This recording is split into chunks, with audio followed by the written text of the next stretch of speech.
5 years ago, a tradition at Podium Esports was born. On the afternoon of the Super Bowl, 40 of the iRacing Sim's greatest drivers will go head-to-head in a 200-lap, 500-mile event at the World Center of Racing in hopes of winning $1,000 in the Podium 500. Last February, we witnessed Casey Kerwin make a last-lap pass, coming to the checkered flag on Daniel Eberhardt by 22 1/1000ths of a second to claim his second Podium 500 victory. Kerwin is the only driver to ever accomplish a feat like this one. It's time to find out who will get their shot at winning the $1,000 prize.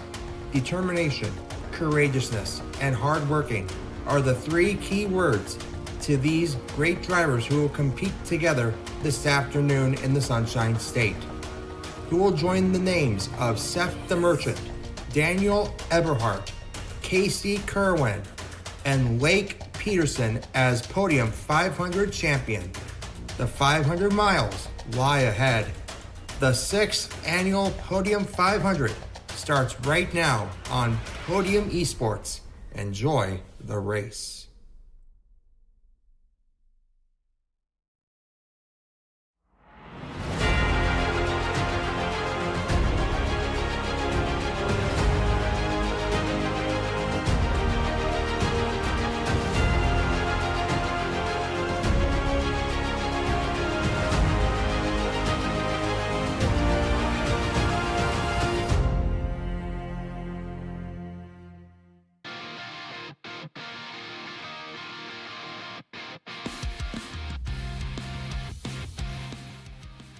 $250 drivers over 4 days face one of the greatest gauntlets in sim racing for a shot of one of the biggest paydays in iRacing. On the virtual sacred grounds, we witnessed the thrills, the spills, the high-flying chaos that Daytona brings throughout this week's grudge matches. The field is filtered to a list of only 40 individuals, all gunning for $1,000 in a battle of survival and attrition over the course of 500 miles. This is the 6th annual running of the Podium 500 live on Podium Esports. We welcome you from iRacing's virtual Daytona International Speedway in Daytona Beach, Florida. Alongside Justin Prince and Jake Reeves, I am Devin Henry. Our producer for this evening is Christian Hill alongside DJ Lyon. They're using cameras created by Dougie Beard. Well, gentlemen, we wait for this every single year. 6 years strong now. The Podium 500, we get all the authenticity inside of the sim world of what a giant 500-mile race in Daytona Beach brings. You got the chaos, you got the effort, you have the heartbreak, you have the $1,000 payday. Justin, this is where all this week or up to a month of hard work culminates, fighting for that giant payday at the end of 500 miles. And the pressure's absolutely on, because when it comes to the Podium 500 and when it comes to Daytona as a whole, we've seen over the years, drivers have done anything to be able to try and be that driver who comes up top when it comes to being able to make it through the incidents, when it comes to being able to get the strategy right, when it comes to being able to work together as a unit to have a shot to be able to race for the Podium 500 and its victory. Today, it could be one of the toughest fields yet with how some of these drivers have really stood out as the weeks progressed, and in turn, how they've stood out at Daytona as a whole on the platform this year. And this race, it can be anyone. Anyone can enter this event, from the pros to newbies on iRacing, you name it, everyone with a shot to get in these NASCAR Next Gen cars and fight for a 4-figure cash out at the end of a Sunday. But this week we have went through qualifying, we've had a prelim, we've had our heats, LCQs, we had the duels to set the grid. All of this from last Friday to today. Over the course of 9 days, we have set a grid from 250 to 40. Jake, you've seen some of the chaos. You've seen some of the aggression, the intensity, what it takes to make this race. After seeing what has happened the past few days, what do you expect to see here this morning? I expect to see every bit of that we've seen in the past couple of days and then some, to be honest with you, because I think it's going to get absolutely crazy for a whole 500 miles. But honestly, right there, I would say probably at the start, probably maybe the first 50 laps, maybe even all the way up to 100, everybody's going to be calm. They're going to be cool. They're going to be collected. as I mentioned yesterday in Duel 2, try to find your beer buddies like I was talking about. Be able to try to pair up, find your buddies out there, and then at the end of it, if you can get it to victory lane, get a 1-2 finish, may end up having a couple cold ones afterwards. But that's what I'm seeing for the first half of the race. The second half of the race, I'm just going to call it like it is. I think all hell is going to end up breaking loose. Hey, when you put, non-life-threatening injuries in a race car that you don't have to pay for, and you put a little bit of $1,000 on there, that's what happens sometimes. But, of course, everyone knows this hollowed ground in Daytona Beach, Florida. But, Justin, take us through a little bit more here what we got here at Daytona International Speedway. Now, remember, when it comes to Daytona, you're talking about a facility with 2.5 miles of surface to try and drive around it. You have 31 degrees up in that banking, 18 degrees in the tri-oval, just 3 degrees down the back straightaway. Now, keep in mind, throughout the week, it's been pretty common for drivers to run upwards of 190 to 200 miles an hour in the heart of the pack. So you're talking about drivers being able to go 2 and, in some cases, 3 wide at full speed if they have the confidence to do so. So expect that to be the case all throughout the day today because, again, when it comes to these drivers, they're the ones that are the best when it comes to getting through the qualifiers, but also, in theory, those who are used to being multiple cars deep with 3 rows full of cars all throughout today's race. And that's the thing. It doesn't matter if it's the real world, the sim world, anywhere else. It takes more than skill. It takes more than luck. It takes everything coming together, culminating at the right time, and pouncing on that opportunity. Jake, take us through what we're looking at today over these 500 miles, 200 laps at Daytona. I'm telling you, I mean, this is straight up, it's a marathon. As I've said before, this is the Catalina Wine Mixer of sim racing right there. You see it, the main event format, $1,000 to win is going to be a hell of a payday for somebody if they can get it all the way up there and survive the 500 miles, the 200 laps. Going to get 3 green, white checkers. Obviously, everybody going to be on a fixed setup. That's what you want to be able to be on. Everybody's going to be the same way all the way around. No fast repairs. We actually had fast repairs in the heat races earlier this week. And here's another complete rule change that came out of absolutely nowhere. Throughout the week, there was a 17x incident limit throughout the week. All the officials from Podium, everybody talked it over, thought it over, said, you know what? This is a long race. There is no incident points. You could have 99 incidents at the end of this thing, and you could still end up winning the Podium 500. But the reason I believe that they done that is because so much is out of your control here at this race, Devin. Anything can happen. Anything. I mean, just bumping up against somebody when you didn't even cause the wreck, you can get incident points. So great call by all the officials out here for this race. Anything can happen, and anything most certainly will happen when you race at Daytona, whether it be an MX-5 in real life or you do it with a dirt late model in the sim world. That is what you bring into Daytona. Now, one thing that you do need at Daytona in the real world and in the sim world is speed, especially in qualifying. Our qualifying from earlier this week set up, or actually last Friday, set up our first 2 rows and everything else. So this is what our bracket looked like to bring us to our 42-car field here tonight. We had 10 heat races. This was based off of qualifying plus a potential prelim night as well for all the newcomers as well. Basically, you had to finish top 14 in your heats. That took you into some LCQs for those of you who did not finish where you need to advance into the duels. We slide on into the LCQs. We move into the duels. And those duels, about 40 cars, you took half the field and you put them into the Podium 500. So it's a long week.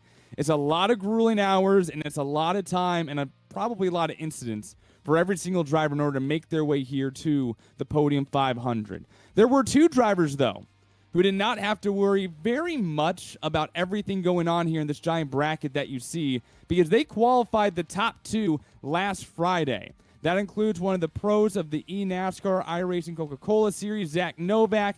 He will start on pole here tonight. Let's go ahead and bring in Zach and talk a little bit more about what it takes to be successful here at Daytona because, Zach, I mean, you've raced here so many times in so many massive settings, but what does it take for everything to come together over 500 miles and find your way to victory lane? A lot of patience. It takes a lot of patience and, just picking and choosing your spots and being smart. I think the main thing for me is just to try and pick my lines and plan it out, and then just see where it goes from there. There's only so much you can do in terms of missing wrecks and stuff like that. So, yeah, it's just kind of pick and choose your spots, and hopefully they work out.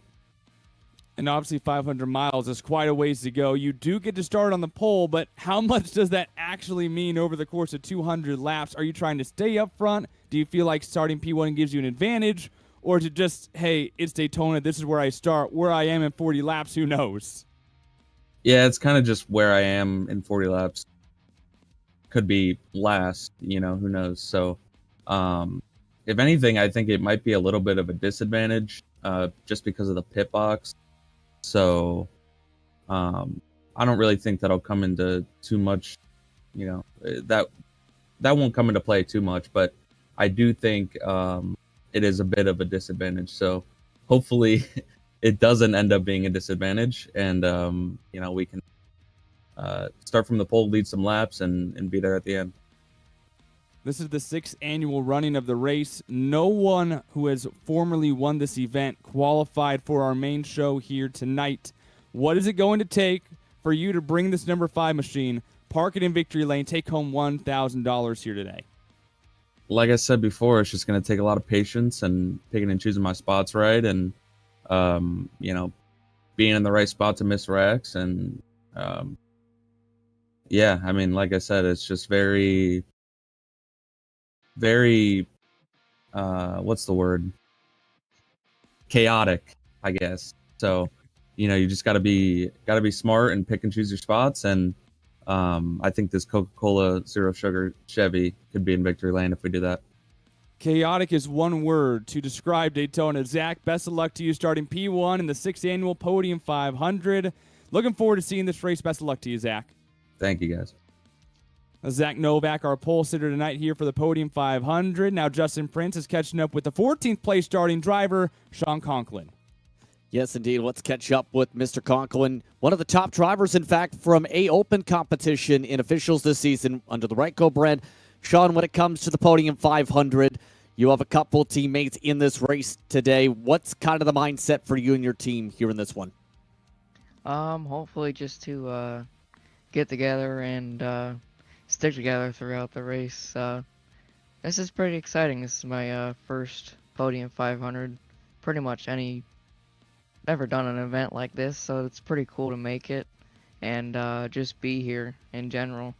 And we're going to try to work with my teammates along the way, learn some stuff from Friday and Saturday. So we're going to try to take that into the race here today and hopefully come home with a win.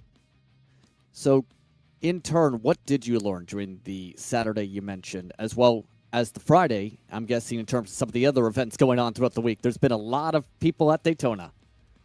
Yeah, Friday, we learned keep the temps cool. We blew up on Friday, so that was a big learning experience. I did not know you could blow up at such a cooler temperature. Usually you blow up somewhere at like 300s, so keeping that in mind. Maybe that was updated along the way. And Saturday, just we learned a lot about taking runs. Like, there was definitely a lot of positions lost from yesterday just by not taking runs. And it's, when you actually go and look at it, it's pretty easy to spot out which runs are going to be coming along the way and going to go to the front along the next couple laps or so. So we're going to try to take those two into account today and hopefully not mess up. So, in turn, not to give away the full game plan, but what is the early plan in terms of how you look to approach the race, especially when it comes to 200 laps, 500 miles? What's been the talking points between you and your team boss and Ken Byron and company? We really want to get to the front and stay there because most of these wrecks are midfield. They're not really in the back. They're not really all the way towards the front. They're usually about 10th to 20th. It's definitely the most dangerous point, so we want to get up to the front and stay there and not lose our track position and just kind of stay safe up there. Where it's too wide or sometimes single file, that's probably the safest place to be. Sometimes it isn't, but as it's very risky back there, and we're just going to try to stay safe up front. Well, thank you very much once again for the time, Sean. We'll see how you do today. Once again, so you start 14th. Thank you. That's Sean Conklin coming from the mid-pack here in this one here today. Jacob Reeves, meanwhile, standing on by with one of the other competitors who's starting towards the front. In fact, he's in the top 10, multiple-time winner in series like PGR. It's Cody Nagels who's with Jake. Yes, sir. Cody Nagels he's going to be starting this race in the 6th position, 3rd car on the outside row. And Cody, obviously, this is awesome, to be right here in the Podium 500. What's it mean to be just in the starting field after the gauntlet that's been going on for basically a whole week? Well, you have 250 drivers roughly that are trying to make a 40-car feature. So it just feels like we've been running a marathon this entire week. And to be able to make the feature and represent the super speedway community and PGR and just the guys that I run year round with running super speedway is just an absolute honor. And I hope, throughout the race I can keep the car clean and maybe have a chance at the end to call myself a Podium 500 champion. Absolutely. Very, very prestigious event. And one thing, Cody, that we've actually been seeing a lot of is everybody just really trying to survive. And most of the wrecks that we've seen, the big ones, I guess you could say, they've really been really all over. Nowhere's really safe, I guess you could say, from the front. We've seen big wrecks at the back. Where do you find yourself, I guess, in the safest spot, especially for the early portion of this race? I think possibly avoiding the 3-wide situation if you don't have to force a 3-wide. And just use your instincts. If you think a wreck is going to happen around you, sometimes the best thing to do is just back out of it, lose a little bit of track position, reset, and just stay somewhere that you consider safe. Now, obviously, it's kind of like pulling the lever on a slot machine. You might think you're doing the right thing, but at the end of the day, it's still kind of luck. But I feel like I'm just going to let my instincts take over, and if I see trouble brewing, I'm on back out of it. Cody Nagels, he's going to start from the 6th position. And Cody, before we let you go, you got anybody that you want to thank that made this possible to get you in this position for the Podium 500? Absolutely. Appreciate the platform. I want to thank my Dale Cup teammates that I run leagues with. I want to thank Jimmy Crow Jr., Jimmy Crow Sr., and all the SS community for helping mold me into the driver I am today. And lastly, I want to thank my friends and family for watching.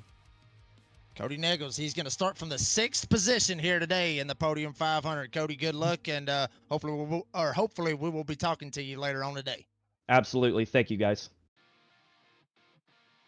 And before we get ready to race this track on the grid, we'll bring in William Hale as well, starting P12 here in the 6th Annual Podium 500. And William, I think everyone has the same opinion about the chaos and calamity that's possible here when you visit Daytona International Speedway. How do you avoid it, or maybe just not try to avoid it at all? You just do what you need to do to get yourself to the front. The best way I figured out how to approach Daytona is just take it one lap at a time, and like Vegas, you see where the dice land and how the chips are going to fall, and that's the best way to do it. You can't worry about what everybody else does. You just worry about what you can control and try to put yourself in a good position at the end, and that's really all you can do here. And obviously, as you're racing throughout the week, it's the LCQs, the heats, the duels, you name it, in order to make it into this race. You're racing with a group of different people, guys who maybe you haven't raced around, maybe at all. You have to get a little bit comfortable with the guys that you're racing with in a super speedway kind of setting. And so at the start of this race compared to the end of the race, how do you change how you race your competitors? Is it going from somewhere just, I don't know these guys I'm going to run, you find your guys maybe who you know or who you work well with, and then at the end it's just kind of you gun at it? Yeah, pretty much. At the start, you kind of try to find a friend that you may know or you may not know, and you try to just start logging laps. And as the race goes on, you'll find more friends just out of necessity more than anything. So yeah, that's basically what it is. Yeah, you just kind of get comfortable, then start logging laps and just try to make it to the end, like I said, and put yourself in a position. And then at the end, if you have friends, you have friends. If you don't, you don't. That's just the way it works out. And yeah, in the end, I don't think it really matters who your friends is. They're going to win at the end just the same as you are. So Yeah, that's pretty much it. Starting 12th, what are your keys to try and make your way to the front and take home $1,000 here today in the Podium 500? Yeah, like I said, we're just gonna control what we can control here. I'm not. Normally, I'm a go to the front and stay there type of guy. I don't feel like this car benefits from that really. I feel like if you can just find a spot to ride and where you can avoid all the chaos and stay out of bad situations, for the first 150 laps, you're going to be better the last 50 laps, and that's really what you need to do. I feel like it's going to come down. This race is going to come down to the final fuel step at the end of the day, and that's kind of what we're looking at, and just kind of going to ride around and take what we can get. I may be in the back, I may be in the middle. It just depends on where I feel like the least chaotic is. So there's not real one set position, but we're just, like I said, we're just going to control what we can control and try to put this Storm Sim Performance Ford Mustang up front at the end of the day. William, best of luck to you starting P12 on the grid here for the Podium 500. Have fun. Thank you, guys. You guys done an awesome job all weekend. Good to see some of you guys again. Appreciate it, William. Starting P12, William Hale in the number 62 machine. And this is it, guys. We are ready to set the grid for the 6th annual Podium 500. Justin and Jacob, your final keys to success here at Daytona. Well, when it comes to the keys to success, the major things that come to mind is being able to persevere in terms of attrition, but also in terms of what the pack throws at you. You have to stay in the main pack, in my opinion. If you're at one of those who has to come back for the next 2 to 3 runs, it puts you on the back foot for the rest of the race. Also, in turn, I think it's about just executing on the pit strategy in general, because if you end up going long, it opens up a lot of doors, but if you end up putting yourself out of those doors and chances, it can hurt you later on. Jacob, what do you think? Honestly, I mean, yeah, I agree with you 100%, Justin. And the key to this race is going to be survival. It's like what we was talking about with Cody Nichols just a second ago. It's about survival. It's about being there at the end. This is the longest race, obviously, that they have ran all week long.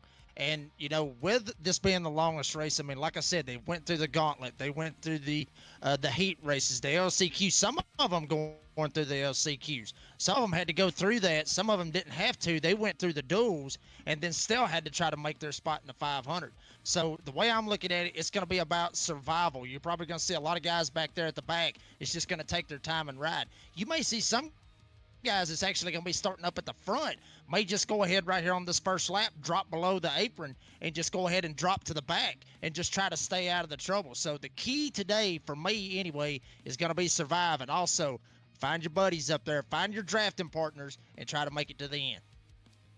500 miles, 200 laps, $1,000 for one of these 42 drivers. The top 2 qualifiers came from our qualifying single car event back last Friday. The inside row set by duel number 1, the outside row set by duel number 2.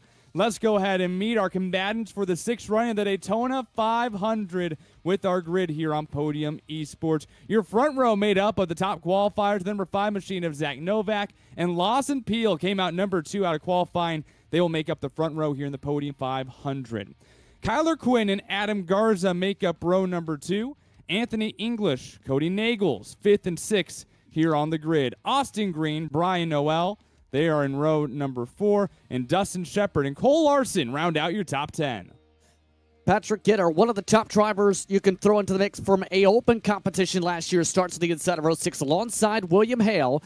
The next row, row number 7, Justin Rideout of Rolling Thunder starts 13th alongside one of the drivers we spoke with during pre-race coverage, and Sean Conklin, one of the championship contenders for the Open Series as well. The next row, row number 8, that features Randall Nichols on the inside, and Alistair Topley, one of the fan favorites, in 16th. 17th spot today goes to Justin Champlain. He's one of the top drivers when it comes to this type of racing, but also in terms of streaming. Spencer Burns will start next. And Rowdy at the top 20, it's Matt Quick in one of the VRX World Cup cars. And then Jack Mace was scheduled to be in that top 20 here this evening. And then from 21st, you're going to have J.R. Miller, as I said earlier on in the week. That is a NASCAR name for you right there. He's going to start in the 21st spot. And right beside of him, ironically enough, a NASCAR driver, folks, Anthony Alfredo is going to start this race in the 22nd spot. here today for the Podium 500. Right behind them is going to be Chris Parkman. He's going to start in the 23rd spot with Kenny Reel. He's going to start in the 24th. Right behind him, Michael Meredith will start in the 25th spot, and Briar LaPrade. Everybody needs to watch this 88 car, a Coke Series driver, going to be starting in the 26th spot here for the Podium 500. Right behind them, you're going to have Aaron Brown in the 27th spot with Chase Pierce in the 28th. And rounding out the field here in the top 30 is going to be Matt Dula in 29th, and Brian Higgins will start this race in the 30th spot. NASCAR Craftsman Truck Series driver Rajah Caruth starts off P31 and won the longtime greats at the Podium 500. Garrett Conrath alongside him in 32nd. Row 17 made up of another name you know well. That's Garrett Maines in the 2 Machine and John Ward. Starting 35th will be Logan York. Jaden Carter starts in P36. The following row made up of Matthew Lee and Andrew Teft. Row number 20, Eugene Mozganoff and Jason Maines. And rounding out our 42-car field, Derek Fulton and pro Matt Booza. 42 cars vying for a top spot of $1,000. Everybody here will make at least their $30 back, but you're here for the money. Justin, what kind of intensity does that bring to a race like this? I mean, it brings an extreme amount of intensity because, one, it's $1,000, but two, you're talking about the work put in to get here in the first place, but also the prestige this brings. But in turn, the leaping steps this could take to a career. We've seen that for a lot of drivers where if you win this race, you're usually one of the best or one of the best up-and-comers on the platform. So it's about trying to break through, and it's about trying to be able to prove you are worthy of getting to victory lane today. $1,000 to win this race, $500 for second. As much as $500 is nice, it's a $500 difference between first place and second place. These cars are simulated and virtual. The drivers, they will not get hurt when these cars hit the wall or hit each other. Jacob, how does that change the way that these drivers race? Well, I mean, it's not going to really change. I mean, well, obviously it will change, obviously, because nobody's going to be able to get hurt with this right here. So everybody's going to be going for it. But it's like I said, you're going to see some guys not really worried about the safety aspect of it that you're talking about, Devin. Obviously, it's going to be about surviving and trying to be there at the end. So it's going to be real interesting to see some of these guys that's going to be up here at the front, like maybe even Kyler Wynn. We've saw him be very, very aggressive throughout this week. We'll see if he decides to stay aggressive and keep himself up there at the front. And some of these other drivers, obviously we had them in here for pre-race interviews. They may not want to go ahead and just give us their game plan, but they may be up here at the front. And right off the bat, they may try to find their way to the inside lane, as I was talking about, and drop to the back and try to stay out of the chaos. It's not a safety aspect. It's just a surviving aspect, in my opinion. And in order to go 500 miles at Daytona, it doesn't matter what kind of car, what kind of series, real world, or anything else. It is difficult to go through this gauntlet of Daytona and find yourself in the front of the pack to get yourself a championship in any series it might be. This one, oh so special. 6 runnings now, $1,000 to win, $500 for second, $450 for third, so on and so forth. And also acclaimed as one of the best that you can be in sim racing at Daytona. All the way from the average Joe to the pros of the eNASCAR iRacing series. All of these drivers earned this spot in the same way. A week of endurance, a week of calculations, and a week of hard effort to get themselves here for the Podium 500. The race for $1,000, for immortality, for the shot to be one of the best starts here, and it will end in 200 laps. This is the 6th annual running of the Podium 500. It's time to find out who's taking home a $1,000 payday. Zach Novak, he's going to get away pretty good. He's going to have Kyler Wynn right behind him. Up on the top side, Lawson Peel. He's going to have Adam Garza and the Podium Esports Chevrolet trying to give him the shove. Right now, so far, the inside lane is starting to advance big time as Kyler Wynn all over the back bumper as Zach Novak right behind him. He's getting a fantastic shove by Anthony English on the back straightaway, but here comes Lawson Peel on the outside. And obviously, Justin, you have to keep an eye out for that outside lane while they slide back here in the corners going the long way around the track. When they find momentum and this line can get engaged with one another, they have the opportunity to gain that momentum and slide someone in front of that inside pack. And in turn, keep in mind, during the heat races especially, the top line was the better line, because once you can get those drivers organized with the tandem and with the trio, it usually pulled ahead, just like that we've seen at the stripe, for example. You already have the chance to be able to clear on by, because that run on the outside line, it's going to be critical if you're up on that outside groove to have teamwork like Lawson is getting from Garza to get them 1-2. This is something that you don't necessarily always see either. Lawson deciding to stay on that high side right now. First one to dump down is Nagels, and he's going to bring alongside that number 8 Podium Esports machine as well. And this right here is what you're going to do. A little bit of line dancing throughout the night is going to make a big difference. Yeah, it's going to be a big, big difference. And now Cody Nagels, he's going to jump up to the top side. He's going to get Lawson Peel to give him the shove. He wants to go all the way to the front. He wants to lead here in the Podium 500, and Cody Nagels is going to have the lead, but just for a split second. Here comes Garza. Now Nagels tries to come down, pull the side draft, not going to be able to do it. Garza to the lead off of turn 2. So, Justin, as these drivers continue to bounce around left and right, how do you settle in this moment? Obviously, if you're Garza, you're excited having the lead right now, and you have a pro behind you. Win now line dancing, still slide up to the top row, but we heard every single driver mention patience and just letting the race come to them. What are you doing right now to not only have that patience, but put yourself where you think you need to be to not only be successful, but to avoid the future messes? Well, you're already seeing that right now with some of the drivers in the middle of the pack. Lawson Peel already getting shot from the back. You have Edlers pretty much saying, like Garza, I want to be up front. Keep in front. Be in front of any potential wrecks. Compare that to even the other podium car. Let's take, for example, Jack Mace, the winner of the FTF 500 just last night, his biggest race in his iRacing career. He's right now back in 31st position, and he's amongst those trying to play it very safe. Same for Raja Karu. Same for drivers like Brian Hennings, Briar LaPratte. Same even for, right now, that 12 machine. A lot of these competitors are pretty much saying to themselves, I want to be behind any wreck. In case there's a big stack up, I want a chance to hit the brake and in turn have a clean car. I don't want to be in the hornet's nest where it's 3 wide right now, where drivers are trying to sort out where they want to be, like Garrett Maines and company. And right now, you got a hornet's nest right now towards the front of the pack, and a new leader on that top row as well. So that number 41 machine, as Alistair Topley continues to try to bring that Penske machine forward. But when you have yourself middle 3 wide here in a NASCAR Daytona race, Nagel's trying to do what he can to establish that row. But even when we see in the real world racing, you do not always have the Cup drivers going and trying to make that 3rd row happen. For a lot of the race, it's a 2-row race until you get to the very end. It takes a lot here in this next-gen car to keep 3 rows established and running well. Absolutely, and one thing that we just saw was Topley ends up getting hung out to dry. Here comes Garza. He's going to try to jump up, block the advance. Spencer Burns and Garrett Maines absolutely hung Topley out to dry.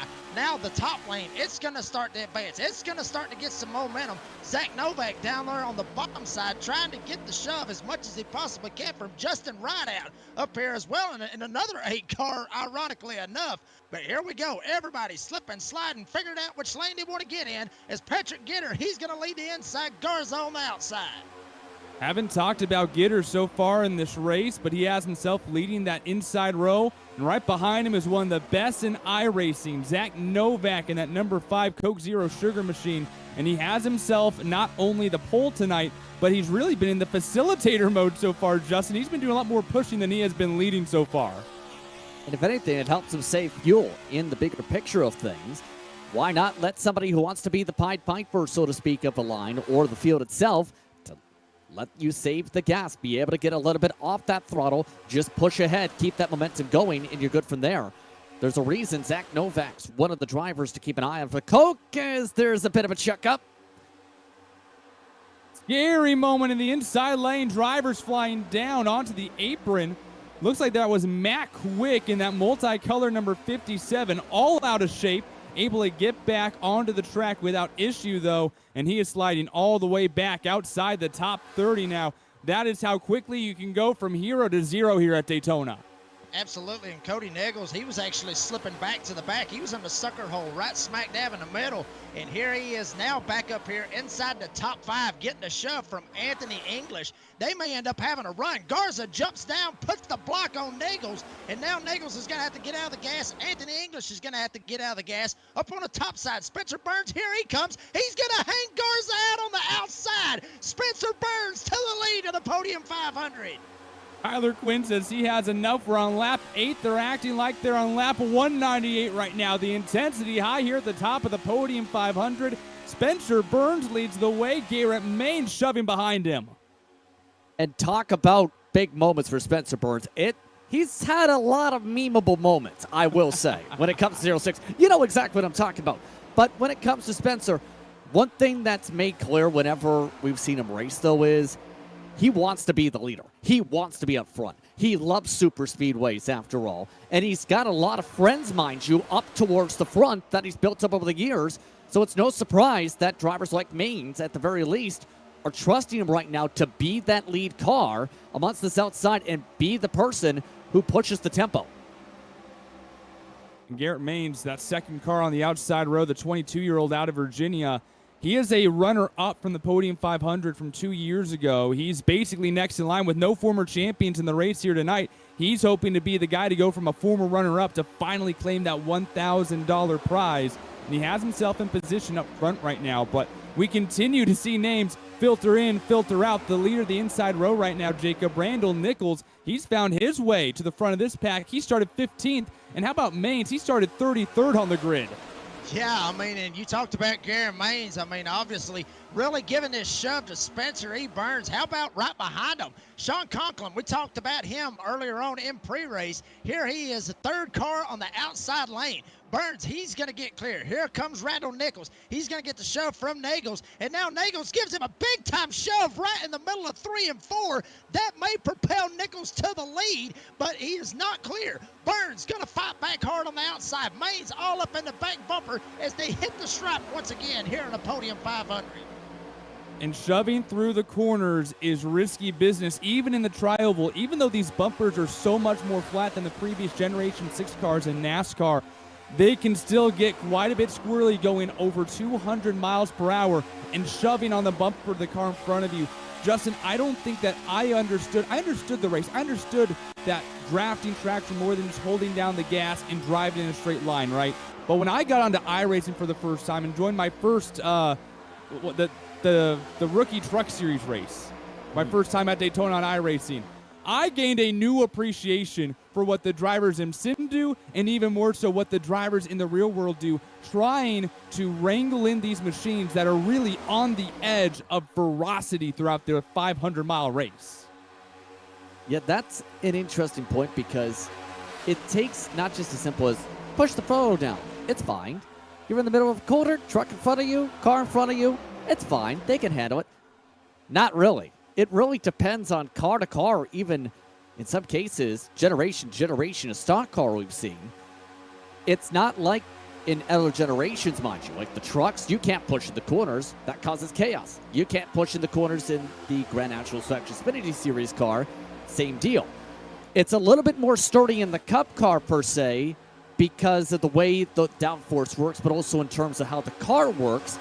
And that, in turn, has caused a lot of crossover in our race cars that I've had a lot of discussion with drivers about, where it almost takes a lot of skill to unlearn how the drivers have to face the next-gen car on a super speedway compared to that. It takes a lot of skill to learn it. It takes a lot of appreciation, in turn, of what needs to be done car to car and not just track to track on a super speedway. Now it feels like everyone's finally starting to settle down. So, Jacobsby, I think we're settled in now here, 13 laps down this time by. How do you see these drivers now changing their approach? Because I don't think I was expecting that kind of intensity in the first 5, 6, 7, 8 laps. I was absolutely expecting every bit of that intensity, that energy, that fire that every single one of these drivers have got. I mean, Devin, this is the Podium 500. I mean, they know that this is the biggest race, obviously, of the year, and they want to get out here, try to lead some laps, try to get their name called and be up here at the front. One thing we do want to mention is Jack Mace, the other Podium Esports car, way back there in the 30th spot, started 20th. He's way back here in the back, just kind of waiting for something to pop off, if anything, very early on in this race. As far as from what Jack's seen, he's seen a lot of it through the LCQs, through the duels. Usually everything popped off very, very early on in the race. So Jack Mace, obviously, there you see him right there in the 07. Way back here at the back of this tail end of this draft on the inside, but still side by side at the front with Spencer Burns trying to get this shove, and Nichols still trying to fight back hard on the inside. But just because you're in the back and you're single file, Justin, that doesn't mean that you're safe, right? You're still trying to hold on to this pack and not go a lap down. And where all those cars hanging back in one single line are, that is not the safe zone. That's just the, I know this car won't necessarily get killed automatically if something happens, but you still have to have the attention span and the reflexes to dump if anything happens in front of you. You're not in a safe zone at that point. Yeah, I was about to say, when it comes to that, all it takes is one bad checkup, and it takes that much amount of time, like a full straightaway even, to get the momentum back. That could potentially cost you the draft then and there of itself. We've seen so many drivers with this being a fixed setup race. And trouble! Heart of the pack, 3 wide. They're stacking up hard into turn 1. It's the 0-2 of York. And this is what we were talking about. Right in the middle of the pack this happens, and nobody's safe, Jacob. No, nobody is safe. And Logan York, one of the more aggressive drivers, I guess you could say. There you see Brian LaPrade back there in the back as well. Looked like everybody was able to get away, maybe unscathed, maybe have a little bit of minimum damage, especially on York, the one that actually initiated it and got spun around. Hopefully we can get you a replay, kind of see exactly what happened right there with Logan York, who spun around big time right there in front of every single one of the drivers back there, mid-pack on back. And this looks like it was a feel kind of thing here. When you're going through the tri-oval 3 wide, there's not nearly as much room as maybe it will look like at times. York found his way into the wall. It sucked him in, and he really started to go backwards here, Justin, got tagged. The funny thing is, he put on the hood. It wasn't my fault for today. I couldn't figure out why. I think it's ironic there because he put it in the wall in the mid-set 3 wide, if you notice there, before the contact, and that essentially caused that little bottleneck with everyone else following him and already being a half lane down. That, I think, is what led to that in-turn contact, with him having to pull himself off the wall and nowhere else to go for Dustin Shepard.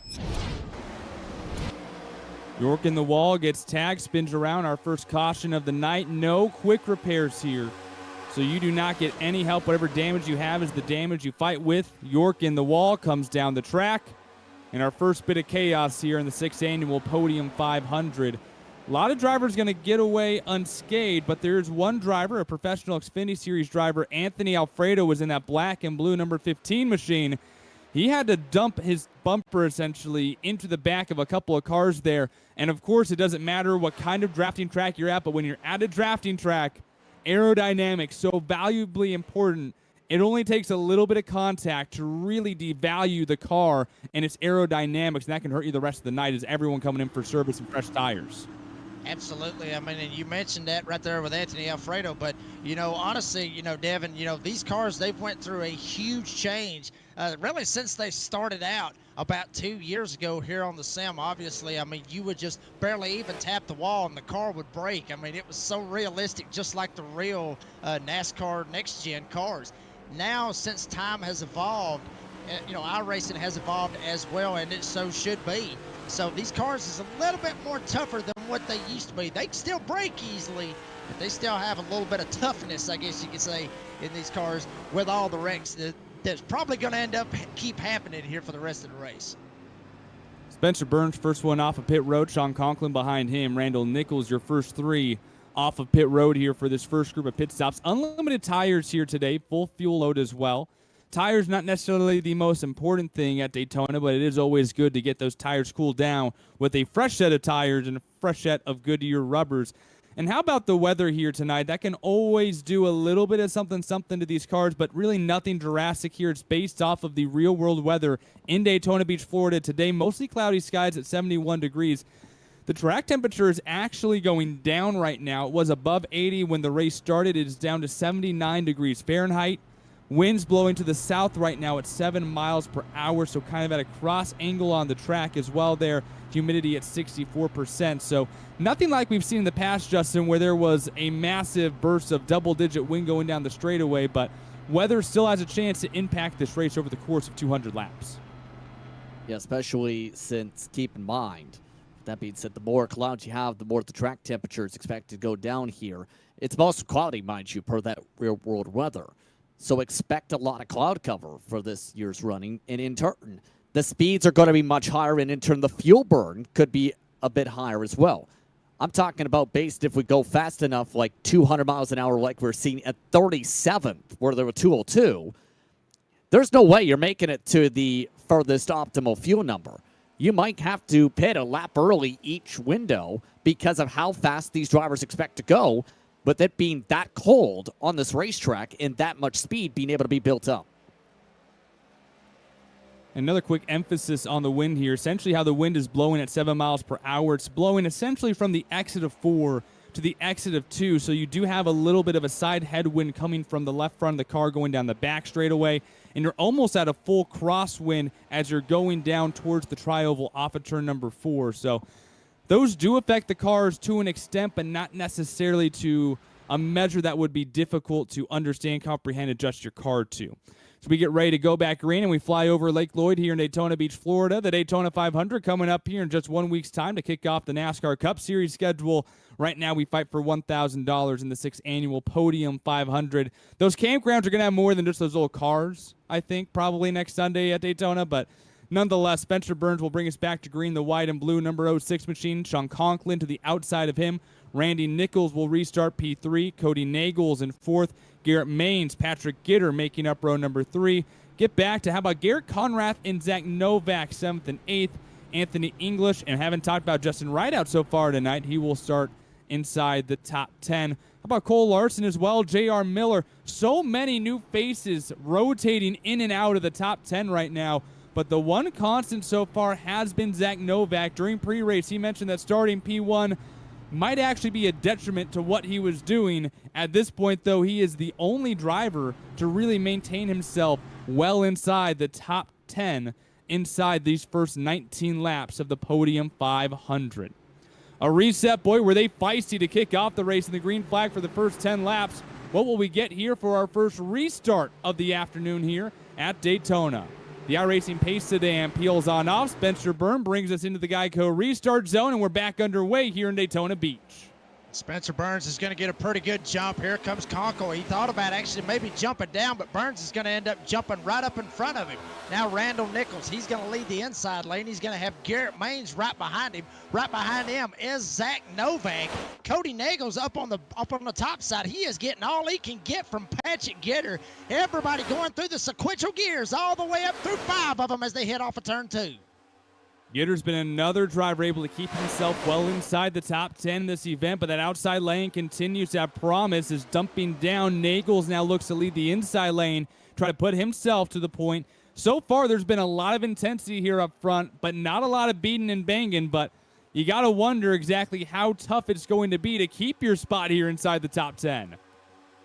And in turn, it's about being able to have the confidence those around you, but also in turn, being able to keep an eye on where the other runs are coming from. A lot of these drivers know it's lap 21. 3 wide is not going to happen unless it's somebody wanting to establish their presence up at the front. That's why I think we're seeing that top line back up so much. There's not as much traffic and in turn energy built up compared to that bottom. And in turn, everyone's trying to shuffle things back, it looks like, and try and get it gathered up to sort out who wants to be the leader next. How about the Coke drivers jumping to the outside just like that? A pair of pros teaming up. It's Garrett Maines in the white and blue number 2 and Zach Novak in the red and white number 5. They now take the lead here in the outside lane, battling against Cody Nagels and Randall Nichols on the inside. But boy, it's never good when you see 2 Coke Series competitors team up at Daytona. They know a thing or two about driving against one another and with one another. Absolutely, they do. Both of them probably going to be the beer buddies that I was talking about earlier. Garrett Maines up on the top side. Randall Nichols down on the bottom side trying to give the shove to Cody Nagels. Nagels led that lap, but here comes Maines. Maines gets the shove. Here comes Novak. Novak's going to give him the shove. Right behind them, Spencer Burns and Sean Conklin. Here comes Garrett Maines. Now Novak dumps him off. He's going to go straight to the bottom. Zach Novak to the lead. Novak peels down, gets the bump from Nagels. The number 5 machine back out front here in the Podium 500. Started the day P1. He will complete lap number 22, P1 as well. And Cody Nagels, the 30-year-old out of Missouri, continues to have a great run so far. He's still up front. He's still benefiting off of a lot of these front drivers and also been a really great contributor so far. He's pushed a lot of different cars so far inside the top 10, and it's never a better feeling than to be pushing a Pro Series driver. He'll slide up top, has momentum, and now he'll get help from another Pro Series driver with a bump, move up Cody Nagels to P1. And we mentioned a bit of that connection with PGR. At one point, he had 3 straight victories in that respective series. One of its top winning drivers. You know who's also in that group technically? Garrett Maines. Now, technically, Garrett Maines runs any super speedway with the money race. I called a stretch about 5 straight where he was on the podium, mind you, last year. And right now, it shouldn't be a surprise that he's got the trust, Nagels does, by Maines to get this run and say, let's be the ones controlling the outside and make it become a choo-choo train. And that choo-choo train has the nitrous on right now. They have themselves 6 cars clear the inside lane and Zach Novak. Meanwhile, no one yet jumping down to the bottom. It looked like for a moment there that Sean Conklin was going to be the first one to try to reel back in that inside lane. And now again, you come to the fact of line dancing. One car drops down in front of Novak, and here comes Garrett Conrath, another familiar name here in the Podium 500, leading the train back forward on the inside lane. And Garrett Conrath, he also started in the 32nd spot back there where Garrett Maines started this race. Garrett Maines from 33rd. Here comes Conrath. He's going to take the shove from Zach Novak. Cody Nagels still holding on to the lead, but don't count out Garrett Maines because I got a feeling if this inside lane starts to gain some momentum and gets up there to Garrett Maines, may end up just trying to dump Nagels, go straight down to the bottom, get in front of Conrath, and try to take the lead of this race.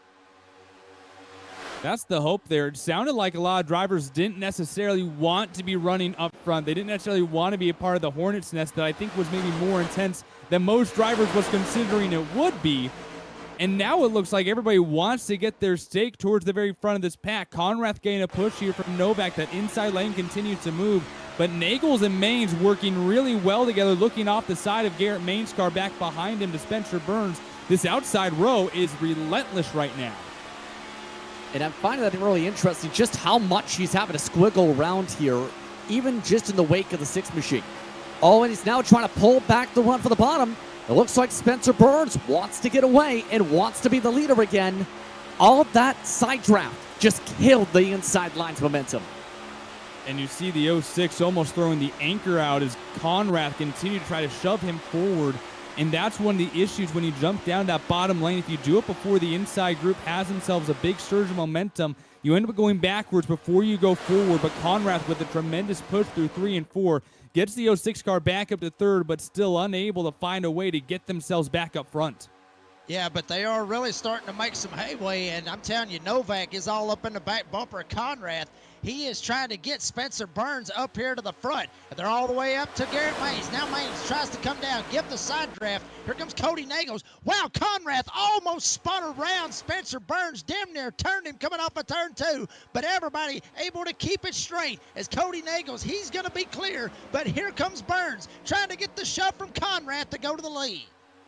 These cars are difficult to handle going over 200 miles per hour right now through this corner.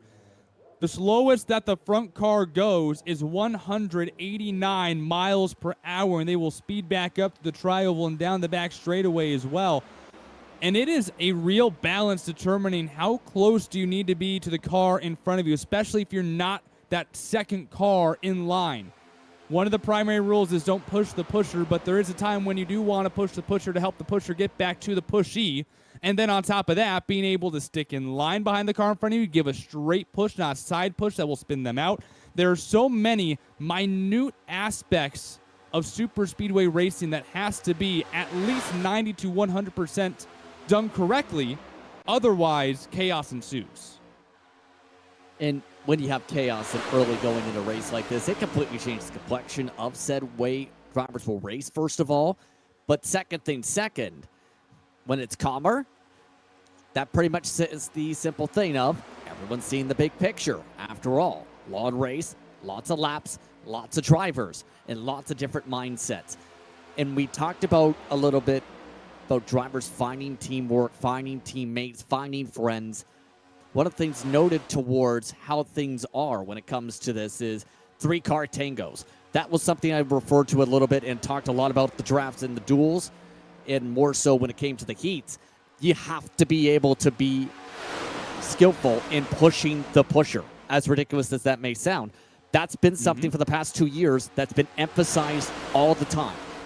Anytime you race, the top drivers will say, you have to get to my bumper or else I can't push the car that's the leader right now. We're not going to get enough speed. And there is a bubble with these cars. When you run it, if the front car and the second car are full gas, that second car will not get to the rear bumper of that first car. Either the first car has to lay on the brakes a little bit, or as you were mentioning, Justin, that third car has to get and find the bumper of the car in front of it.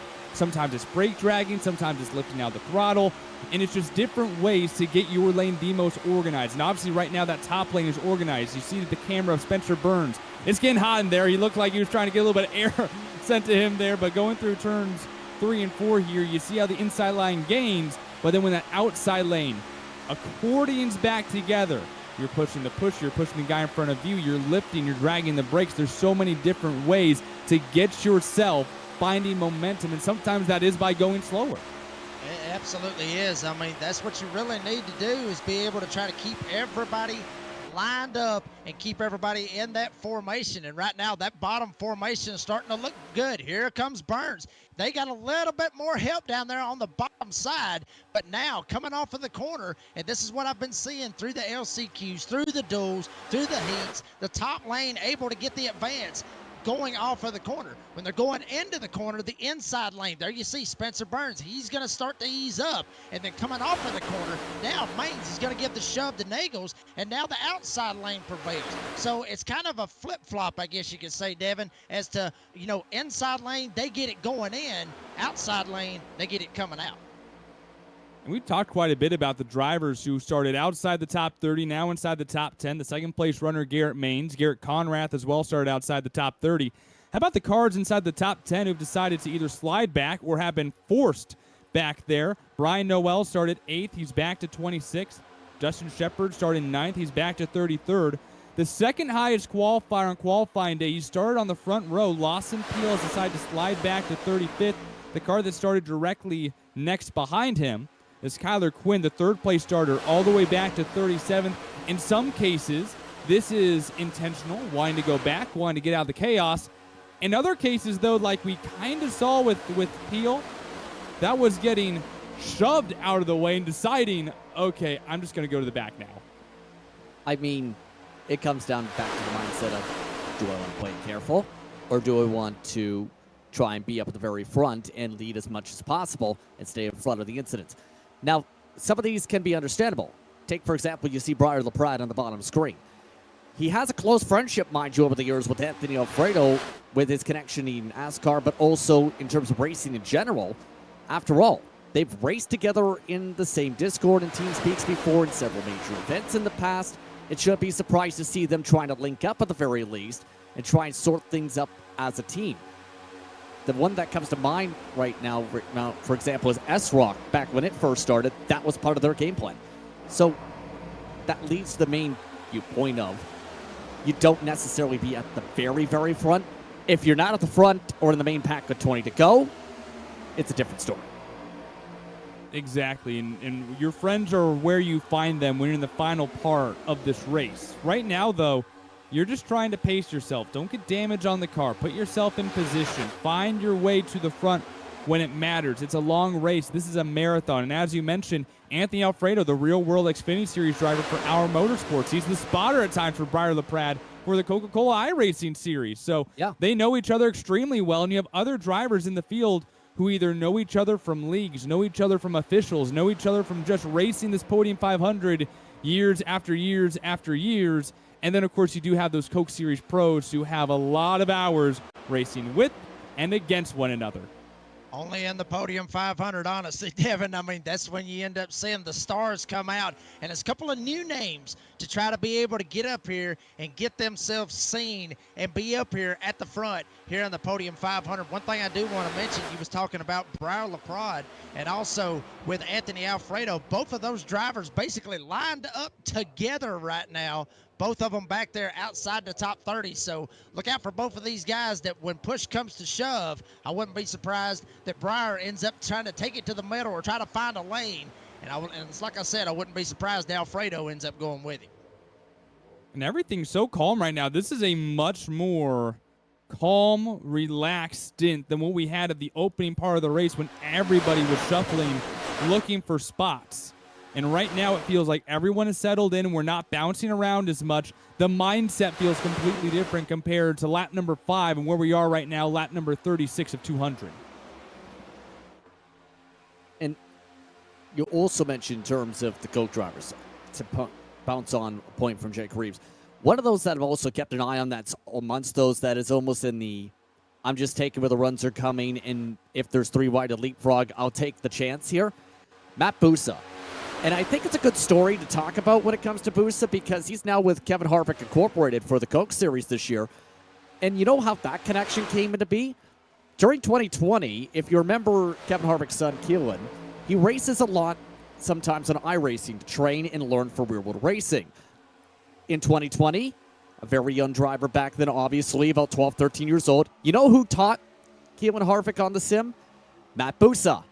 So he's had a long-time connection with the Harvicks that has gone on for at least 4 or 5 years where he's been working with the Harvick family and working with Keelan on racecraft and in the sim.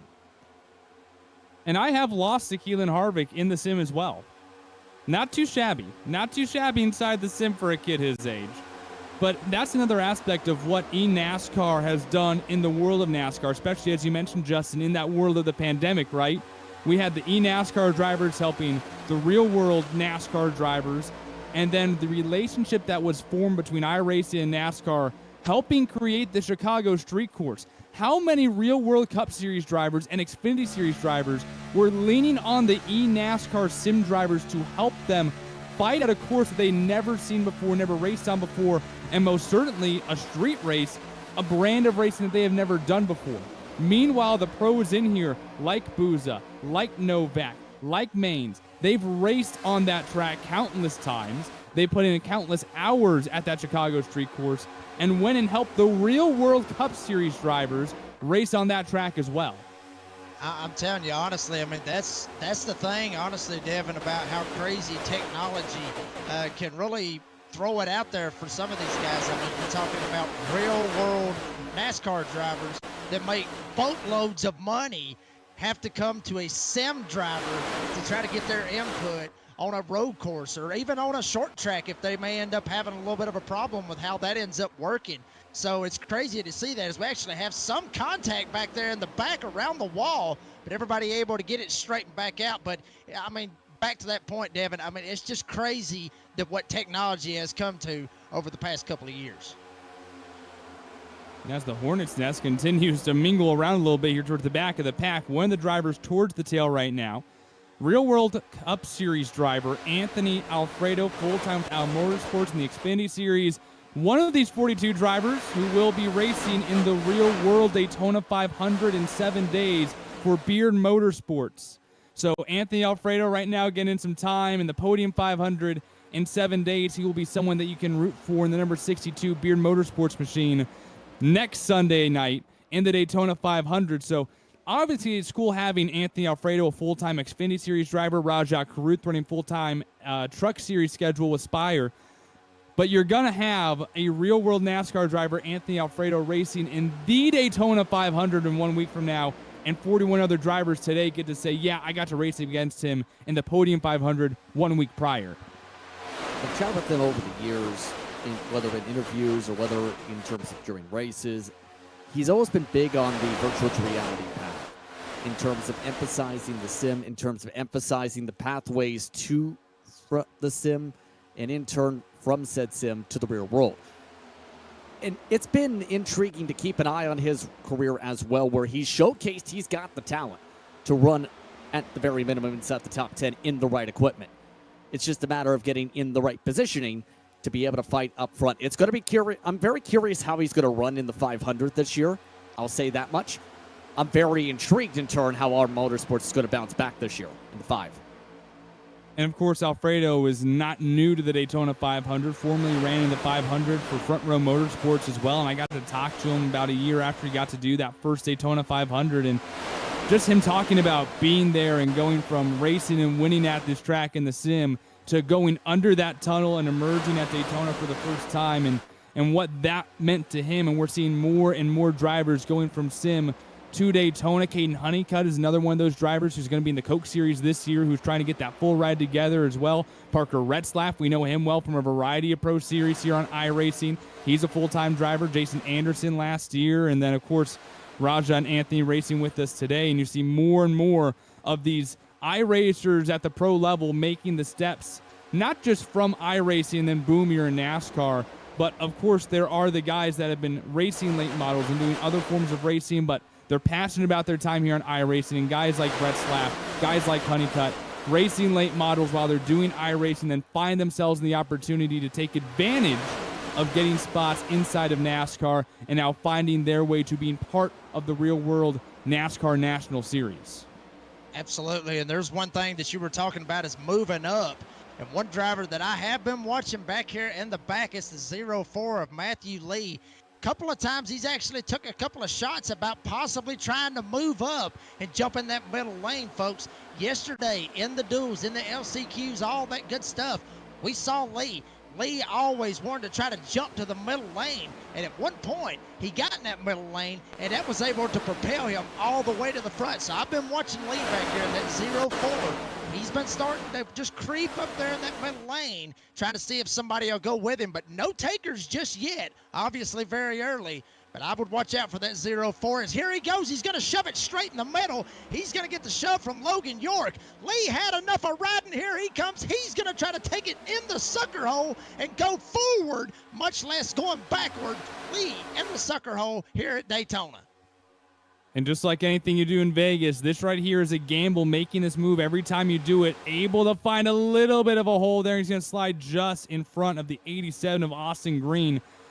Pops back out again. This is where the gamble every time you do this happens, because obviously that middle lane is not established, and it's very difficult to retain that middle lane throughout the course of multiple laps. So when you jump out like that, you have to find a way to slide back in quickly, because that middle lane can take you up 10, 20 spots, but also make you lose those 10, 20 spots that took you 20 laps to get in the matter of half a lap. I really don't know if I like the feel of this, though, because you have the whole middle line basically just went up to block that run in turn back to the top line. When you have scissor blocks like that, essentially, it causes a lot of stack-ups and, in turn, a lot of potential contact. They got to sort things out pretty quickly here, or if you're in that middle line, figure out a way to get a run. That is not enough cars to be able to get any ground in that heart of the pack. Right now, they are just stuck, side drafting those cars inside, outside, if anything. And we talked about how anyone can run in this race. Anyone can try to qualify for the Podium 500 and a $1,000 payday. We talk about there's the Pro Series drivers here. You got Anthony Alfredo, who will be racing the Daytona 500 next Sunday.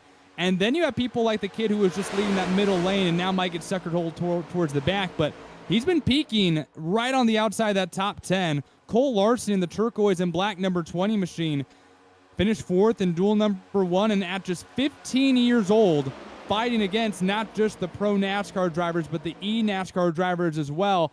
Just another example of anyone can come, try your luck here at Daytona, and find yourself racing against the best of the best in the real and sim world.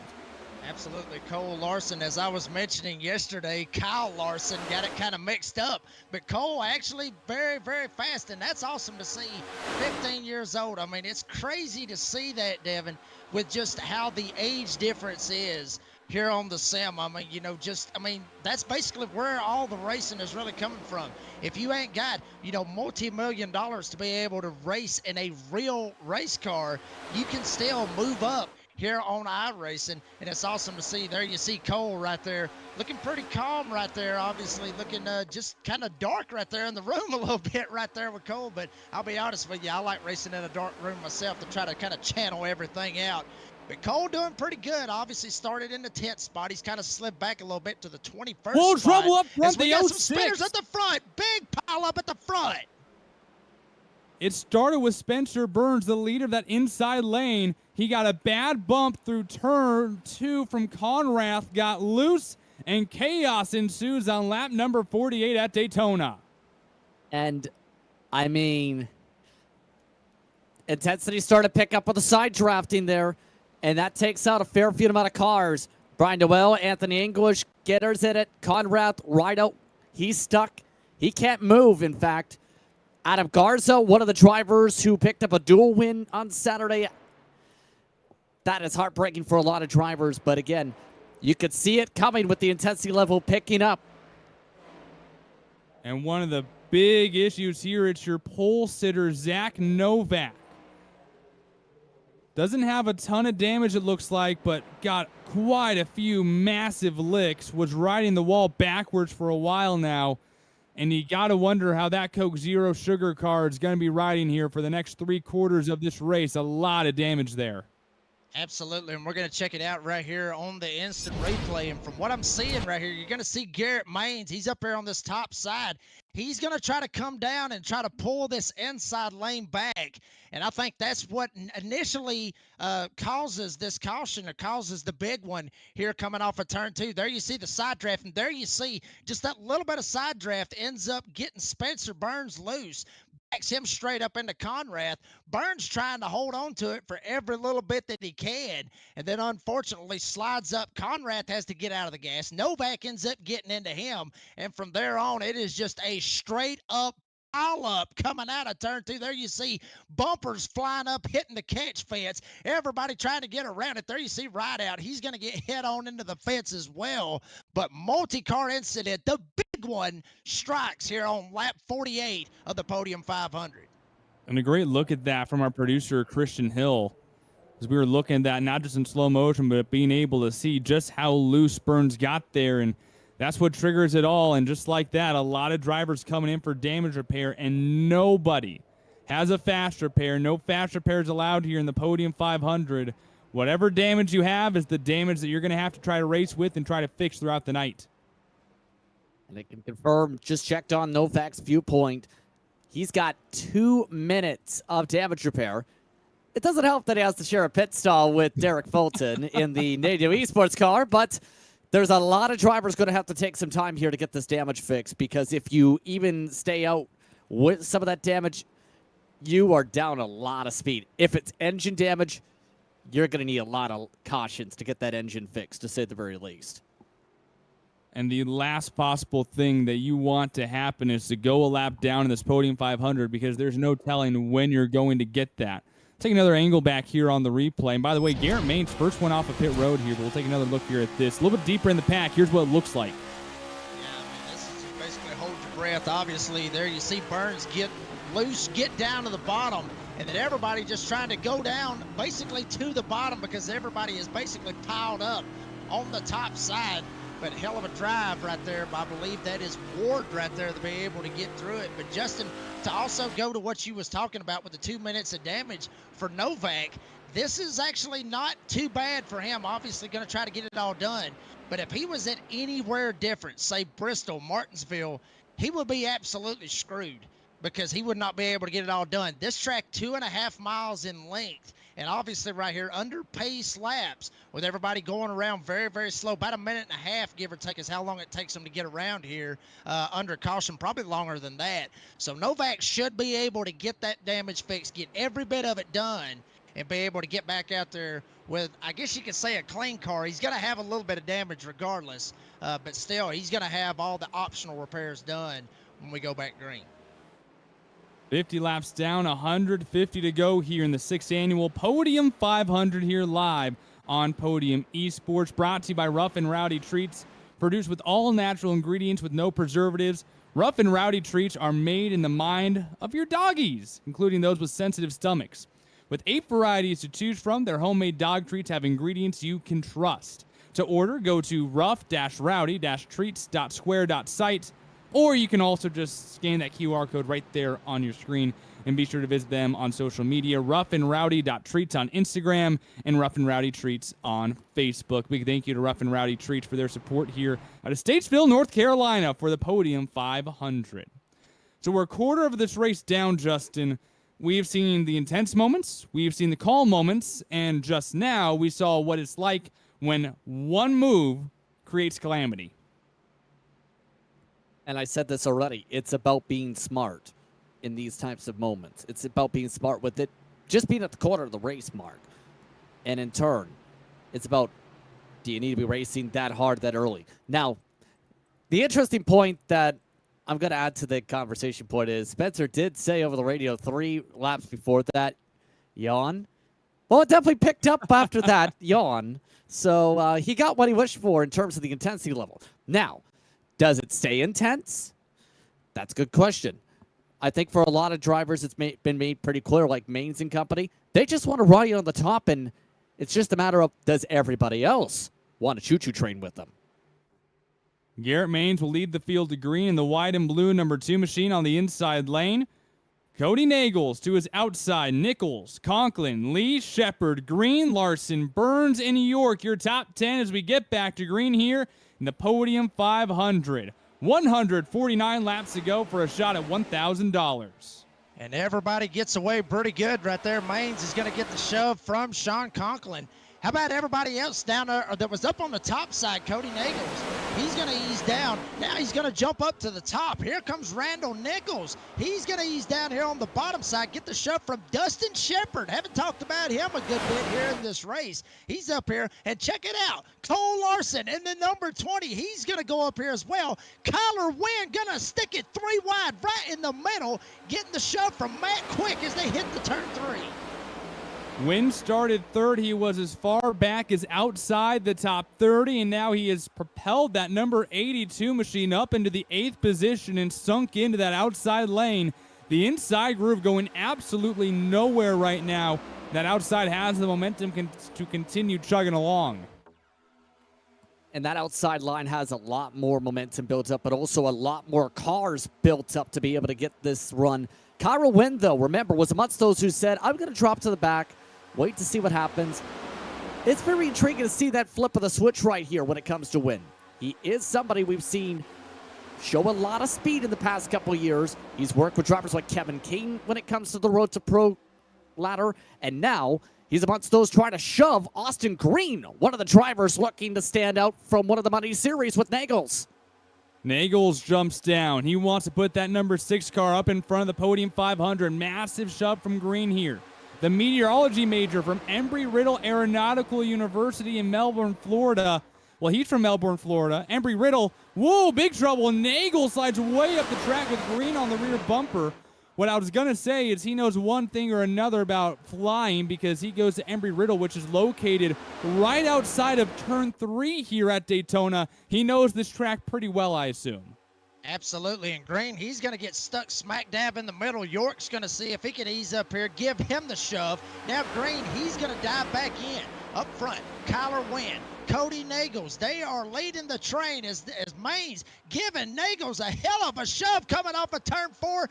Cody Nagels going to take the lead. Maines going to stay right behind him, and Conklin right behind him as well. And how about Matthew Lee? Talked about him earlier, the driver that always wants to try to stick it in the middle and advance. It's worked out good for him. He's up here in the 4th position. The 04 in 4th. He has made his business going through the field so far, and he has himself in a great position here at the inside line. Will have themselves regaining some of that momentum, but Garrett Maines imposing his will right now on that outside lane. He's got some risky business going on, shoving just about the entire way around this 2.5-mile track. He's making sure that himself and Nagels are going nowhere underneath the top 2. Yeah, there's just way too many car numbers in terms of where they are positioned on that top for the time being. Despite the best efforts of everybody else, at this point, though, you have two different mindsets. You have Nagels, Maines, Conklin, all those drivers saying, keep it calm. And then you have half the field saying, it's a race. We should be going 17 wide at this point.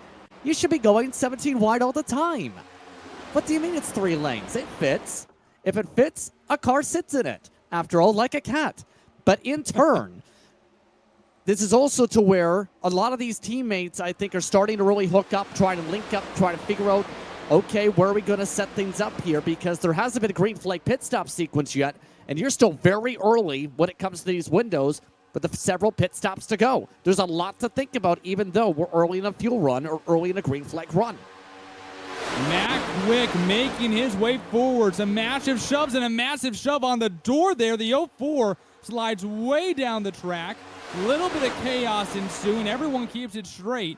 And Matt Quick lost all of his help there as the 82 car slid up into 4th.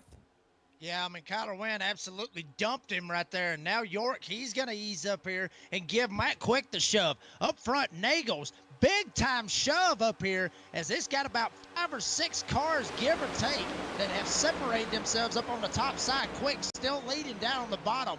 But Kyler Wynn dumped him big time. He had enough of riding. He didn't want to be behind him. He wants to be in front of him. Kyler Wynn, now he's going to jump to the bottom. Quick's going to give the shove. Kyler Wynn, he's had enough of riding back there at the back. He wants to go to the front here at Daytona. Wynn has been aggressive. Looking at the Travis Kelce fan, that is Matt Quick, the boyfriend of Taylor Swift, adorned on the chest of the driver, the number 57 car, trying to get that 82 out front, but more importantly, trying to get that grumpy cat leading the way in the Podium 500. You talk about cats needing to find a way to make things fit. Well, perfect timing. He's about to remember. He's part of the VRX World Cup, or at least experience in that, hence where the scheme comes from. Funnily enough, a lot of those drivers just raced in the Gen 6 car at Dega on Friday. And you know who was amongst those in terms of lead drivers? Hennings, who's at the very back of all this, probably wondering what's going to happen with the 2x2. Hennings is trying to just be one of the cabooses at the back of this field. How about Kyler Quinn and his ability to go from the back to the front? He has been oh so aggressive in this stint. And how about the 0-2? We talked about Logan York. He was in that initial incident, got in the wall, got contact, spun out, and now has himself up towards the front here inside the top 10, trying to make that inside row work. And one thing that I am seeing is Garrett Maines is still trying to come down and side draft this bottom lane. And folks, that's what caused the big one about 10 laps ago. And Maines, he's still trying to get him to pull back. But I'm telling you, I mean, a lot of these drivers are seeing it back there on the bottom side, especially around maybe about the 4th car in line, 5th car in line. They're seeing that. And if anybody's been paying attention to what happened, like I said, 10 laps ago, they got to really be on pins and needles going into these corners and coming out of these corners, knowing that Maines is side drafting them so hard. But Devin, that's what you've got to do. You've got to do that side draft to be able to pull the lane back on the inside to be able to keep the top side lane advancing. How would you like this view behind Matt Quick the whole race? Just to look at Grumpy Cat the whole time as Quinn takes the lead, sliding up towards the top. And Grumpy Cat might have a shot here heading to the line. Not going to lead this lap. But boy, oh boy, does Quick have that number 57 machine in position right now to have themselves up front. And again, the names continue to shake back and forth here in this Podium 500 inside the top 10. This is a good push from York. Remember, he was warned by one of the drivers earlier, don't be too aggressive this early on the pushes. But that aggression in the corners, even though that's not going to help the motor temperatures per se, and potentially pop the motor, Logan York is starting to say on the radio he is getting hot from those pushes in the corners. Yeah, I wonder why. Yeah, he has himself with all the fur on Grumpy Cat filling up that grill right now. He's going to need to find himself some air somewhere, and that inside lane continues to plummet now. That outside groove continues to grow. Wynn leads the way. Nagel's behind him in the 6th. Maines in 3rd, and then that gray 54 car, that's Sean Conklin. And then we talked about Spencer Burns. He was the one who got loose and ended up being what was almost the initial recipient of our most recent caution that took out a number of cars in the field. And from that wreck, we do have the first two retirees of the Podium 500, Anthony English and Justin Rideout. They have both exited the race, both 12 laps down. Andrew Teft, 1 lap down, but besides that, 39 cars on the lead lap right now as Nagels tries to facilitate the bottom end.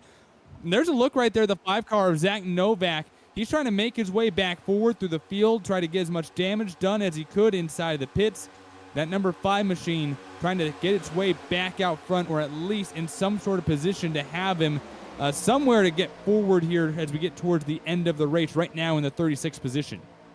Absolutely. And one thing that I want to touch on, what Justin was talking about these guys trying to keep those temps cool. The only way that you can really keep it cool is to be able to duck out to the right side of the back bumper of the guy that you're pushing to be able to get those temperatures down. Well, what's going to happen? You're going to be lined up with the right rear corner of the car that's in front of you, and that's something you really don't want to be in that position, especially in the corners, is because if you just give them that little bit of tap, you'll right hook them and send them straight up into the wall or the line that's up on the top side. So that's one thing a lot of these drivers is really going to be watching for. They got to call it out. Hey, I'm overheating. They have to back completely off of the car that's in front of them. Or some of the best, they can try to make it work and try to line themselves up on the right side and be able to get some air. But, I mean, even the best can screw up just a little bit, Devin. And once they screw up, all chaos, it ends up ensuing. How about a pair of names that we really haven't talked about so far? Justin Champagne. He's now made his way into the 9th position. And right behind him, another familiar name from the Podium 500, Chase Pierce. He has himself fighting just around that top 10 as well. And with them is Jaden Carter. So another group of drivers who have not spent time out front, now making their way inside the top 10. And we continue to shuffle drivers towards the front of the field. And you mentioned Champagne. He is amongst those who's in his second 500-mile race, amongst the few, actually, to get that distinction this weekend. He was amongst those who ran an IDK Players edition of the 500-mile race here at Daytona. It was amongst those who did pretty well in that same type of a paint scheme. He's, after all, built up a strong following as a streamer, and in turn, with his connections, his brother was also amongst those who tried to make the 500 for Podium this year as well. Champagne's been having a very solid year when it comes to the super speedways, and there's a reason he's built up a lot of fans over the years with how he's been able to race on the track like this one. Outside lane been pretty shaky here, but still able to convert a lot of speed coming off of those corners. Nagel's unable to assemble that inside groove, a lot of space between some of those cars, and still Logan York right up underneath the face of Grumpy Cat so far, and I don't know how good his temps are running right now because that car has to keep getting hot, even though the outside lane continues to sway and swivel a lot here, not really getting the maximum amount of momentum that they could be getting as a few drivers here look to assemble a middle groove, and that quickly gets tarnished. Yeah, I mean, and ironically enough, guess who it was? It was Matthew Lee. He was trying to go ahead and ease it down to the middle side. Actually takes a shot, tries to go up to the top side. But that's one thing that we're really going to have to be watching for, is especially this inside lane. You talked about it right there, Devin. I mean, honestly, up front, Nagels is trying to get up there. He's trying to get door-to-door with Kyler Wynn. But eventually, people will start getting frustrated. I mean, that's just how it usually is. The guys on the bottom, they're going to get frustrated that this line's not moving, and then they're going to think, hey, I'm faster than these guys. I can lead this inside train. That's when you're going to see guys try to jump out and try to get in the middle, or much like Matthew Lee, he's had enough of riding on the top side. He's going to dump it in the middle. Everybody else trying to find a way to maybe jump with him, but Matthew Lee in that 0-4 is going to take it 3 wide here at Daytona. No stranger seeing that 04 car do whatever he needs to do, try to get himself forward. But again, it's a risky and it's a gamble trying to get yourself in that middle groove and then find a spot to slot into. That middle groove does not last too long, so that gamble can get you up a little bit out of time, few positions, or that gamble can slide you to the back very quickly. Now, we all do some sim racing here. I would call myself quite the mediocre sim racer, so when I do find myself in events like this, I say I want to find the pros. Being able to race in an event where you get pro drivers in the real world and pro drivers in the sim world, I want to race around them. Where are they right now? Matthew Dula, he's P22. Alfredo, Caruth, LaPrade, 25, 26, 27. Right now, Justin, it feels like the place to be is not in this Hornet's nest around the top 15. I mean, we've seen a couple wrecks already in the Hornet's nest amongst the top 15 after all. So a lot of just for good measure, they just had a loose moment in the middle of the tri-oval with the checkup on the bottom side. Now, the funny thing is, you mentioned Matthew Dua. The funny thing is, every single year I've noticed, especially in this year, it's like, you forgot about me in terms of being able to perform on the racetrack. He's been one of the drivers who's looked red hot in the heats and the duels throughout the week so far. He's just amongst those who is, as you can tell, not in the side-by-side because he knows, I think, what could be coming here with us already at about the trend of where the cautions have come about midway through the fuel run.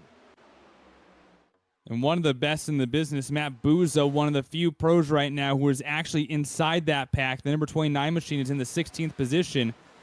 And just around that 04 car, that's where Lee has had some issues trying to assemble that middle lane. He's now slid himself more towards the back of this double file pack. But it really brings up the question sometimes, too, how far back is too far back? Obviously, you want to maintain a draft, not go a lap down. If you do go a lap down, you never know if we had a green flag cycle. You might not get that lap back. But where I see all of those single file cars, you are not out of the chaos. If something were to happen like what happened to Novak in the front of the field again, you are not out of the danger zone that close to that double file pack. Absolutely. I mean, but honestly, how far back do you want to be? You want to be able to stay with the main draft. It doesn't really matter exactly where you're at, especially if you're just riding around, just taking your time and getting to the end. Like Rajah Caruth was talking about earlier, he's just back there just riding, just waiting to the end. You want to be able to make sure you've got the draft, but in my opinion, you don't want to be the last car in that draft because of all the checkups that we've been seeing. If you're the back one and then you end up checking up just a little bit too hard, you're going to end up losing the lead draft, and then everybody's going to be gone. So, in my opinion, you want to probably be, I'd say, the third car from the back if you're just riding around and just taking it easy. Out of that, or be one of these guys that's just in this single-file formation, like you see Rajah Caruth back here. That's what my opinion would be. You just want to make sure you got somebody behind you if you check up just enough hard, or too hard, rather, that you got somebody to be able to shove you back up out of that lead draft.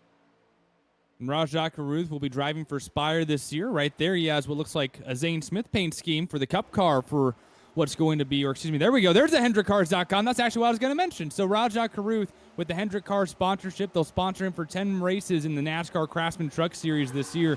And someone on Twitter brought up that not only does he have that Hendrick Cars paint scheme, also ran by Kyle Larson, but that was the original paint scheme of Ricky Hendrick when he was racing in NASCAR before his unfortunate passing. Rajah wearing number 71 this year for Spire. That also happens to be one of Ricky's numbers when he ran in Daytona. So not only Caruth running a former number of Ricky Hendrick, but also running the former paint scheme of Ricky one time when he ran at Daytona. So when Rajah hits Daytona for the NASCAR Craftsman Truck Series race next Friday, a lot of feels driving for a sponsor of the team that he grew up idolizing with Rick Hendrick. So I know a lot will be going on with Rajah when he hits that track in that number 71 Spire Chevrolet coming up on Friday night. And I'm very intrigued, first of all, on how he does in the truck race. But in terms of the race itself here tonight, this has been one of the calmest I think I've seen him on a super speedway ever. Usually he's amongst those that is similar to that of what we've seen with Malik Ray. I'm not saying that because they're just cool, not because they're close friends, but because he usually likes to be one of the leaders early at this point. He likes to be the aggressor. But I'm pretty certain with this, obviously with a lot of eyeballs on him, of course, with the truck announcement coming just a couple days ago, with so much attention being brought to the world of NASCAR in general, it's pretty clear he's making it like he would race in real life. Just play it careful.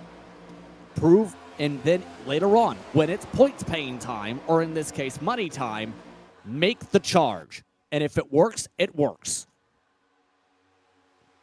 74 laps down of the Podium 500. This is the 6th edition. Next, we're talking about Rajah Caruth. How about Justin Champagne? He has made his way from further back in the field earlier today. He found his way inside the top 5 moments ago, slid his way back up to first, and now Nagel's looking to reclaim that top spot here in the 500. Wow, and Kyler Wynn also ends up getting the bump from the Grumpy Cat. Wow, Nagels was dropping like a rock there for just a second, and it's going to stack everybody up. We're actually seeing maybe some 3 wide, and this bottom lane is going to start to advance, but Nagels got all bent out of shape as Kyler Wynn ended up hitting him. Matt Quick, he did not get the assignment on that one and slammed Kyler Wynn, and that almost been a big-time crash coming off of turn 2. How about back on the inside lane? He was in the lead before the last caution. Spencer Burns back to the point here on the inside lane, and he's getting help from another first-timer inside the top 5. It's Aaron Brown in the top 5 for the first time this afternoon. And that's one of the drivers that's a part of the rebirth of Proximity Racing. They announced in the past couple weeks they are working with Team Watson for a run for the eNASCAR World Tour Qualifying iRacing Series. He's trying to get himself moving. And remember, the funny thing is when it comes to those proximity cars, we've always seen the colors even when they quote-unquote shut down last year because there's been a lot of effort from their drivers to keep that set team going. And that effort has seen Brown get that team and be one of those drivers' teams back on the grid for proximity this year. All at the Shuffling front. at the front. Garrett Maines now moves to the front. Conklin with support, and just like that, Champagne puts out the anchor. Gets caught by Chase Pierce, but a pack of 5 cars stormed to the lead, and they're not done yet. No, they are not. And Garrett Maines, he has the lead. Sean Conklin right behind him. He wants it. Right behind him, Nagel's back here getting the shove from, how about him, Spencer E. Burns. He's got that car maybe a little bit tightened up than what it was earlier on when he got loose after Maines gave him the side draft. Everybody back there, Ward all the way up against the wall, all the way up at the pit house. But Justin Champagne back up here as well as Cody Nagels down on the bottom side. How about Matt Lee? He's up here on the bottom side, and Kyler Wynn right behind them. But Maines and all of them swapping around up here at the front. Nagels about 2 laps ago was back in 8th, and then the 04 and the 82 of Lee and Wynn fell outside the top 10. They find an opportunity, they take advantage of it, and now they're back fighting for the lead. And again, the 02 machine of Logan York got in the wall earlier. Now he's back inside the top 10 as well, but Garrett Maines leads the point. Nagels to the inside with a great push here from Matthew Lee. And it looks like Nagel is getting a little bit dicey. Nearly lost the back end of the race car. One of the main things some of the top drivers on the service will tell you, don't make abrupt lane changes on the corner exits because it weight shifts those rear tires. Nagel's barely got the grip down and now seems to be able to be working back with Maines, just trying to control those runs in the bottom because they built up so much momentum. Lee is not done yet though. Business picking up in the front. Lee gained a shove. Wynn pushing the 04 forward. Wheel to wheels, we head into turn number 3. Nagel's got support from Maines. After that, the top 2 bumper to bumper, and then everyone trying to coordinate behind them. Everybody trying to do that. And also one thing, as Justin was mentioning, don't do no lane changes coming off the corners. Another thing, don't do no bumping coming off the corners. You can bump in the corners, but not coming out of the corners. That's usually when we see guys end up having the back end lifted up and they go spinning around. But right now, Maines has a fantastic bead right on the back bumper of Cody Nagel's back bumper. And Nagels has the lead. Conklin back here as well. Matthew Lee still leading this bottom side with Kyler Wynn trying to get up here, give him that shove, and York as well. Wow, they are dicing it up big time here at Daytona. The outside lane continues to prevail. The 04 of Lee continues to try to find a way to pioneer themselves up towards the front. Wynn is doing what he can. Separate off the rear bumper, though, right now. Nagels has done a tremendous job separating himself in this race, and we have our first group of green flag pit stops. Raja Caruth, looks like Anthony Alfredo, Matt Bouza, all part of this squad going to pit road. Well, that's very interesting. All the NASCAR drivers or real-world drivers, for the most part, coming in together. And some of those partnerships make sense when it comes to when you think about LeBrad, when it comes to when you think about with Bouza, when it comes to Alfredo. Caruth looks like putting a lot of trust in all of them if he's going to be able to jump in with all those other drivers. But with them coming in, that means the pit window could be a lot earlier because of how fast they're going. They're going 46 seconds a lap. If it was a hotter track by 10 degrees, we're talking a second slower. That's a big difference on gas. Looks like most drivers going to forego a trip to pit road, but you'd have to think that this group of 4 going in early is going to entice a few different drivers to make their way in. The big issue here, though, for this group that just pitted is the fact that now the pack flies by them. This small group of 4 cars might not make the kind of speed that you need to keep up if a bunch of these cars find themselves on pit road next in the pack. Yeah, I mean, that's what they really need. They need people to start going ahead and pitting. I mean, granted, you have 4 friends out there, so you're going to be able to get some type of draft, but you're not going to get the draft that the lead pack has. So, I mean, y'all talked about it, the early pit stops. I got a feeling we're going to see some guys diving in right here within the next about couple of, I'd say about 3 laps, give or take, and go ahead and dive in and get probably, I would say, 4 fresh tires, because you're going to have to fill it up anyway. So go ahead, get the 4 fresh tires. I mean, there's unlimited balance, I guess you could say. There is no bill for the tires. So go ahead, take your 4 tires, get it filled up. But that's what these guys are waiting on. They're waiting and hoping that everybody starts to ease down pit road here in the next 3 to 5 laps, give or take. Now, you mentioned the needing more cars part, I think, Jake. The thing is, though, the interesting thing to me, at least in that Fury, is if you have 4 or 5 who can work together firmly as pushers and gain momentum, yeah, they can actually match, if not be a little bit quicker. Now, keep in mind, that's adjusted build to build or even season to season. It's going to come down, I think, to how well those 4 who just pit work. And I think, too, you can throw into the mix there, maybe they went the 15-gallon route in terms of that fuel, Devin, because remember, 4 tires of fuel, you're technically, if you're filling it up to 18 gallons right from empty, have to wait in the box an extra second or 2 for the fuel. Absolutely. I mean, Justin, and you mentioned it just a second ago, but one thing that you actually talked about as well, these guys, obviously, I'm sure they probably may be in a Discord chat of their own. They may be in a TeamSpeak chat of their own, or hell, they may end up being in a radio channel on iRacing of their own. You want to be able to make this pit stop and go ahead and get it with people that you know and trust. Some guys, may end up not being able to handle the car right, might not be able to keep the car straight as much as they can. So like you said, with 5 guys, that's perfect, to go ahead and get it lined up. I was saying about 4 or 5, well, actually 3 or 4 rather, but 5 cars, yeah, you can get them lined up. It's just all about the trust factor, the Bear Buddies thing I was talking about. You want to get those 5 people to get lined up with you and trust them all the way to the end. The funny thing is, they actually did find a few more friends. It's worth noting in 3 and 4. I was about to note here because they're 3/10 quicker than the lead pack right now. Everybody who's pit so far, they've also picked up lap cars of Noel, Teft, Rideout, Brian Headings. He's also fallen to their group. They are quicker than all these cars you see in the main pack. And now that's going to make you wonder, when does that force the hand of these drivers in this front pack to finally dip down on pit road? It has now been a handful of laps since we saw a lot of those pros go down onto pit road, and these drivers continue to beat and box at one another. 85 laps down here in the Podium 500. Green flag pit stops are looming right now, but it continues to be led. Matthew Lee now getting a nose over Cody Nagels, still 2 by 2, about 7 rows deep.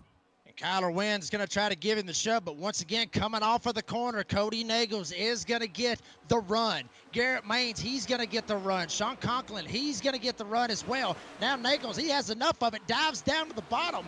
Cody Nagels may be looking to go into the pits because he has been staying up at the top side for quite some time. Watch for this 6. No, he just jumped down to try to put the block. Maines gives him a fantastic shove coming out of 4. For a second, I thought Nagels was going down pit road, but it was just a straight-up block. And now we're going to see some guys try to work their way to the bottom. Like you said, Devin, I think green flag pit stops are on the horizon. Here we go. More and more cars come down. Nagels, Maines, Conklin all slide to the bottom of the track. And the outside lane is now starting to back themselves up. More cars trying to find slots to the bottom. Is this going to be a mass amount of cars jumping onto pit road here? And with these drivers about to make those pit stops here, communication's going to be critical over the radio. Communication in terms of within your pack going to be extremely critical. Being able to get to the brakes extremely critical. Here we go. Wow, there was no group of 6 here. No call on the radio, and I think they just got the speed limit. Yes, nobody's speeding. That one is oh so close, and now the question begins with just how fast that second pack of the first 5 drivers who went and got tires and fuel on pit road. Where is this group here of about 6, 7, or 8 going to come out compared to that first group that pitted? Because look at them. They're getting oh so close to this front pack, and this front group, Champagne getting onto the rear bumper of Pierce. They are slowing down more and more in this front group. Yeah, I think it's, honestly, I think it's got to do with the tire wear. I mean, we talked about it. Granted, tire wear is not as bad here at Daytona like it is at other tracks. We're actually seeing some drivers there taking a shot, about 5 of them easing down pit road. There you see on the bottom of your screen, there is Nagels coming out with the rest of that pack that just got through pitting. Everybody's sliding in, going in with people, like I said, that they trust. But up front, Justin Champagne, Chase Pierce. Then you got Spencer Burns all the way up here in the top 3 cars with Kyler Wynn for these guys to go down pit road here in the next lap or so. That's pretty incredible. I really expected more cars to pit here in these next few laps. Instead, this opening lead group really has split off into small groups here, and that really helps, Justin, when you're trying to make that move onto pit road. When it's 6 cars instead of 25 or 30, it's a lot easier to find your way to get pit speed. And now about half of the main group, no, most of them coming in now here. About the last group coming in for pit stops. And again, nicely executed.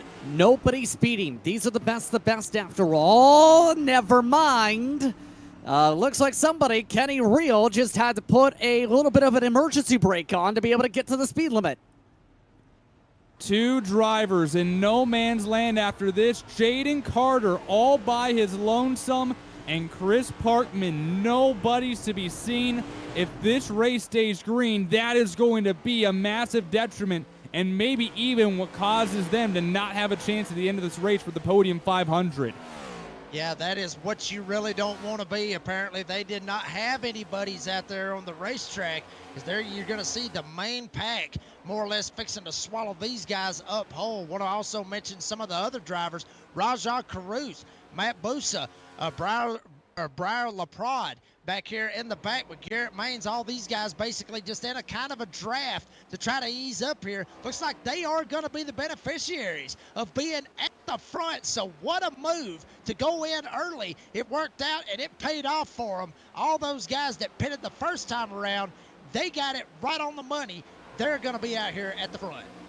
This is an impeccable mix of drivers. You have the guys who've been out front most of this session: Maines, Conklin, Nagels, Lee. They're in the outside lane. And the 4 who pitted first are right now on the inside lane. That being Caruth, LaPrade. You have Alfredo in this group alongside Matt Buza. These all drivers right here, 2 completely different sequences, but separating themselves from the field.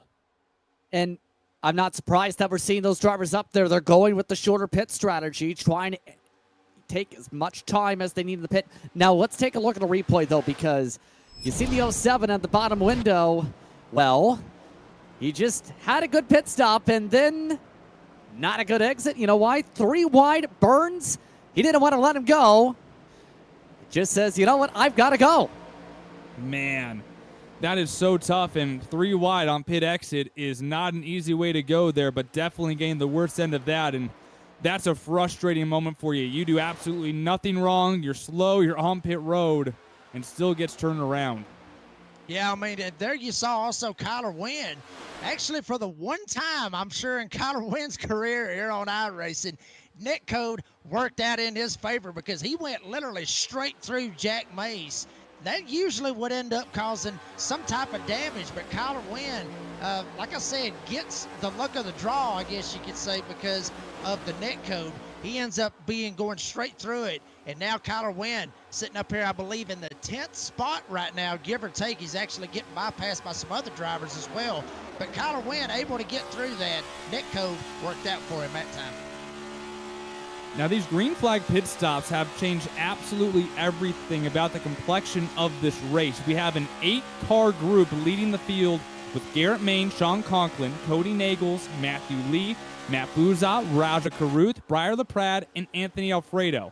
Now, those guys who pitted first have now decided to withdraw the lead. They have now moved into a single 8-car file line. They are now extremely gapping the group behind them by nearly a second on this lap alone. 4.5 seconds behind them, William Hale leads the second group, made up of Hale, Meredith, Brown, Wynn, Burns, Pierce. Champagne is this and goes all the way back to about the 25th position with Jaden Carter, who fortunately for him did not get lost in this. This group also just now got assembled single file. They were all mostly double file as well, but they are now nearly 5 seconds behind the leader. That almost 4.5 seconds behind Anthony Alfredo, the last car in that lead pack. This gets exactly to the point I was talking about, where you have energy when you have too many cars, you have too many variables, you have a lot of checkups. These drivers can't even get to 199 miles an hour down the straightaway, let alone in the corner.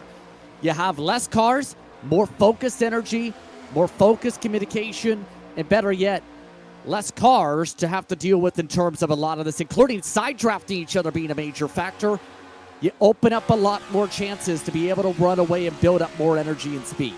That's been a major part of this second pack's issue now is no one wants to work together. They're trying to figure out who's going to be a better pusher. Does anybody have damage? Can we change up the lead car? Is it a problem with the lead car? Even though it's a fixed setup, by the way. There's so much that it's like no one wants to work together. They just lost 2 tenths trying to sort out who wants to be the leader here. They've lost nearly a full second in the past lap and a half to the lead group. And that being said, though, I don't know if it matters. So here's the rundown right now. We have a few different groups. We have that Garrett Maines group in the lead filled with 8 cars. Then, now nearly over 5 seconds behind Alfredo is that second group of cars that ranges from the 9th position all the way to the 25th position. Then we have another group of cars. This group here is only 3 cars wide. Dustin Shepard, Lawson Peel, and Adam Garza. That's 26th through 28th. The final pack now is 29th through 34th, and they are about 2 seconds behind that 3-car pack. Then we have about 3 stragglers, and that makes up the 37 cars on the lead lap right now. Everybody except for that second pack looks content to sit back. Because right now, if you're that front 8, right, we have 105 laps to go, 104 this time by. You will sit for 103 laps and let yourself get to the end of this race and make it an 8-car battle. Where there is a potential caution is either in the next green flag sequence or that pack 9th from 25th who can't seem to quite figure themselves out. I'm telling you, I mean, we'll see what happens. I mean, it's still a long race. Like you said, about 103 laps, but I'm sure Kyler Wynn, you know, we've seen how aggressive that he has been.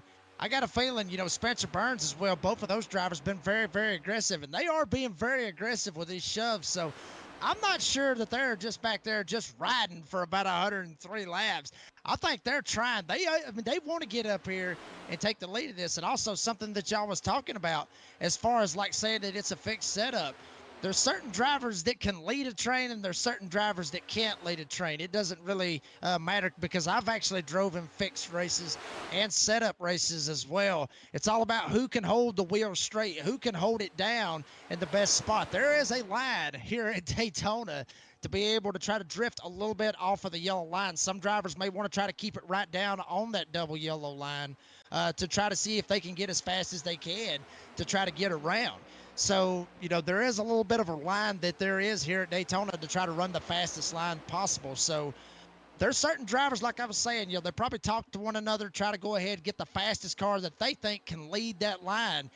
And obviously, I mean, they think Kyler Wynn's that guy, and they also think that Spencer Burns is the guy to give him that shove. But, Jake, here's the issue now. That's Kyler Quinn led pack, the second group. They are losing about 2 to 3 tenths of a second per lap right now. So you're going to need a caution because this group of 8, they are more than content to sit back and run this race to lap 200. And real quickly, I want to mention, you know what's getting this done?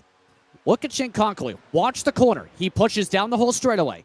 The way to do it, you lift the touch by entry, get it back on the throttle by here, use the corner as a ramp, get back on the bumper by exit.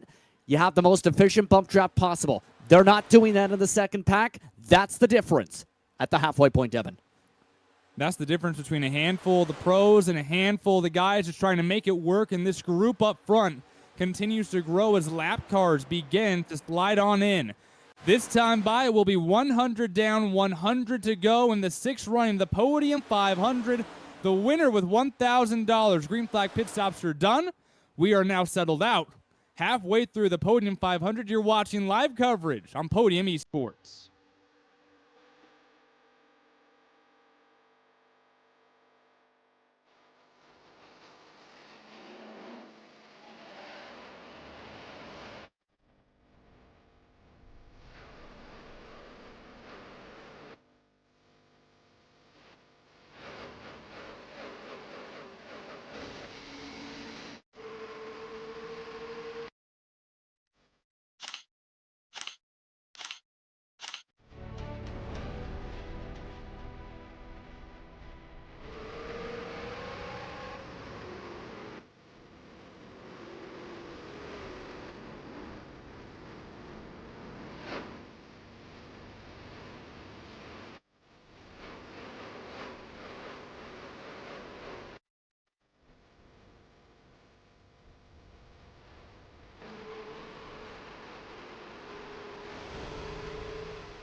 $264 drivers entered with a shot at $1,000.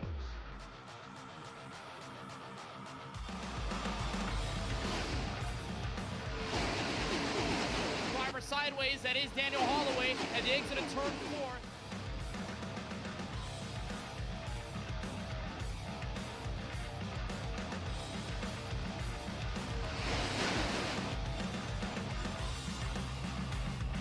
Cars in the wall, it's checkers or wreckers. No caution flags allowed as they wreck towards the back of the pack.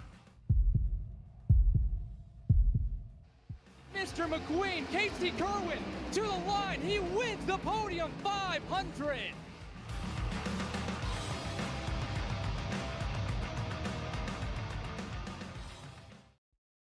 Racing isn't easy, but experiencing it is. iRacing puts you in the driver's seat with the industry's leading sim racing game. Drive on laser scan replicas of the greatest racing circuits from around the world. Go head-to-head against other drivers chosen by skill-based matchmaking to ensure competitive racing at every level. Compete across all your favorite series. In officially licensed cars, engineered to deliver the most accurate driving experience possible.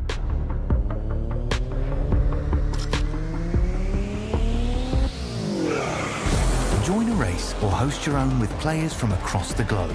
Race against the computer or in a league with friends. Feel the thrill behind the wheel. Visit iRacing.com.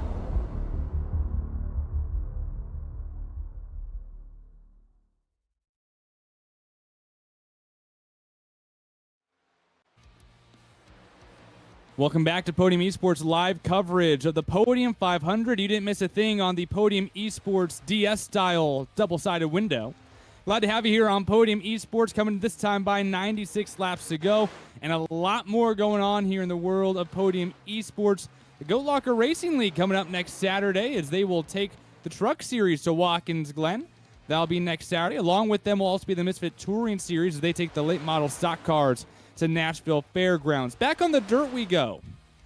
Be the iRacing Short Course 2024 National Series kicking off their season at Wild West Motorsports Park in virtual Las Vegas, or Nevada really, but that'll be coming up on Tuesday. And of course, we have more races here on the Daytona Oval coming up. Do not miss the E-Racing Association Omega Cup Spring Bowl coming up.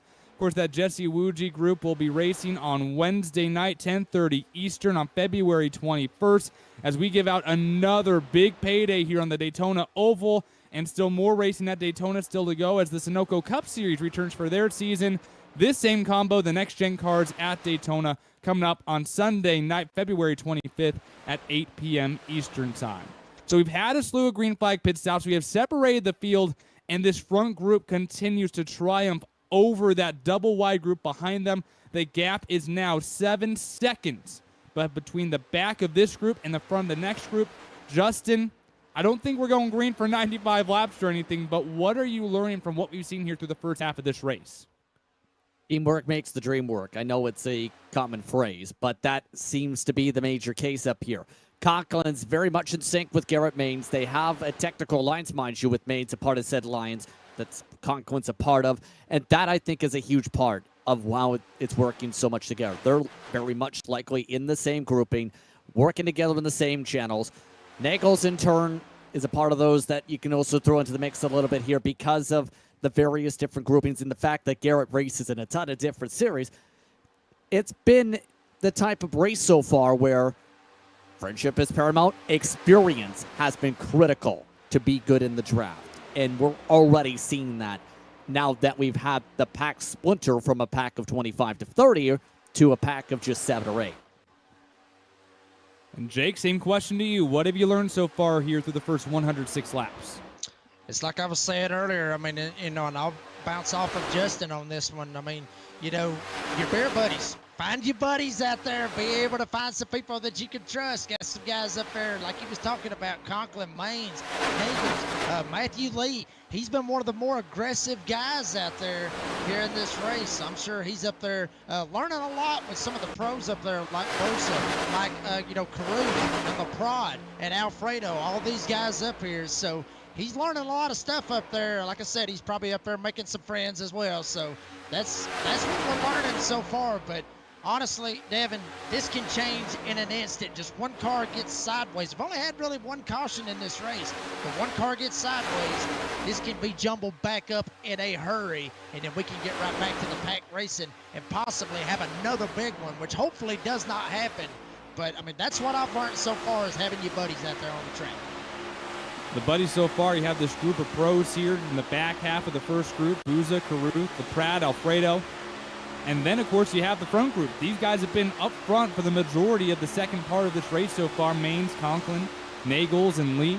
And we are guaranteed to have a first-time champion here in the Podium 500. No former champions making this 42-car field. 1 year ago, Casey Kerwin became the first to become a 2-time champion of the Podium 500. Lake Pedersen in 2022. Nick Ottinger in 2020. And Seth DeMerchant, the inaugural winner, back in 2019. Well, we saw Adam Garza up front quite a bit in the opening part of this race, now slid back to the 29th position.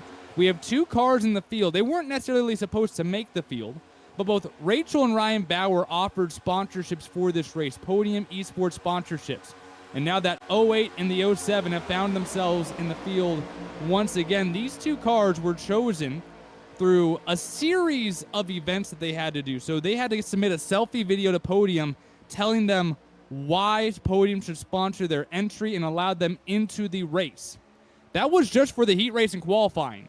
Since then, Adam Garza here in the 08 and Jack Mace in the 07 have qualified their way through the heat, LCQ, and duel, and put the Podium cars in the Podium 500 in this first ever, essentially, house car race that they won through the Bowers. So a big thank you to Ryan and Rachel for allowing them this opportunity. But a big congratulations on both of these 2, not just getting the opportunity, but taking full advantage of it. Anywhere they finish tonight, they're in the green. They're going to get some money. And I think it's a great thing, first of all, to be able to get the opportunity to prove that you can race this. It takes a lot of effort to be able to prove it, but also it's about being the right person, not just about, okay, how many followers do you have, but also what type of person you are, what type of personality do you have. I know that comes a lot into play when it comes to being able to build networks and sponsors and whatnot. But that's a huge opportunity for Garza, even more so, I think, for Mace, because I was talking with Jack Mace after his heat race, for example. We mentioned the JRS connection with John Jones and drivers like Rocky Boyd. He technically, for next week's Road to Pro qualifiers, is a free agent. So Mace needs to do well here. He's still on a search, in fact. And for a 16-year-old that's basically been in sim organizations for now 4 or 5 years, he might be someone in the Coke Series within the next 10 years. It's just a matter of getting the right place. And just like in any series, in Daytona, real, sim, you name it, it's just having that opportunity, and then you can make that happen. And also, I mean, Jake, those are some killer paint schemes too. Yeah, they absolutely are. And we also want to thank you to David Dunwoody at Black Magic Designs for them awesome paints. I mean, he absolutely straight up killed it on those paint schemes. So shout out to David Dunwoody. Thank you so much for what you do to be able to get those paint schemes out there. So great to see them out there, and great, as you know, both of you mentioned, you know, for the Bowers to be able to get those cars out there, get them sponsored. And I mean, awesome to see it, and awesome to see that they made the Podium 500 through the gauntlet. It's awesome to see. Good numbers, good cars. I'm glad to have them out here for the Podium 500, not just getting the sponsorship to be in the race, but they had to make their way all the way through. And right now is patient time, because here with 87 laps to go, there is no gaining on each other between the front pack and the lead pack. J.R. Miller is now your leader of pack number 2, and they find themselves now almost 8 seconds behind Anthony Alfredo, the tail end of group number 1, which is growing. Not just does Garrett Maines and Sean Conklin have the perfect almost bump draft situation right now. Nagels is doing a great job behind them. Matthew Lee is next, Matt Bouza, Rajah Caruth, Briar LaPrade, Anthony Alfredo. But they picked up some lap cars. Brian Hennings is in this group. Chris Parkman is in this group. Now it's a 10-car squad, I should say. And they have put themselves in a position to continue gapping themselves from this next pack. At this point, unless there is some sort of utter demise of this group during a green flag pit stop, anyone behind 8th needs a caution here in the next 86 laps to have a shot at winning this race, just from the textbook perfection that this front group is leading right now. And been listening to the radio in the midst of all this. The amount of panic that I've seen pipe up every few laps has been pretty critical. It's to the point where drivers are shouting in that second pack right this moment, you've got to push. They're forcing cars to push each other in that second pack. When you have outright panic for your hopes for a race, usually that's a bad sign. And when it comes to fierce battling, it usually is a bad sign when you're fiercely shouting, please help me, in a single file pack. I know there's the urgency. Absolutely. They need to catch. But at this point, they need to almost get 3 teammates together in the second pack to be able to be the lead group here, to be more in sync, because you're talking about, in a lot of these cases, maybe 2 or 3 drivers that aren't as familiar with each other, or maybe not as confident or skilled in the push. They're telling drivers, you have to lift right now. J.R. Miller leads that second group. John Ward pushing behind him. Austin Green, Logan York, Kyler Wynn, the first 5 in group number 2. The problem right now, obviously, is that this group is almost 8 seconds behind Alfredo. Now, they did just knock off about 0.3 of a second, but that is a long trek to make up to get to that first group. Now, you could potentially have more help with the group behind you, potentially joining you, making a longer freight train. That's not going to happen, because now this group 9th from 22nd now, because 3 cars have fallen off the pace. They've actually lost numbers. And then after that, the next group is over 12.5 seconds behind the tail end of the group that's just staggered off. Lawson Peel in 25th right now is almost 16 seconds behind the last car in Group 2. Until a caution or a green flag pit stop were to emerge, these are the teams that we have assembled.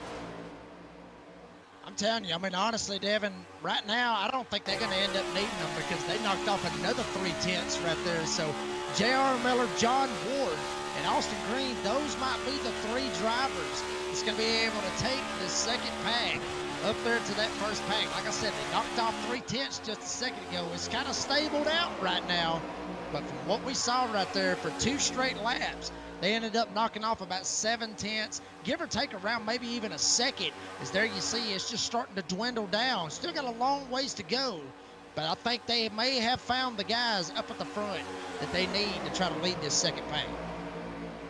But Justin, I'm also noticing here that Sean Conklin is getting off the rear bumper of Garrett Maines alongside Nagels. They're sliding out from behind the car in front of them and getting some air. So I'm almost wondering at this point, is the first group just pacing? I mean, It's just pacing. I mean, look right there. They're just pacing. They're not even behind each other anymore. Yeah, they're just using the apron as a little bit of a ramp to be able to build momentum up, because that is something that at least I've found that if you run straight flat out, try to seam the old line around the track here at Daytona, it's a little bit slower on exit compared to if you slide up a touch bit when you're not side by side, and to be able to ramp it on down, use the banking as a diamond. Now, just heard something just happened in the second pack, though. Some of the PGR cars were working great together. In fact, there were 3 tandeming together, trying to get the momentum going. Then a 4th car tried to join, and then, yeah, 4 cars doesn't work. That could have been worse, as he does a little bit of dirt racing and some jumps in the infield there. But, yeah, that's an aspect there of pushing the pusher. At times, it is acceptable. At times, it's necessary. At other times, back up. Yeah, I mean, that's not what you really want. I mean, it's like we was talking about earlier, honestly, Devin, with the 3-card tango, you can't really do a 4-card tango with everybody pushing one another, because you got to have that lined up absolutely perfect. You got to have the front bumper lined up with the, back bumper lined up perfectly. And you got to do it with 4 cars. I mean, hell, NASCAR couldn't even pull that off. I mean, they even tried it, and we ended up seeing some wrecks out of it as well. So, I mean, that right there for a second, it looked like it may work, but these guys back here are desperate. They are straight up desperate, because at one point they had it almost down to 7 seconds. Now they've got it back down to where it was to start with. So these guys are getting seriously desperate back here in the second pack. And just to step in a little bit here, the part of that urgency too is in terms of being able to find friends. There is a little bit of a challenge for charity going on that popped up during the heat races. Long story short, you have a lot of drivers for a team and money series called Pacey Gray Racing, which is the PGR cars. There's about 11 of them that have had experience in that series. Essentially, there's a challenge that they put up where if Alex Hill, Cody Nagels, Kevin Freeze, Daniel Eberhardt, John Ward were to win, that there is a donation from Podium Esports that will go to the homes for our troops. If the field wins, the PGR donates to Operation Motorsport. It's been a big step up in terms of being able to come together and be able to try and bring some charity into this year's Podium 500. And for reference, there are 3 of those that are part of that list remaining in the feature itself tonight.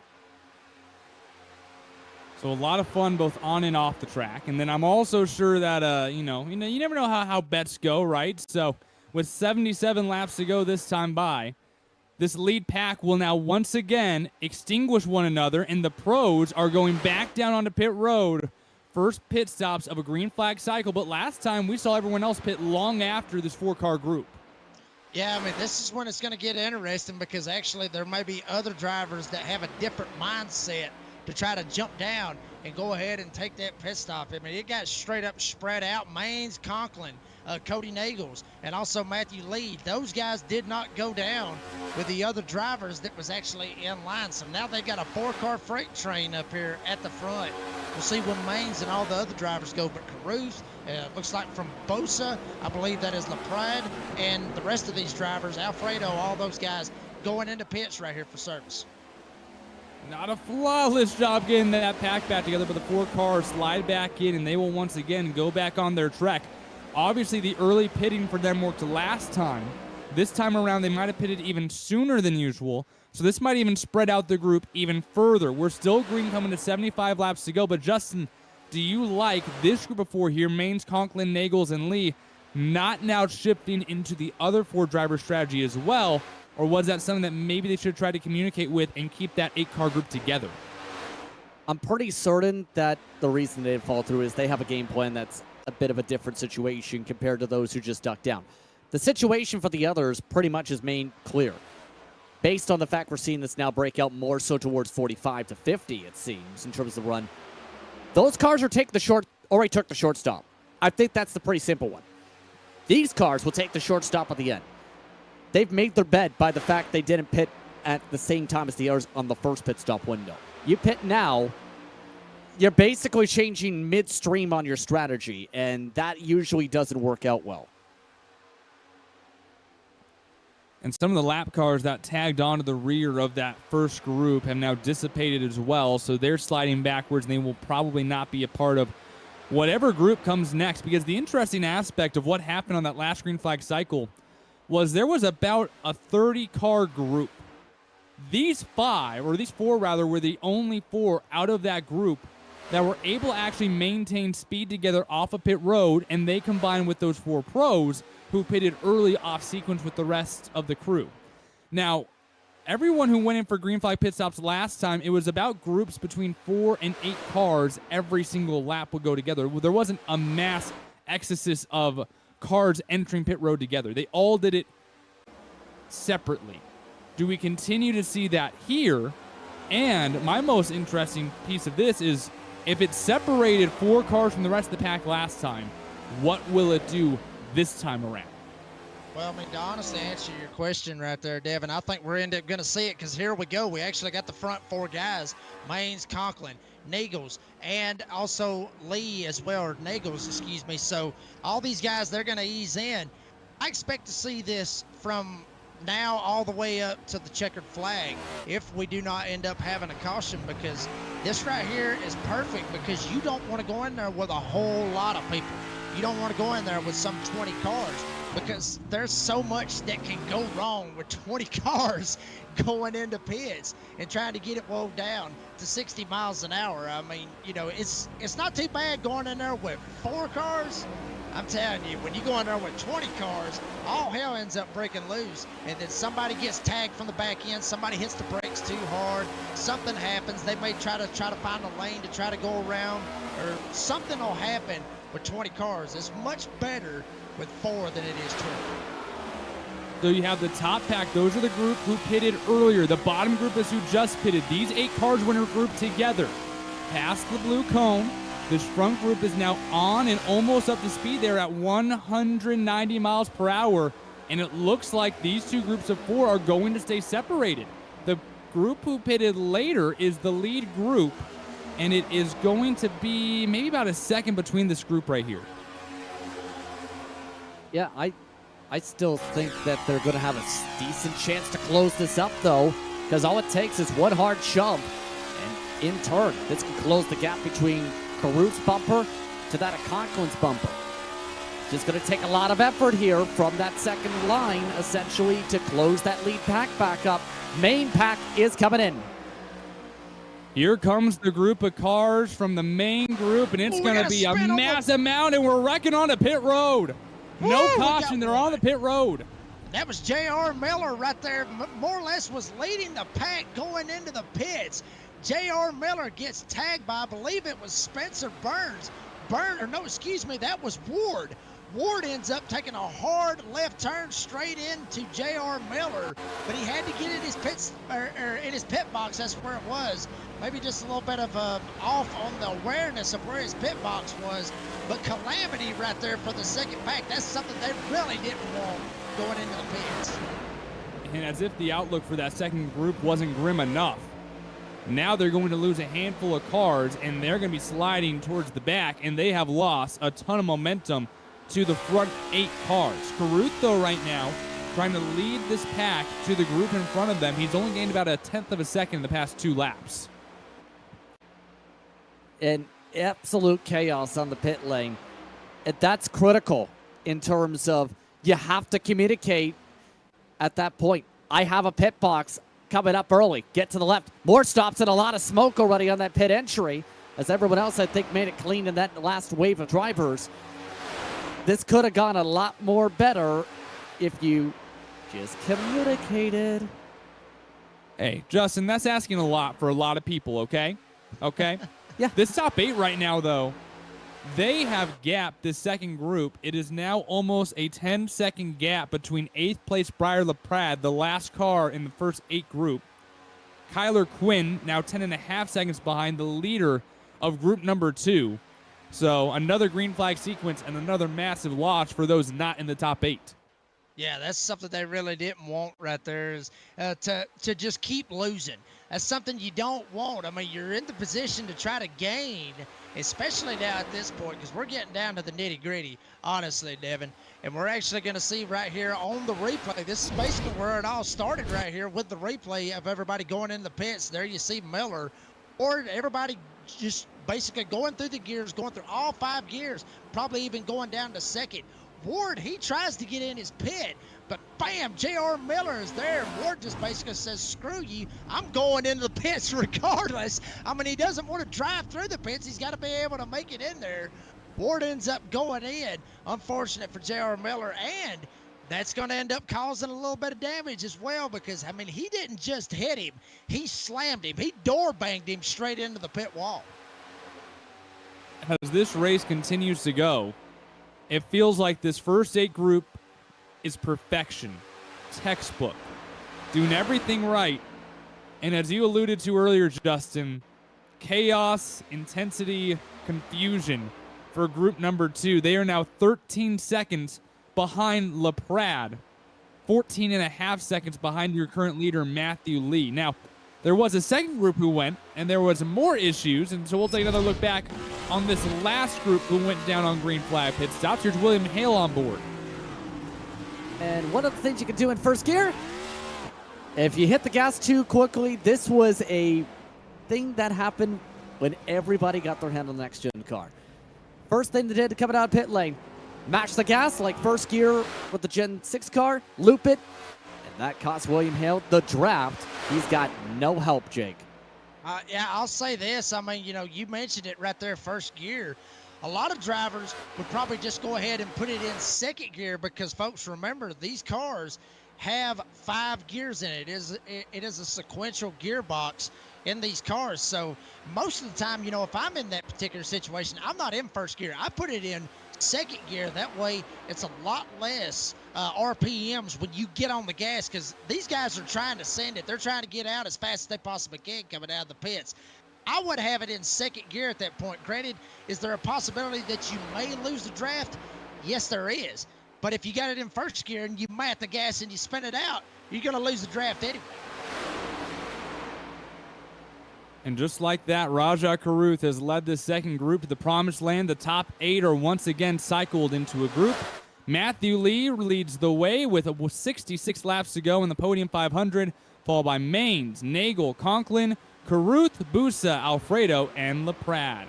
Well, unfortunately, his Podium 500 concluded a little bit early, but we'll chat with Justin Rideout here as he hops into the booth with us. He is also the owner of the Rolling Thunder Truck Series, kicking off their season here on March 24th, and they will be right back here with the trucks at Daytona Super Speedway. 75 lapper coming up, but first and foremost, Justin, unfortunately out of this race a little bit early, but your experience here riding for the Podium 500, making it all the way to the Sunday main event. It was a great experience. I had a lot of fun with it, actually. Even today was fun. It just got caught up in someone else's stuff on accident, and it is what it is. So, good learning experience. First time racing the Podium, so I'm happy with it.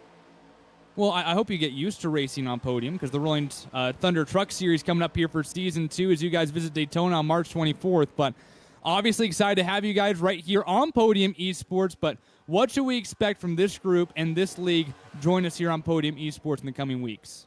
Yeah, first off, I want to thank you guys for having us. So, coming, March 24th for the start of the Truck Series, it's going to be our summer league, 12 races long.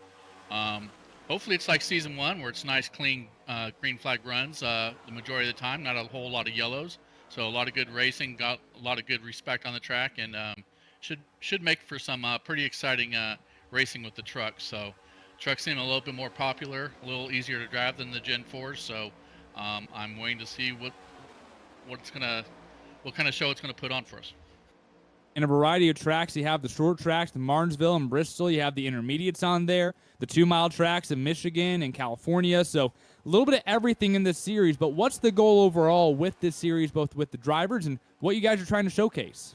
Well, the real purpose of the Truck Series is I'm trying to get more people into our league and get the driver count up there for Season 3, which we will be back in the Gen 4s come next October. So that's the real goal of going to the Truck Series. in the first place, because it seems to attract more drivers, and then we can build from there to go into season 3. So that was the goal for the summer series in the trucks, and yeah, we'll see how this goes. Start in Daytona, end in Homestead. What are you most looking forward to about this season here? Just the competitiveness. I mean, to build on from season 1, and a lot of the drivers are staying with us for season 1, and so we got a pretty good group of people already, a base built, and adding new drivers and bringing more competition in. And the way we're doing this season is we have different tiers in this league, which everybody's going to be on the track at the same time, but the money goes towards, based off what tier you're racing in. So it's like a race within races. So if people are looking for a league to join, please go to podiumesports.com, sign up there, register through Podium, and again, we start March 24th. Well, Justin, looking forward to having you part of the Podium Esports family with the Rolling Thunder Truck Series as they bring Season 2 right here to Podium Esports. Apologies for how your Podium 500 ended, but glad to have you here making it to the main show and excited to see that season opener at Daytona International Speedway. 75-lapper with the NASCAR Truck Series on March 24th. Thanks for joining us, Justin, and hey, at least enjoy the rest of the race, and then we'll enjoy watching you guys here in a little over a month. Absolutely. Thank you, guys. Justin Rideout, the owner and operator of the Rolling Thunder Truck Series, as they bring Season 2 right here to Podium Esports. This time by it will be 60 laps to go in the 6th annual running of the Podium 500. Matthew Lee continues to lead the way. Maines, Nagels, Conklin, Carruth, Busa, Alfredo, and the Prad. The 8-car lead group almost bumper to bumper, and then you have to go back almost 16 seconds behind LaPrade to find Kyler Wynn leading that second group. But someone who we have really not mentioned at all, he now has himself inside the top 10. Eugene Mozganov is now towards the helm of this lead second pack group. Yeah, the Russian rocket so far has been extremely quiet. He was amongst those I noticed, Devin, who wanted to go 3 wide a couple times at the start, then figure out, okay, that's not working. I'm going to go back to single file, and he's lost touch of the main draft, yes. So he's kind of separate out to the rest of his Reichel teammates here. He's the one person really that's keeping at least the pace the way it is in this pack, albeit 3/10 off. And that, I think, is why the second group has picked up a little bit more tempo since the pit stops, with how he's trying to push the same way Conklin and Maines have been up at the front in pack number 1. Oh, by the way, real quickly, you know how much speed that first pack is getting? They're about to lap the 3rd pack, and that might be the opening for this pack here. Absolutely. That might be what they really need to get out of this. And you talked about Mozganov right there in the 10th spot, but how about the driver behind him? We talked about this driver not too long ago. Cole Larson, 15 years old, folks. He's from Oregon, Illinois. Up here, he's got his dad cheering him on. Out here doing a fantastic job right there in that number 20 out here. I mean, we talked about it. A young driver, 15 years old. Hell, I wasn't doing this when I was 15 years old, guys. I may have been doing some stuff on PlayStation, but certainly not on iRacing. But awesome to see, a 15-year-old kid, I should say, out here in the Podium 500 and competing, folks, up here looking to try to get inside the top 10. How about that right there for Cole Larson? What a drive by this young man. And we just had DJ say that his dad is the one spotting for him. How cool is that? I mean, especially so long as you get along, right? I know not all father-son duos do get along all the time, but same thing like if my dad was spotting me, I know I'd have the best spotter going on with me and help me ride along. And boy, has that Mountain Dew number 20 car been riding along pretty dang well so far tonight, just outside the top 10 and looking for a little bit more. Also in the second pack, you got Spencer Burns right behind Cole. He's the one who's been up front for a lot of this race. We talked a lot about Logan York. A couple people who we have not talked a lot about, though, who is in this pack. Alistair Topley, he has himself kind of in the midst of this group right here. Zach Novak is trying to make his way known and kind of back towards the front. And this is where the second group continues to struggle, though. More drivers who want to be the ones leading this lead pack. Obviously now 18 seconds behind Briar LaPrade. I don't think this group has any choice or any chance right now of catching them how the cards are being played right now, but this right here is not going to be helping. Yeah, the way they're riding side by side like this, trying to fight it out, they're killing their momentum. They just lost all the time. They were gaining. Oh, there was a little wiggle I just noticed at the head of that group behind the scoring pylon. Larson was reacting to a little bit. Randall Nichols got pushed in the corner by Logan York, and that could have just destroyed the second pack. And that shuffles them even more. Gap continues to grow between the first group and the second group. And again, all 8 cars in that top group are more than content to ride around for 56 laps, or 55 laps, I should say, and settle that amongst themselves. The last thing that they want to see is a caution, because they have made a textbook classic right here. And now it's all about strategy. It's holding on to your car. It's saving your equipment. It's making what needs to happen happen.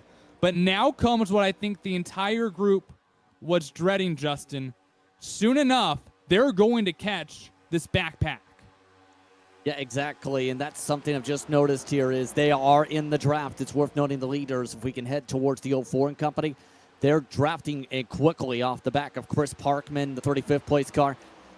This is going to hurt their chances in terms of the second pack for the next little while. Now how the leaders handle this third pack could make or break the second pack more so. If they just catch into the back of the train, that might be the opening for the second pack. If they try to go side by side and the second pack fights to keep the lead lap, that opens up the door for that respective second pack trying to catch them. If this first pack zips on by everybody, no problem, then it's a problem if you're in the second pack. Well, I mean, and Justin, you just mentioned that, honestly, but everybody's got to be on the same page to be able to try to make that move. When they get to them, every single one of them, all 8 of them, right here within the leaders, I should say, they all got to be on the same game plan. If Lee decides to go with them, everybody in that line has got to go. And if he doesn't, then that's going to make it very interesting. But these guys, obviously, they got some speed. But look at this line that they are catching right here. They've got to get some speed going. And what's going to be more interesting is with this lead pack catching the back end of this third pack, there will be some side drafting. Guys is going to try to pull down, side draft to pull these guys back. We'll see what happens, because obviously we saw what happened with side drafting earlier on in the race with Garrett Maines when he pulled the side draft down, ended up getting Spencer Burns all but sideways and spun him around, and it caused the big one. So we'll have to see how this plays out with this lead pack coming around this third pack. And here come your leaders trying to make some moves here around a group of over a dozen cars going a lap down, and you already have a few cars jumping up to that top group trying to block the leaders, take some of their momentum. That there is that Grumpy Cat car that we were looking at earlier too, and just trying to find a way to keep the leaders behind you and try to stay on the lead lap. I mean, on one hand, what is going for this first group of 8 cars is the fact that they have the opportunity here to kind of settle in, but now they're starting to split. Rajah Caruth slides down in front of Garrett Conrath, and the leaders are now starting to mix and mingle here in this lap car group. And what did I just notice when it comes to Caruth? Of course, he's one of those streaming here today, the 71 car. He's literally being coached via Twitch chat by Carson Hocevar, the NASCAR Cup Series, and by one-timey NASCAR Coke driver Justin Bolton. That's an interesting arrangement, first of all, thanks to Twitch. But 2, the main emphasis from those drivers is don't help that third pack. That third pack really wants to break up the lead pack and fast. And they're doing it. Go ahead, Devin. No, I was just going to say they're doing it right now. You have numerous lap cars slotting in between this lead group, and now this lead squad is going to really have a difficult time here, Jake, finding a way to maneuver. They really are going to have to wait for the next green flag run to happen, or what's even worse right now is moves like this and cars in the wall going 3 wide. Not what the leaders want to see right now. Woo, boy, and every single one of them, man, just checked up a little bit. And now Matthew Lee, he's going to get bypassed. Maines is going to jump down to the bottom and try to go around him. Rajah Caruth, you talked about it. Carson Hocevar, whether you love him or not, folks, up there helping out Rajah Caruth here in this race. Caruth to the lead in the number 71. And that lead pack starting to dip back a little bit as the lap cars are 3 wide in front of them. We love having it here on Podium Esports. Please keep chatting with us in the chat. But we are listening. We hear you.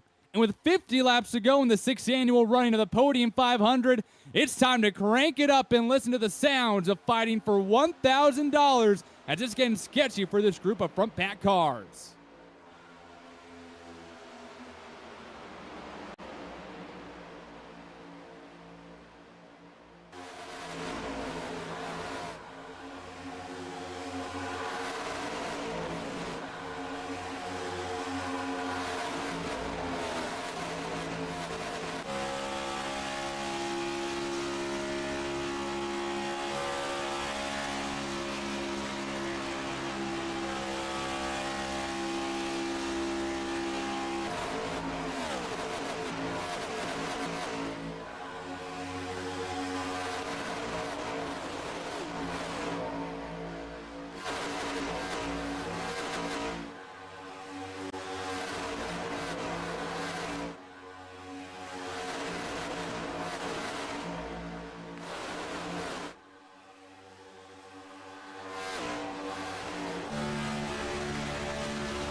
Cody Nagel slides in front of the front bumper of Rajah Caruth and propels himself back into the lead, but still, Justin, this lead pack having to tread carefully here with this group of lap cars at times going 3 wide, and at this point, I think this group of 8 is 1, praying for no caution in this really treacherous group, and 2, hoping that that next green flag stop comes really, really quickly. Yeah, I wouldn't be surprised if as soon as the window opens, everybody just ducks down. Honestly, this might be the one exception to the don't change your strategy rule is what the leaders are having to do with lap cars going 3 wide to fight for the lead lap. Yeah, that's kind of a sign that you should probably think about alternative methods in alternative plans. That's why I think the leaders are so dropping back right now. And if anything, this is exactly what the second pack needed. This was the second option I mentioned. Hope that there's this. So the second pack can go zoom zoom. And going zoom zoom they are, because the leader of the second pack, Austin Green, over the past 4 laps, has cut into the lead of this first group by nearly 3.5 seconds. So they are gaining. It's only a matter of time, though, to see what chapter comes next. 45 laps to go in the 6th running of the Podium 500, brought to you by Ruff'n Rowdy Treats. Produced with all natural ingredients with no preservatives, Ruff'n Rowdy Treats are made in the mind of your doggies, including those with sensitive stomachs. So with 8 varieties to choose from, their homemade dog treats have ingredients that you can trust. To order, go now to Ruff'n-Rowdy-Treats.square.site or scan that QR code on your screen right now. And of course, be sure to follow them on Instagram at ruffnrowdy.treats or on Facebook on Ruff'n Rowdy Treats. So be sure, treat your doggies right. Go check them out. And thank you, Ruff'n Rowdy Treats, for supporting the Podium 500. Gap continues to close between Austin Greer in 9th and Matthew Lee in the 8th position. And it is not getting less treacherous in front of the lead pack. What is getting less treacherous, though, is the second group, Justin, looks like they're really starting to actually figure it out, and it's coming at the most ideal time. You have Green who's also a broadcaster from my understanding. On top of being a good super speedway racer, you have Wynn, who is a contender when it comes to IDK Players race on Friday. You have the Russian Rocket, who we've already seen how well the Rental cars have worked together or their affiliates. You have Larson, who's amongst those who runs a fair bit of super speedway. This is the kind of teamwork they needed from the... Never mind, the 20 just tried to push the pusher, and the pusher just about pushed the pusher in the pusher. It's all about getting the right cars in the combination. Before, no one was in sync. No one was sure of each other. Now they've got cars that are confident with each other and good with pushing each other. And this is such a delicate balance. As I mentioned before the race started, it's not just about being the best of the best. It's not just about the skill. But opposed to what many believe, it's also not about luck fully either. It's about being in position for when the opportunities present themselves to give you that shot to take advantage. Michael McDowell, 2021 Daytona 500. That was not luck. That was right place, right time through a mix of skill, luck, and patience. And he won the Daytona 500. Ricky Stenhouse Jr. 1 year ago. Austin Cindric the year before that. Denny Hamlin in his numerous Daytona 500s. It's not always about they're the best at it, but they know what they're doing. They know how to take advantage of opportunities. And all those Daytona 500 winners in the real world are good at what they do racing at a super speedway. You culminate that all together, the luck is in your hands, and then that is when you're able to claim glory, and in this case today, potentially take home $1,000. Right now, the front 8 cars have themselves in that position, but it takes one caution, one screw-up, one green flag cycle for someone in that second group to be thrusted into the position to have that opportunity for everything to come into their hands.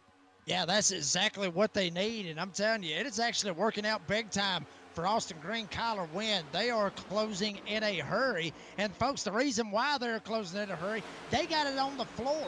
Everybody else up at the front, Cody Nagels, you got Rajah Caruth, Matt Busa, how about Anthony Alfredo? All these drivers that's up here at the front, they're literally half throttle right now, just waiting for something to pop off right here in this big gaggle of cars that you see before you here coming out of the tri-oval. They're just waiting. The rest of them guys, they got it on the loud pedal. They are rocking and rolling, trying to get up here and catch the leaders. But, I mean, folks, these guys, like you was talking about Ruff'n Rowdy earlier, these guys up at the front, with trying not to go another lap down, if not already more laps down from the leaders, they are getting Ruff'n Rowdy up here at the front. Since this lead pack has caught the rear bumper of this third group, the second pack has gained by over 5 seconds. The gap between Briar LaPrade and Austin Green is now only 8.7 seconds. So I'm going to ask chat first, and then Justin, I'll ask you second. When does this lead pack need to pit? That is when it's actually going to be able to separate themselves from this group right here and get themselves back at the speed that they're going. I think I already see some of you guys saying when they need to pit, how soon are we getting that? But Justin, your thoughts, when does this lead pack need to separate themselves from what right now is a cancer, this third group?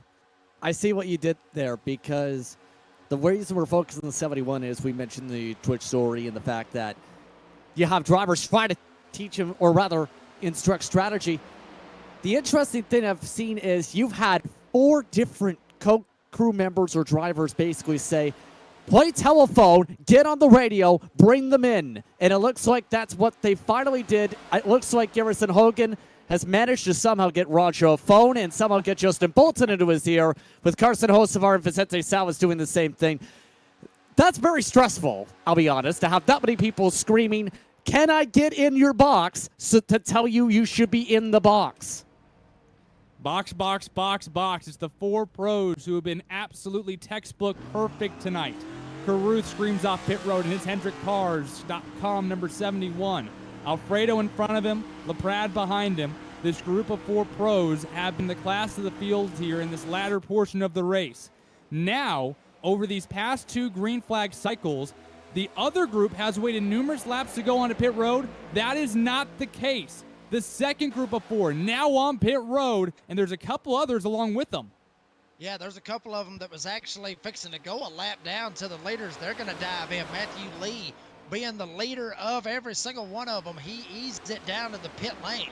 Another driver that we was talking about earlier, Jaden Carter, he's actually 1 lap down. He completely missed his box, drove straight through it, was actually parked 2 boxes ahead of him, had to throw it in reverse and back it up just to get service. So that's one big key that these guys are going to have to do. The pros was able to do it.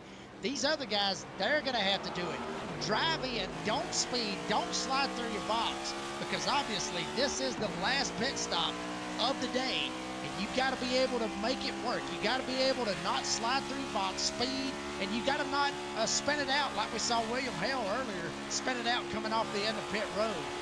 Got to be textbook, like the pros did it right there. Got to be textbook if you want to win this Podium 500. Here come the pros, led by Anthony Alfredo, catching with a head of steam, but it won't be enough to overtake this other group of 4 who pitted 1 lap later. Here you see Nagels is right now with Lee way off the bumper, the top 2 cars, and here comes Alfredo, Caruth. They are pushing themselves towards the front of this group of what is now 9 with a lap car in the squad. And quickly they have to zip. Quickly, very quickly here. I don't think this tandem's going to last, obviously, here. Especially with Alfredo coming forward here. This was one of the groupings to keep in mind. Roger's been dialed in the most I think I've ever seen him. Oh, he's also got Garrison in the box now to make sure he knows to stay dialed in because, fun fact, Roger's original spotter, Jordan Haynes, left about a while ago. Here they go for the lead. And here comes Matthew Lead on the outside. We're 2 by 2, 4 rows deep. Is the 8 cars the class of the field so far this afternoon, and they are door to door, 4 rows deep. It's the best of the 6th running of the Podium 500, coming to 34 laps to go. We're watching that battle right now. Garrett Maines getting the shove from Sean Conklin. That's the battle that you're seeing on the bottom of your screen. Yellow flag is out. Is on the speedway. Throw everything away. This is the last thing that this group wanted to see. The only benefactor here is that they are on the lead lap, but chaos ensues with 35 to go, and it is that oh-so-troubling group we were talking about earlier. And it was the matter of not if, it was when, but this is big in terms of the timing because a lot of the pit stops already happened to shuffle the order. Matt Quick absolutely destroyed. Well, you could guess what that word was.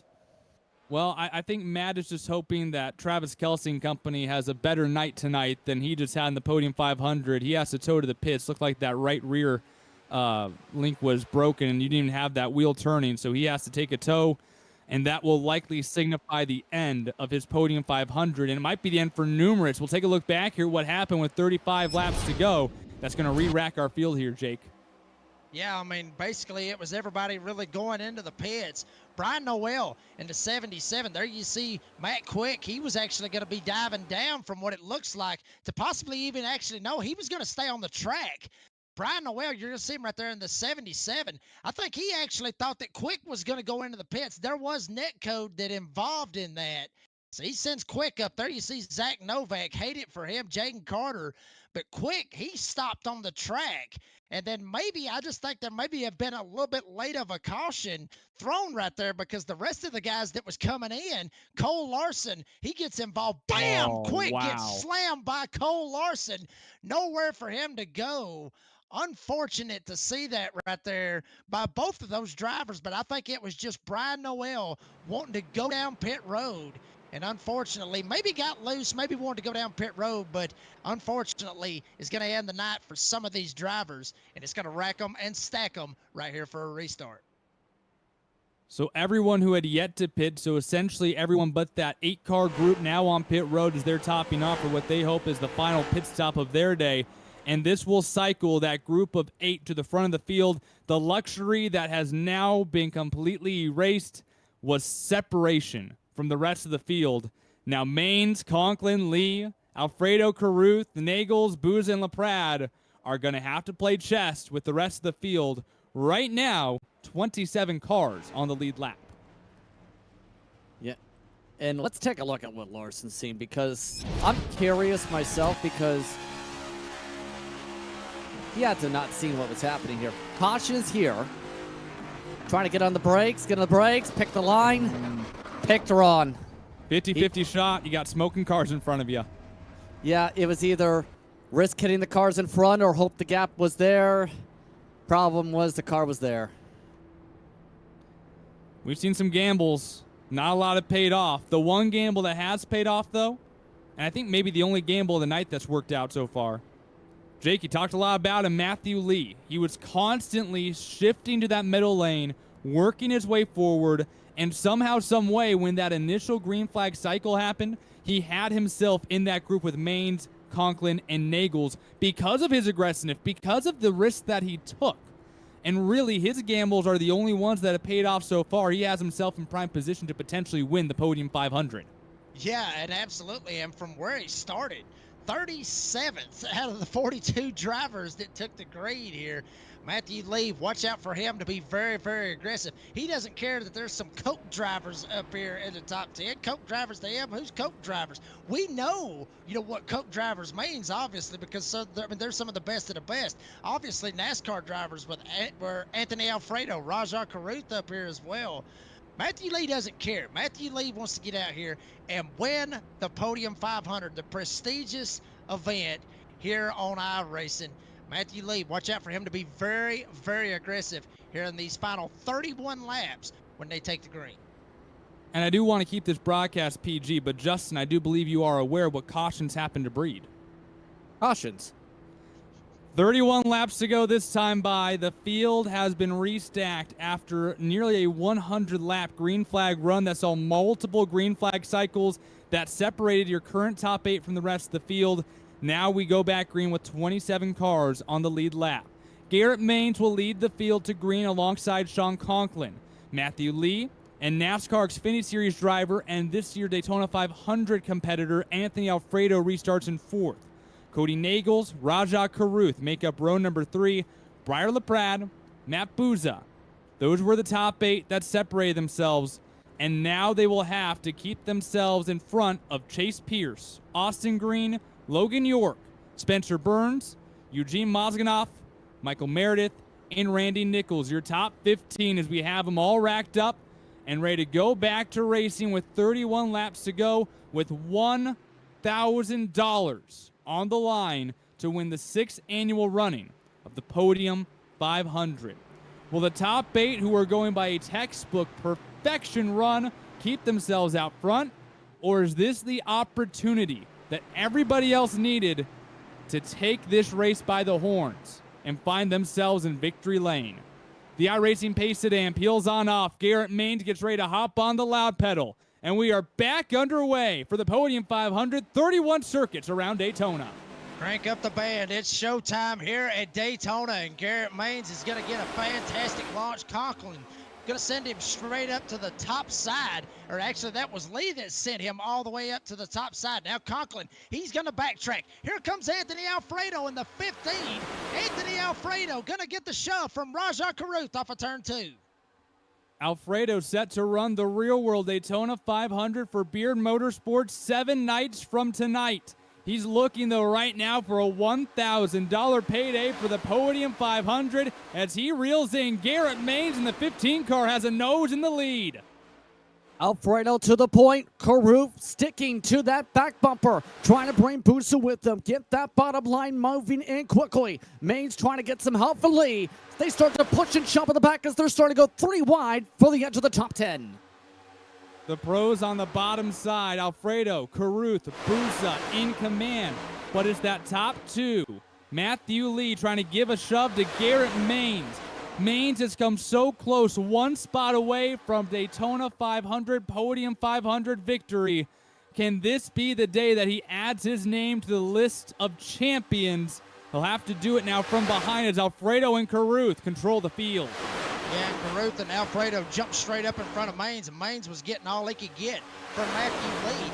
Maines actually got up into the fence just a little bit, but no harm, no foul. Down on the bottom side, Matt Bouza, how about him in the 62? He's trying to go to the front here at Daytona, and guess who? Austin Green, who was leading the second group, he needed this caution. He's going to be able to take it. Bouza goes to the top. Here comes Austin Green for the lead. Austin Green knows this track goes so well. Meteorologists gained his degree at Embry-Riddle Aeronautical University. Their campus is right off of Turn 3 at Daytona. And now he leads the Podium 500, trying to get it back away from Buza. Oh, wow, that happens. The Russian Rocket now hooks up with Maines. He's in the conversation. Remember, he was in the second pack too as one of its main pushers. Now he pushes Buza. Now some of the Ryko cars trying to establish their presence. Anthony Alfredo continues to get the ride of his season when it comes to virtual side. Real world drivers unite on the top. The only two real-world drivers in this year's Podium 500. The Our Motorsports Xfinity Series driver leads the way. The Spire Motorsports Truck Series driver second line on the outside, but they cannot hold back. The eNASCAR Coke Series Pro, Matt Buza, as he takes the lead on the inside lane. How about the Russian Rocket? He may have something to say about that. Down on the bottom, Busa up top. Here comes Garrett Maines. He's going to give the shove to Mozganov right on the bottom side. Busa trying to pull down and pull some side draft. Alfredo's going to come up, give a shove to Busa. Couple of drivers back in the back getting into the fence as they are rocking and rolling, getting rowdy. Ruff'n Rowdy up here at the front. Mozganov to the lead at Daytona. LaPrade got put in the wall, and they're still playing dangerously in the back of this pack, but it's the Russian Rocket leading the way right now, and here comes Green again on the inside. Trying to shuffle forward is Busa. He's got help now from Alfredo. They continue to play tipsy-topsy in terms of the parties. Busa loses his help. Alfredo moves back up topside, and to the lead, one of the top oval racers from Russia. Now up top on the outside, Busa with a better run on the bottom. It is a who's party. Out front is Buza, gets a bad bump. They're four wide going through the tri-oval. They get themselves back together, and Mozganov back up front. They're racing like it's 3 to go, not 26 to go. Hell of a save up front by Matt Busa, and he almost lost it, but everybody else able to keep it straight as they was looking 4 wide at one point. Up front, the Russian Rocket up at the top side, getting the shove from Garrett Maines. Anthony Alfredo right behind him. Rajah Caruth trying to give the shove as well as Matt Busa trying to get this bottom side rolling, as there you saw the replay from what happened to Briar LaPrade, but the Russian Rocket leading here at Daytona. And what happened to LaPrade is not going to be the last time that happens to someone. Aggressive line dancing here, coming to 25 laps to go, and a lap car coming in the way. Mozganov on point on the outside, getting the massive push from Garrett Maines. The lap car tries to dive out of the way here, and Booz is trying to lead this inside lane back up front. That bottom line wants to get moving. Busa doesn't want to get moving if it's not including him. Karuf doesn't want to move in unless it includes him. Big run for Busa and Karuf on the dual bump. 25 to go, coming to 24 at the stripe. A tandem on the bottom. Now that top line trying to use the middle instead to force everyone to go side by side and not 3x3. Crash for Burns into 3. Stephen Burns back there. Chaos, and there goes Caruth off the bumper of Busa. Caruth goes around, gets into Busa. Hellacious crash. Whole field piling in. Everybody skippering, trying to get around. Rajah Caruth, devastatingly, does look like he has a little bit of damage. He may be able to get it fired back up and get back out there. Intensity at an all-time high at the front of the pack with 25 laps to go, and it bites two of the best in the class right now as Busa and Caruth bang bumpers. Caruth goes for a spin. Nagel, who's ran so well today, he's in the back of the pack as well, and everybody takes a breath with 24 to go. And a massive pile-up peel. Alfredo, Felton in it. Let's take a look at what happened again, because it almost looked like an offset bump. First, there's this part. This was at the back of the group. Spencer Burns, this I'm surprised wasn't the caution, because he was a full 45 degrees around off the nose of Aaron Brown. Apparently, Kyra Wynn was enough to keep it from not going yellow. And then it was Caruth and Busa trying to get that bottom line going. Offset on the bump initially off the edge of the Chevy nose, and here comes the pack. Massive damage for Alfredo. Conklin is in it. That group of 8 who was absolutely textbook flawless. Almost each and every one of them removed from the equation here on lap number 24 to go. I will say this, and I'll agree with Justin on this, but I think honestly it may have been a little bit of side draft as we saw earlier on in the race where the big crash happened right there very early on in the race. You saw Garrett Maines, he comes down and puts some side draft to try to pull Carruth back. That probably had a lot to do with it because as soon as he came down, it looked like Carruth's car just kind of stepped out. Now, granted, there was probably a bump that was taking place as well. I got a feeling that side draft had a lot to do with Carruth going around. A little bit of a split decision on pit road. A lot of your leaders decide to stay out. A handful of drivers going to make sure they're topped off with Sunoco fuel and get some fresh rubber. But for now, Eugene Mozganoff leads the way, gunning for $1,000 here in the Podium 500. Garrett Maines, the runner-up 2 years ago, riding in that second position. Booza didn't get a ton of damage, it looks like, as he will decide to stay out on track. Seems confident in whatever form of aerodynamics he's going to have left. And this actually will bring Briar LaPrade back into the conversation in P8. Yeah, this was the caution I think a few drivers were hoping for. Well, on top of the other caution, obviously.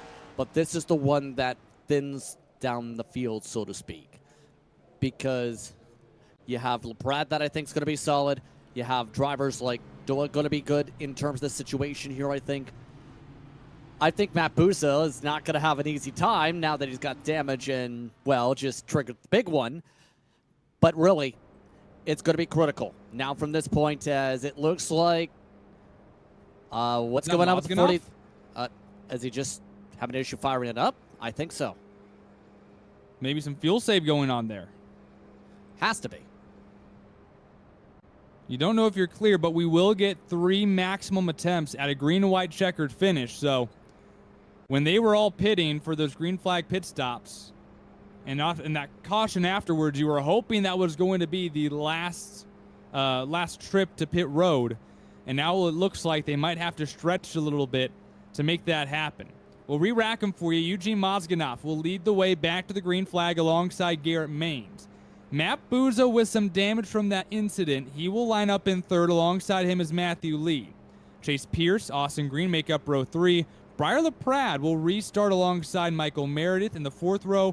Kyler Wynn is back in this alongside Logan York. They're 9th and 10th here. Nichols, Brown, Dula, Nagels, and Derek Fulton, your top 15 right now. Absolutely. And Justin Champagne also back there. He's in the 16th spot.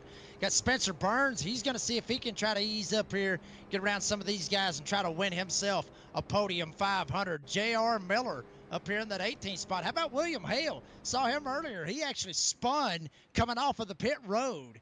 He's back up here, still on the lead lap. Still got a shot to win it up here in the 19th spot. And also Jack Mace, one of the Podium cars out here. He's rounded out the top 20 right now. Hold on, guys. I think Matthew Lee may be punching air here because he's not on the track. And I'm pretty sure it's a tech issue. Oh, my goodness. That's got to hurt. From inside the top 5, you see the car disappear, 2nd row outside. He has been absolutely tremendous tonight.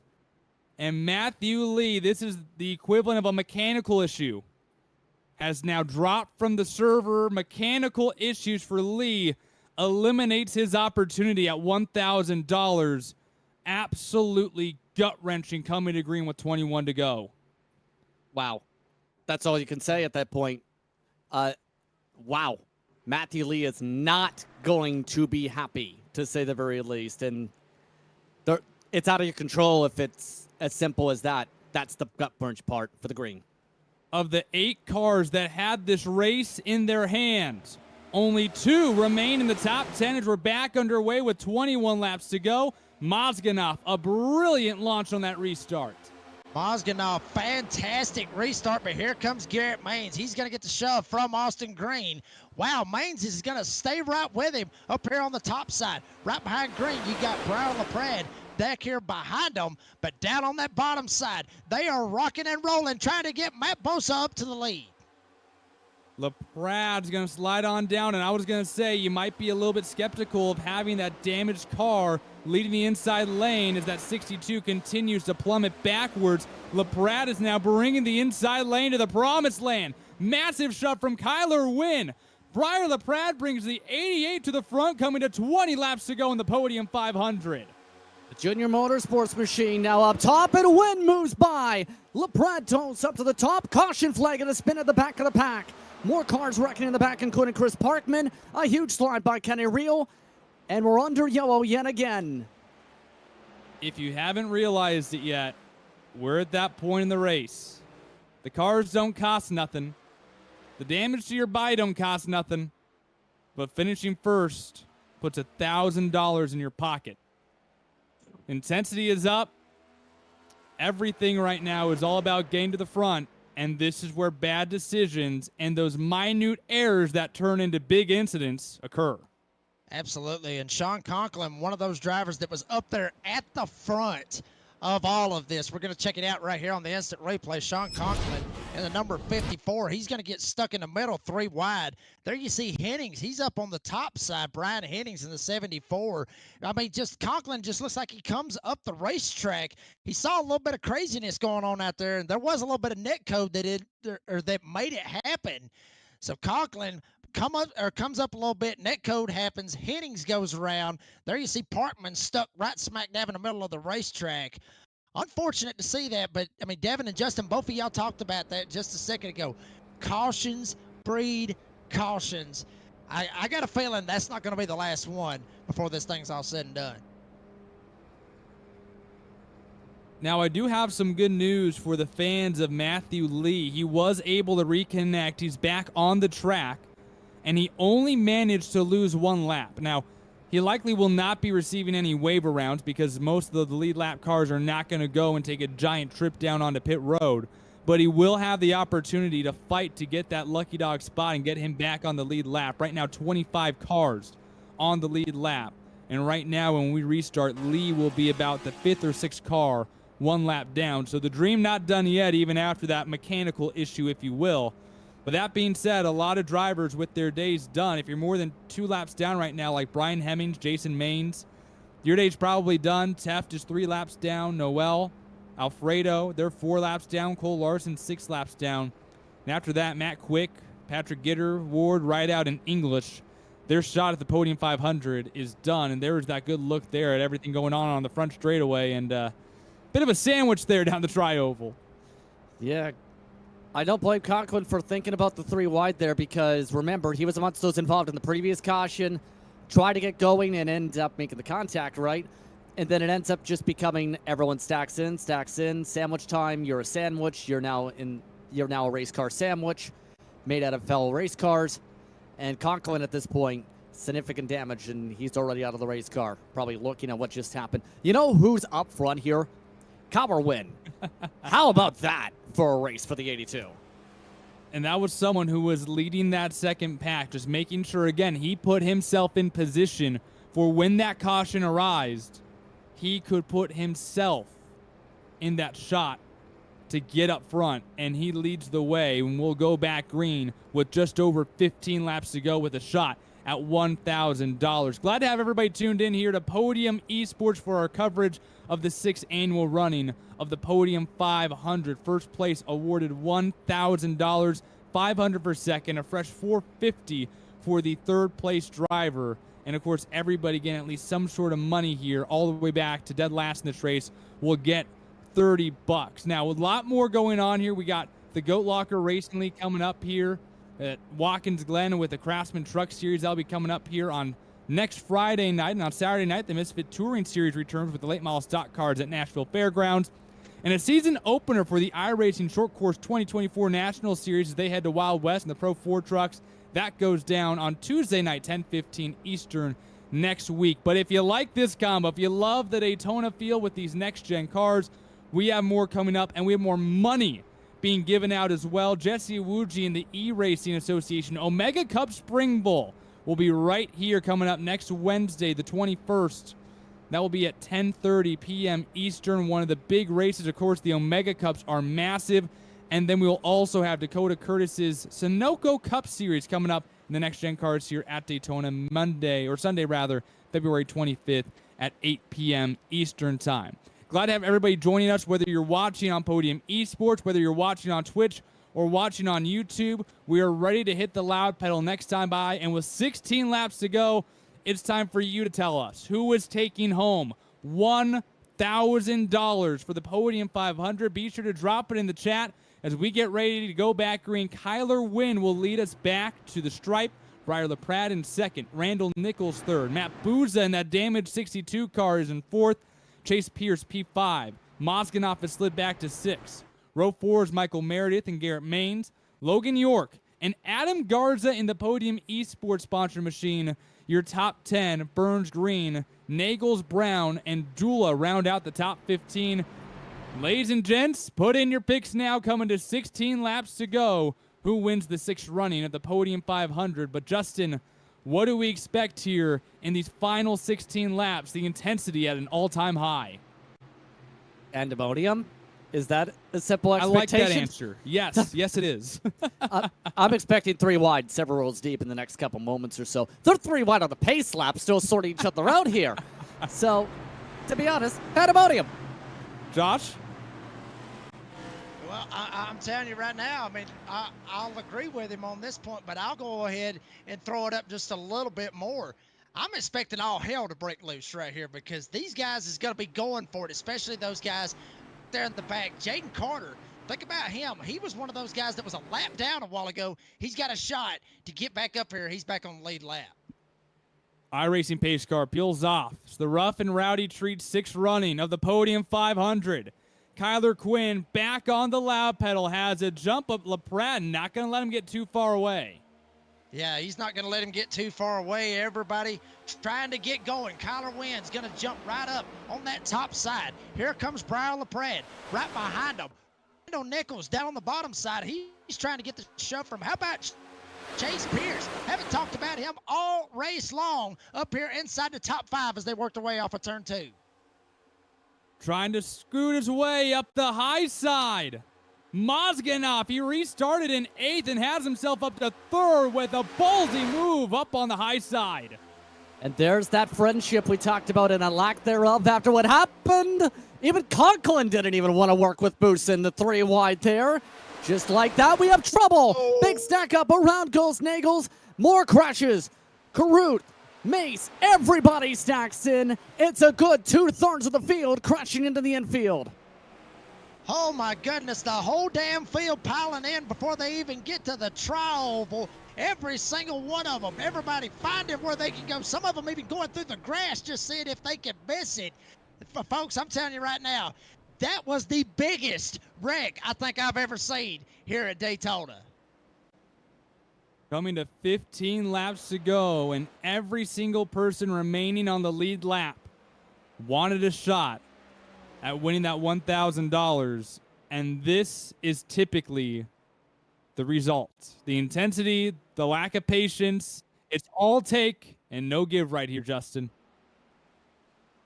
Could just see it starting to build up a little bit, just not at that exact point. Let's see if we can take a look there because I believe it was Nagels who ended up getting the contact after watch the 0-2. That's York. He sees the middle line, says, I want to go there. Same time, Nagels try to go in the same spot, and that just is the match that lights the fire.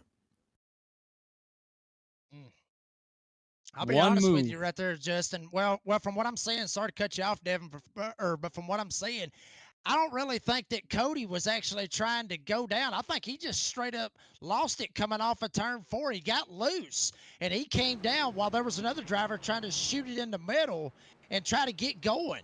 So I think that was maybe what it was. I mean, Cody Nagels, he tried to hold on to it as best as he possibly could. But I'm telling you, right there coming off turn 4, it gets so crazy. You can get tight, you can get loose. I've been loose right there numerous times coming off of turn 4, much like turn 2 as well. We'll check it out once again right here on the instant replay because Cody, He tried to hold on to it. There you're going to see the shove. Matt Bosa, I mean, that car is all straight up torn up right there. And you're riding on board with Conklin. Check out, see how this ends up getting through for Conklin. There you see right up there at the front, Nagels gets loose. See smoke, cars everywhere. Conklin all over the brake pedal. How about that right there? Conklin almost made it through until Novak comes up and gets into him. That was Moses' moment until it wasn't Moses' moment. Boy, Conklin, you think you get away from it. And how about the night that Zach Novak has had? Absolutely no brakes for the Coke Zero Sugar machine, but that is a large pile of carbon fiber. One move, maybe not even a mistake at that point, but that's the carnage that ensues. And the question is no longer how many cars are left on the lead lap. The question is how many cars are actually aerodynamic enough to keep up with a pack and try to win a race. And that's a question that's hard to answer. Yeah, and I believe I heard we have an error look here. There's drivers without front bumpers up here. With under 20 laps to go here. This is just, at this point, if you have to go back to the rear to get damage repair done, there's no guarantee you make it back up there. That's why I think some of them are hesitant for the time being until seeing what they truly have, because if you pit, there's a very good chance you're behind everybody else in terms of lap cars, of course. And including those who are on the lead lap with significant damage, there's a guarantee, a strong chance actually, you don't keep the draft if you get the repairs even with a clean car, because you still have to pass about 20 damaged cars to get to the next clean car, potentially. We'll stack him back up again, and this is exactly what happens when you race a sim race at Daytona, right? The intensity comes. These guys have been racing for nearly 500 miles, nearly 200 laps, fighting for $1,000. When they're racing official races for $0, this is the likely outcome. But when you put money in front of these drivers and say, boys, have at it, whatever you need to get that payday, this is what happens. This is a product of this racing in the real world, and then more so in the sim world. And it's a battle of endurance. It's a battle of patience. It's a battle of overcoming everything thrown in your way. And it's cars like that where you're just trying to get whatever you can out of a day like today. Woo, boy, check that out right there with Sean Conklin. I mean, he'd look pretty good on a short track. Honestly, you know, he ain't even got the front bumper on it. But, I mean, Devin, basically, I mean, honestly, to agree with you on that, yeah, I mean, that is exactly right. I mean, it's going to be about the will to try to win the Podium 500. And, folks, I've been in those official races before where it comes down to a 13-lap sprint, and then it ends up being a 5-lap sprint when we have another caution. Then you end up going through about 3 or 4 green, white checkers. So some of you iRacers out there will know exactly what I'm talking about. I mean, that stuff happens here at Daytona, Talladega. But it's like you said, Devin, when they throw $1,000 out there, I mean, you're going for it. You are full send all the way. Win, LaPrade, Maines, Mozganoff. Your top 4 in the first 2 rows. And the Podium Esports house car of Adam Garza lines up in P5.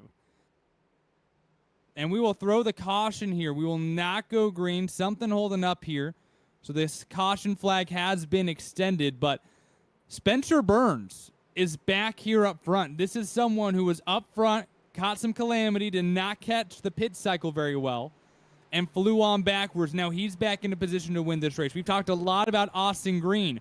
Randall Nichols is someone who we talked about a ton at the start of this race. And now here he is inside of the top 10.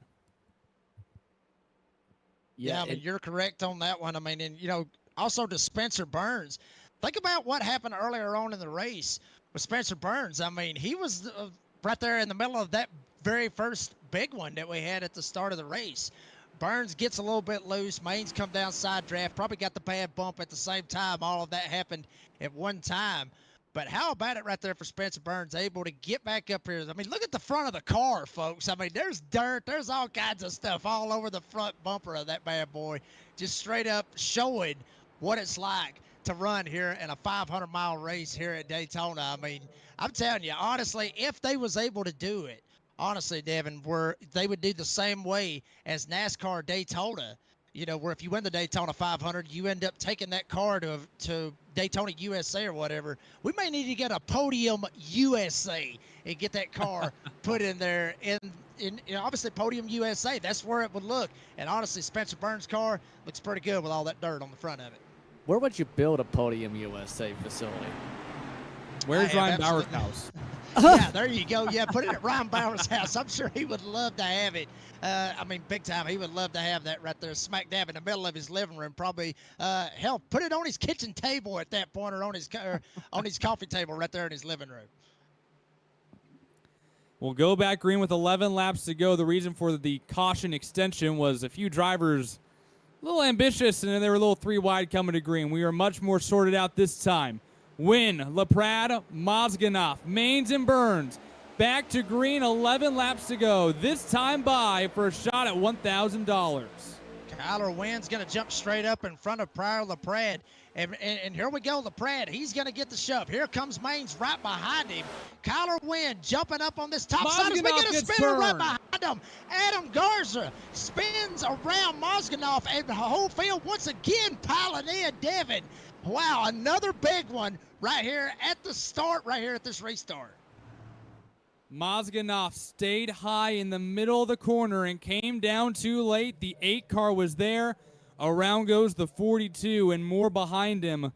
The 42 car was staying high. Everyone behind him starts to go down to the yellow line for the corner. And Mozganoff was the last one to think about it, and there was no room for that 42 car. And we've already been at full speed. That's the most amazing part to me. I understand the move for Garza. It was a very tight decision to have to make that move. Obviously, if you're the 42, you don't want to lose the lead spot. But at that point, the second that move's made to the inside, you have to think, is it worth risking coming for the big block last second? Or do you just reset and find some new partners? Take a look at the replay here, because he went with the first of those options. Right here is the block. And he wasn't clear by that point when he tried to start to come down. And it's a short amount of time between, but at that point, if you're Mozganoff and you're going into turn 1 on a restart, you got to get to that yellow line quick. And he could see in his mirror that the cars 4 or 5 rows back were going down to that line. That's where all the cars were going, and on entry, he's in the middle lane. So at that point, if you're Garza, you're going, well, I'm not going to run the middle lane. I'm going to go to the inside lane. Well, and that's just the way it worked out. Yeah, I mean, but Devin, honestly, you know, money will make you do some crazy things. Honestly, it really will make you do that. And, you know, that was his mindset. He saw the guys all the way down the bottom. He slipped up a little bit. Actually thought maybe they was going to follow him up and maybe try to go up to the top side, or the middle lane, rather. And it just didn't work out. And Garza and everybody else eased it down to the bottom side. And so, unfortunately for Mozganoff, he ended up trying to make that block just a little bit too late to try to make it work. We'll take one more look at this year's Oakley, or Coakley, excuse me. He's in the Pennzoil machine here. This is pretty far back, so you see the smoke happening. And here's evasive maneuver time. Yeah, you talk about evasive maneuver. Get on the brake. They didn't avoid the 4X. Yeah, that was going to be a tough spot to stop in the first place. These brakes aren't as strong compared to, say, the Gen 6 car, and it takes a few moments for it to slow down. Take, for example, Rockingham, the short track brakes, depending on the setup. It could take a full 10 seconds to stop the car there. You can imagine at Daytona how difficult it is when you're going 190, 200 miles an hour in the pack. Or better yet, when you're full throttle going through the gears and not expecting to have to go full lockup stop. When we will go back green, it will be under 8 laps to go.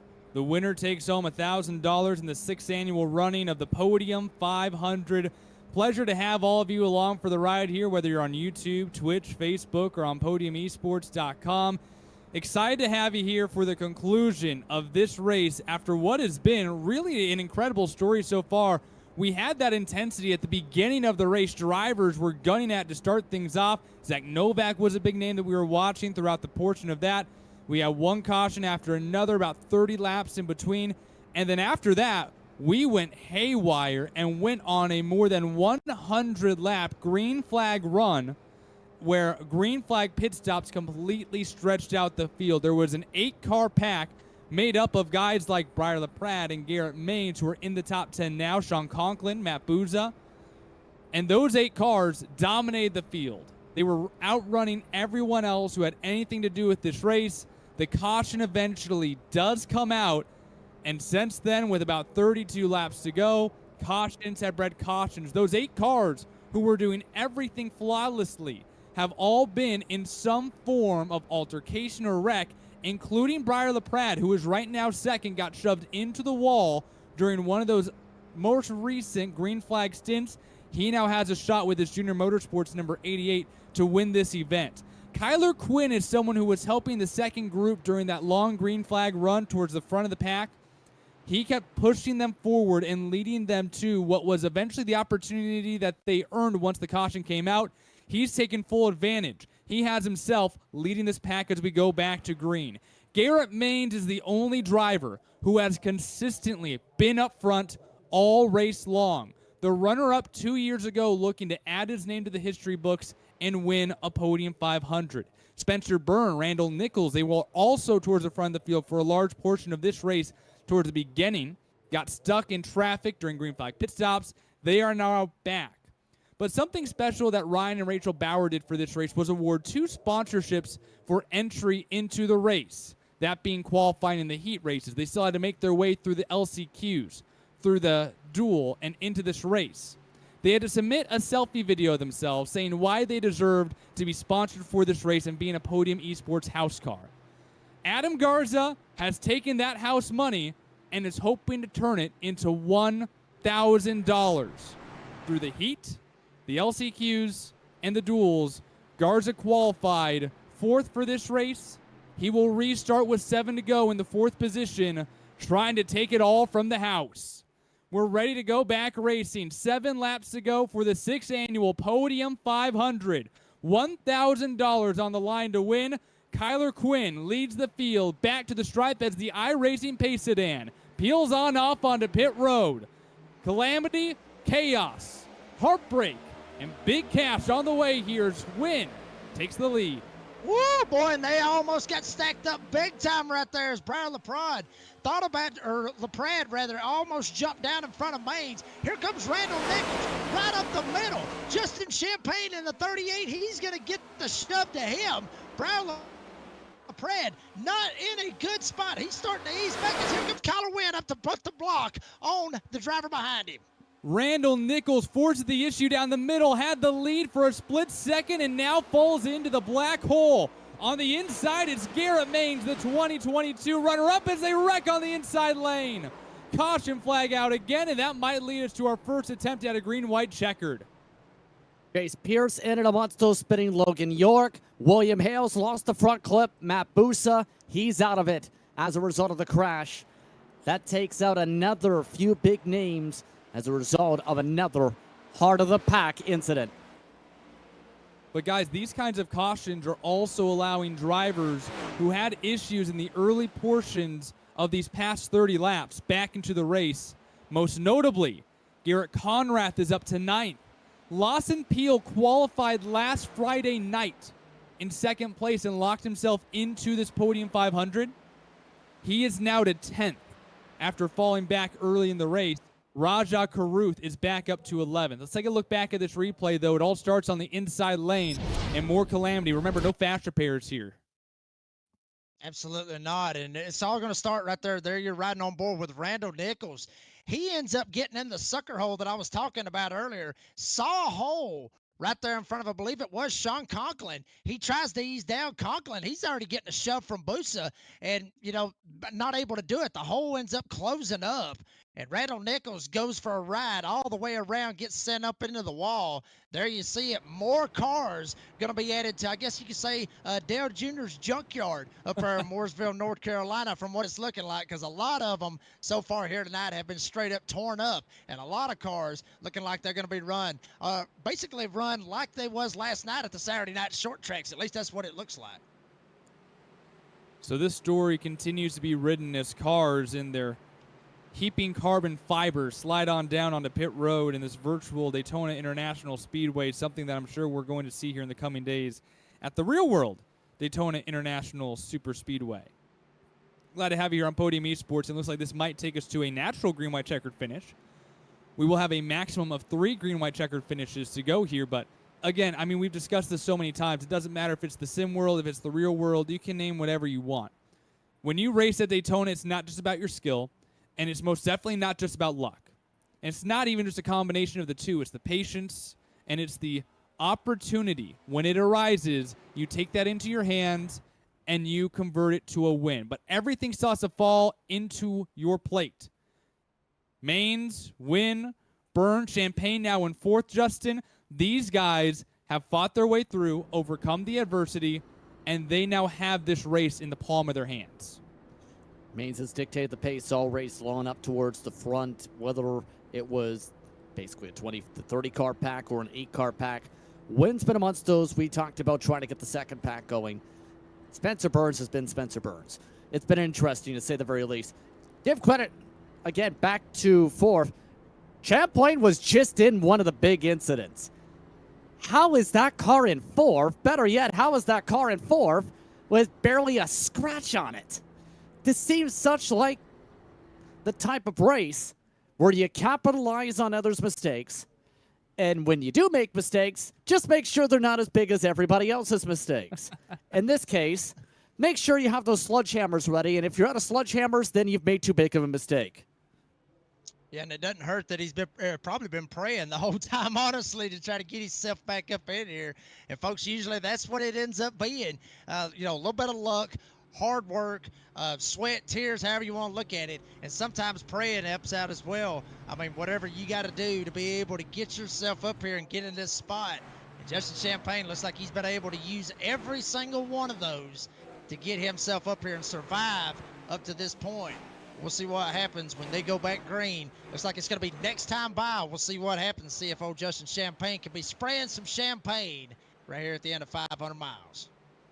So we will go green with 3 laps to go, so it will be a green, white checkered potential finish right now.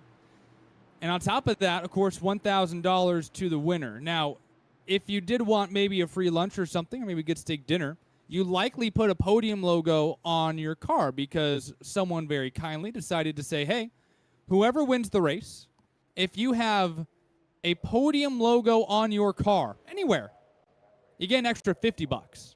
So to win the race and you put the Podium Esports logo on your car, you are now elevated to a $1,050 gain, plus the winnings that you could get from the LCQ, the duel, and the heat race as well. We will be doing this again next year, guys. If you think you have what it takes to outrun this, to go and win $1,000, to do everything right at Daytona and find yourself in victory lane, put your money where your mouth is. Come join us next year for the Podium 500, and also be sure to follow us on social media at Podium 500, because this will not be the only money race, is what little birdie has said in my ear recently.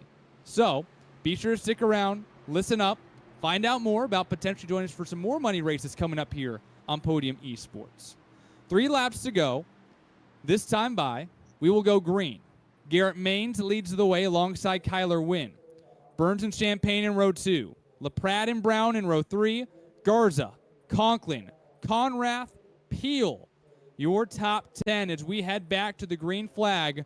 And make sure, if you haven't already, put down in the chat who you think will take home $1,000. 3 laps to go. And we're back underway. Garrett Maines hits the loud pedal. Yeah, but he's going to get a big-time charge right here from Kyler Wynn. Kyler Wynn gets a fantastic jump, damn near synchronized jump right there between Garrett Maines and Kyler Wynn. Justin Champagne trying to give the shove to Kyler Wynn. On the bottom side, Spencer Burns trying to give the shove to Garrett Maines as they work their way off of turn 2. So we got smoke in the back. We got a caution. Just outside the top 10, somebody gets sideways and goes around, and that will lead us to our first attempt at a green-white checkered. It looks like there was some issues there for the 04 car. Matthew Lee gets into the back bumper of, I believe, that might have been a lap car, actually. I think there was a few cars in it, actually, because there was smoke for at least 5, if you're picking up that much smoke that we've seen Jake note. A lot of drivers, I think, got a lot of squirrely in turn 2. J.R. Miller, you'll see in the replay, he ended up getting, I think, into the 70 car. Derek Fulton, one of the cars backed by Jerry Nadu in his esports organization after the move by Lee up the middle. The block sparks the fire. Ooh, I'm telling you, he sent it in there, but I mean, he was all up in the loud pedal, and he just got right up behind Miller. Looked like he was actually maybe even sticking it 3 wide. I mean, honestly, I wouldn't put it past Matthew Lee to try to stick it 3 wide. He's been sticking it 3 wide for most of the race, for most of the evening.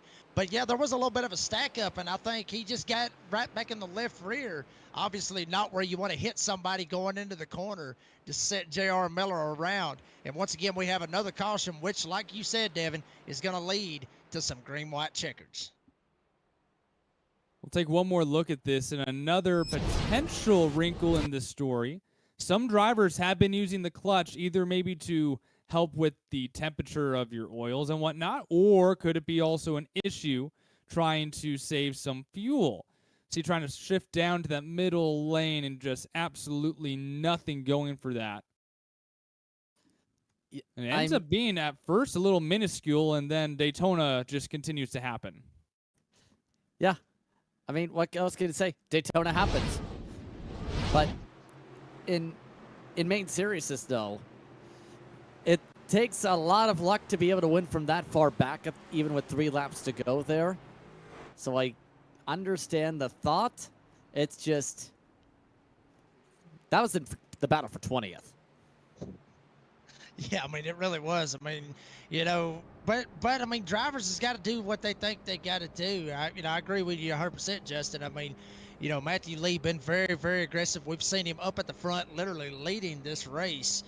But way back there in the back, I mean, I see it like you said, but I question it at the same time because everybody's just getting up to full song. Everybody's just going through all the 5 gears. So question it, especially with the hole not being as big as it was. He just didn't really have any room to stick it in there. And also looked like Miller was actually trying to come down as well. I mean, they was just going through the gears, just trying to get up to speed. Lee was just being very aggressive right there on that restart. So that will bring us to our first of 3 attempts at official green-white checkered finishes. So we talked a little bit about, of course, $1,000 going to the winner, $50 extra if the winner has a Podium Esports logo. Full rundown, $500 a second, $450 for third, $400 for fourth, and it dips by $50 every spot down to 10th, who will get $100. 11th through 15th get $75, 16th through 20th get $50, 21st through 25th get $40, 26th through 30th get $35. Everyone else in the field will take home $30 for making it through with the grudge match and the gauntlet that is the Podium 500. We started with qualifying. The top 2 cars from that were locked into this race. Unfortunately, neither of them have done all that great because, boy, Novak has had one heck of a day. Lawson Peel, though, has made his way back to 9th. Then we had our heat races determined by our qualifying times. They advanced either into the LCQ or the duels. The top 14 in the LCQs moved on to the duels, and the duels made up the 40 cars joining the 2 top qualifiers from last Friday's qualifying session. Once you take away all the money, then you also have some extra little perks. We will have a banner for the winner, courtesy of our friends at Martin Sports. You can check out more of their content at martinsports906.com and more things that you could purchase from them, but excited to give that out as well. Then also, with the top leading car with the Podium logo, they will also get a die cast as well. I'm trying to do this courtesy of. I lost all my stuff. Lost my notes, guys. But It's been a so some long really day, cool stuff. honestly. It's been a long Devin. day. Yeah, absolutely. It's been a long day, and folks, thank every single one of you out there on Twitch, YouTube. Obviously on Facebook. Just got it launched up a minute ago, so appreciate every single one of y'all out there watching here today. I mean, and sticking it out through every bit of this, because I'm telling you, it's been one hell of a show from the drop of the green flag. It's been a long one, but Devin, we're in for a fantastic finish, I believe, right here. I'm not even going to put my money on them because usually I get the broadcasters or the commentators curse. I usually end up getting the bad end of the stick on that one. So I'm not even going to pick who I think, but I got a feeling, like I said, we're going to be in for a hell of a finish right here. It'll be the first of 3 attempts at a green-white checkered finish. We have now officially surpassed the official distance of the race. So all of these drivers have surpassed 500 miles since we started almost over 3 hours ago now, this race. Focus, lock in, have the mentality to go out and win this race and avoid the chaos. Win and Main's on the front row, Champagne and Burns, row 2. Brown and LaPrade, row 3. Garza, Conklin, Conrath, and Peel. Green flag is back out. Phenomenal jump for Kyler Wynn. First of 3 green-white checkered attempts for $1,000 in the Podium 500. Kyler Wynn's going to jump right up in front of Garrett Maines. The guy leading on the inside lane is the 38 of Justin Champagne. Right behind Kyler Wynn and Garrett Maines, that's where we find Spencer Burns. Brown LaPrade right back there with him. How about Adam Garza up there in the Podium car as they work off of turn 2? The inside lane has been decimated. They're 4 wide deep in the pack. Bobbing and weaving, but it's all about this battle here for the win, coming through 3 and 4. The outside lane is up, and we do get a caution down the back straightaway. We'll re-rack them and restack them one more time. Matthew, yeah. Go ahead. Was going to say, the dual light machine getting turned around. That was off the nose of the 54, Sean Conklin. It was 4 wide back there with drivers below the yellow line. They were scattering so quickly. Damaged cars, clean cars, all converges. Let's do green white checker number 2, shall we? And yeah, we haven't it's mentioned only this yet, we could but it's do. worth noting real quick here, Jake. We do have the yellow line rule in place. So that will be good to know for everyone, but intensity continues at all-time high, and Jake will take a look at what happened here to bring out the caution at our first attempt at a green-white checker. Yeah, I mean, as Justin mentioned, Matthew Dula back there in the 17 car, he was basically just following Austin Green, and Green ends up jumping down around Cody Nichols, and bam, Green able to get away.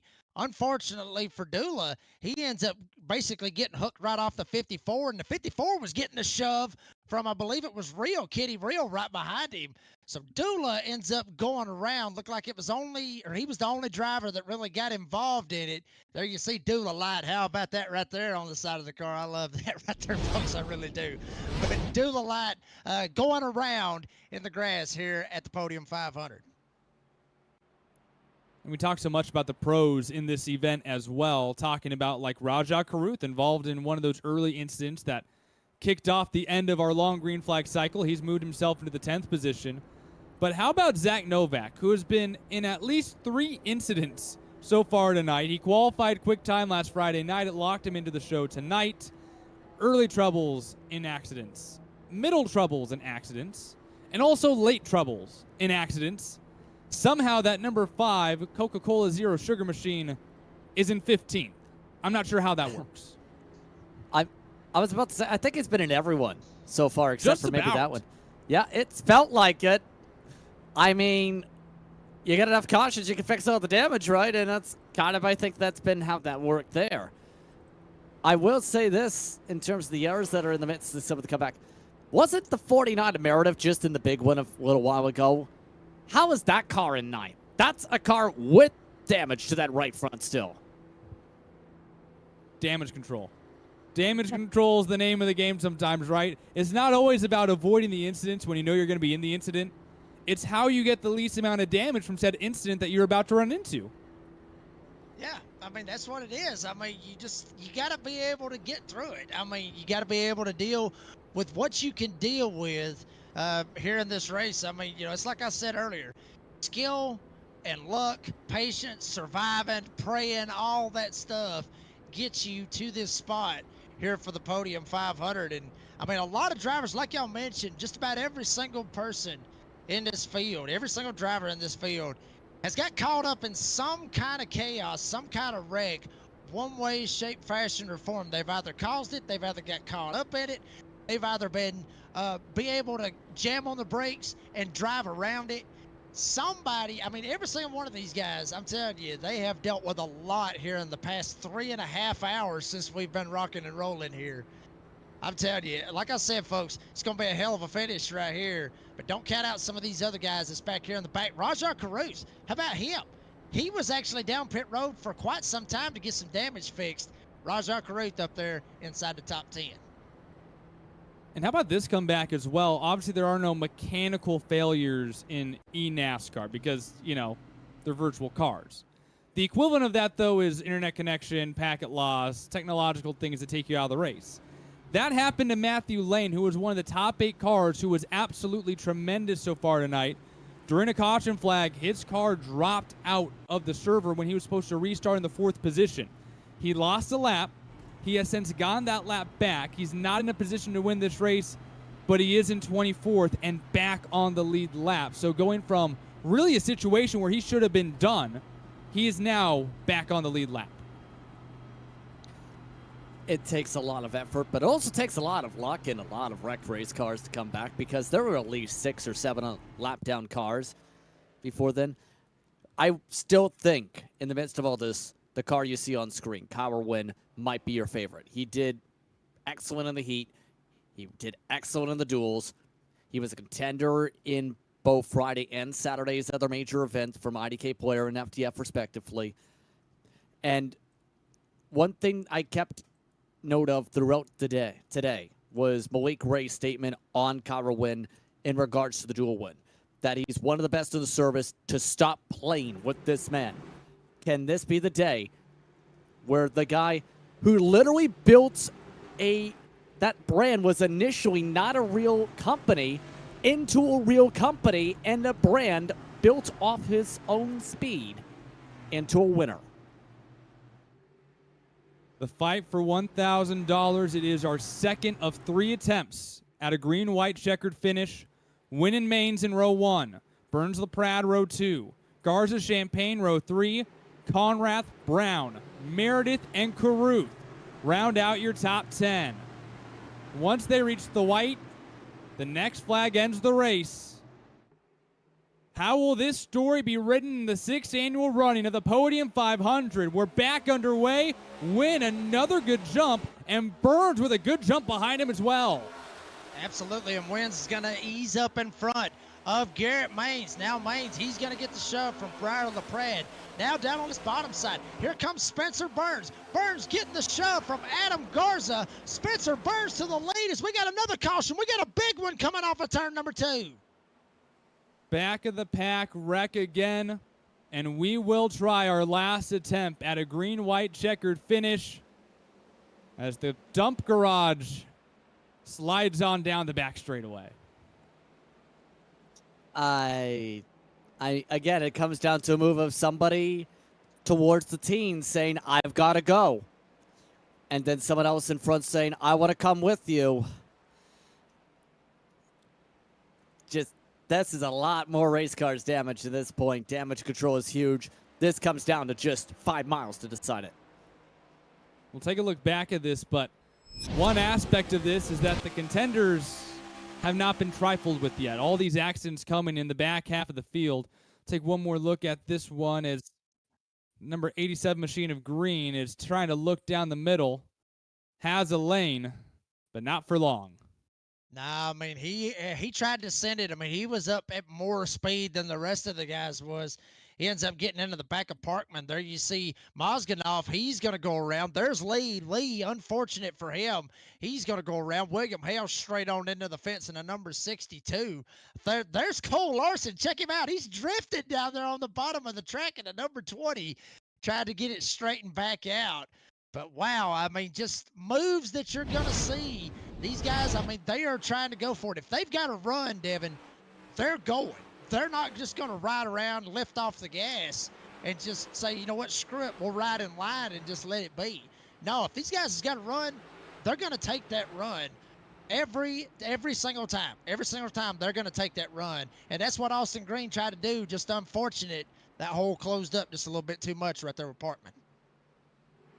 And this right here will officially be our final restart coming up. Take one more look here, and this is going to be for you, Jake. We got Mr. Tokyo Drift himself, 15-year-old Cole Larson here. Take a look at how everything develops in front of him. Woo, boy, that's how you do it right there, kid. Go all the way down to the bottom. Check him out, still sliding right here. Almost got the front end tagged right there by one driver easing by, but I mean, that's what you got to do right there, Devin, is when you see a huge wreck like that happen and you're that far back, that's what I always do. If there's a wreck that big, I go as low as I can because you can't go high. Hell, all the cars is up high and there's a wall up there. You got plenty of grass, you got plenty of opening down there below that yellow line because as we mentioned, you can't go down there to advance your position. But it's a whole different story when you got a pile up right in front of you. You can go anywhere at that point. Cole Larson went through the grass, and then Tokyo drifted it to the side. So as we get ready here for our final restart at $1,000 and to take home the 6th annual Podium 500.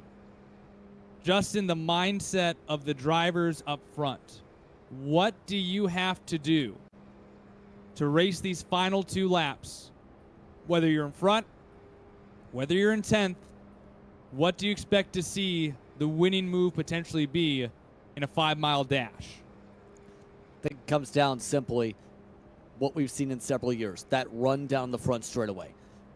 If it's not just as simple as you're single file out of the final corner, you're not going to lose the lead. No.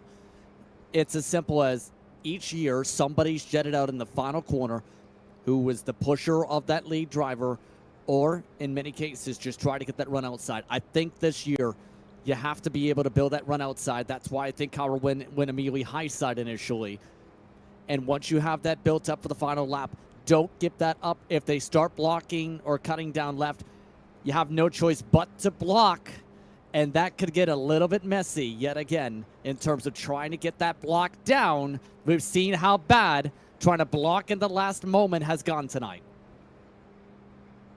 We'll line them up one final time.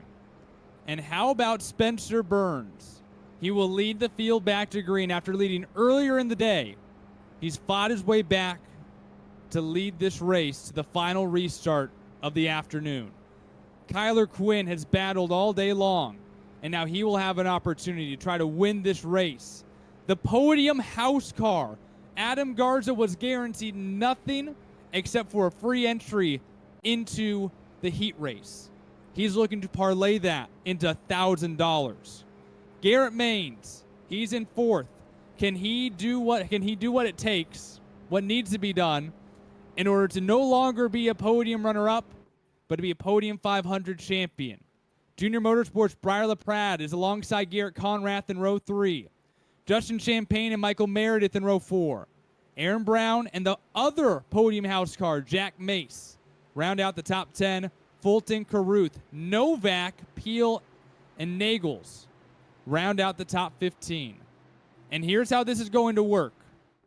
Unless there is something on track that is cataclysmic at the discretion of race control, we will not be throwing a caution flag for an incident unless it will affect the upcoming leaders to that wreck. We will go 5 miles to determine who takes home $1,000 and the 6th annual running of the Podium 500. Will it be the pros, the house car, those who led at the start and faded away, or those who have battled through adversity all day long? 5 miles, 2 laps, $1,000, and a championship on the line. It's showtime in Daytona Beach. We are rocking and rolling, and Spencer Burns down on the bottom side. Kyle Wynn's going to get a fantastic jump. behind him, Adam Garza giving the shove to Burns. Up top, Garrett Maines giving the shove to Kyler Wynn. Right behind him, we got a big crash back in the back, but no caution as of yet. They're going to try to keep them clean and green all the way to the end as Kyler Wynn trying to block all 3 lanes. It looks like it might just be an 8-car race to the finish. LaPrade all over the rear bumper of Kyler Wynn. They're the top 2. The 4 behind them look to catch up to the pace.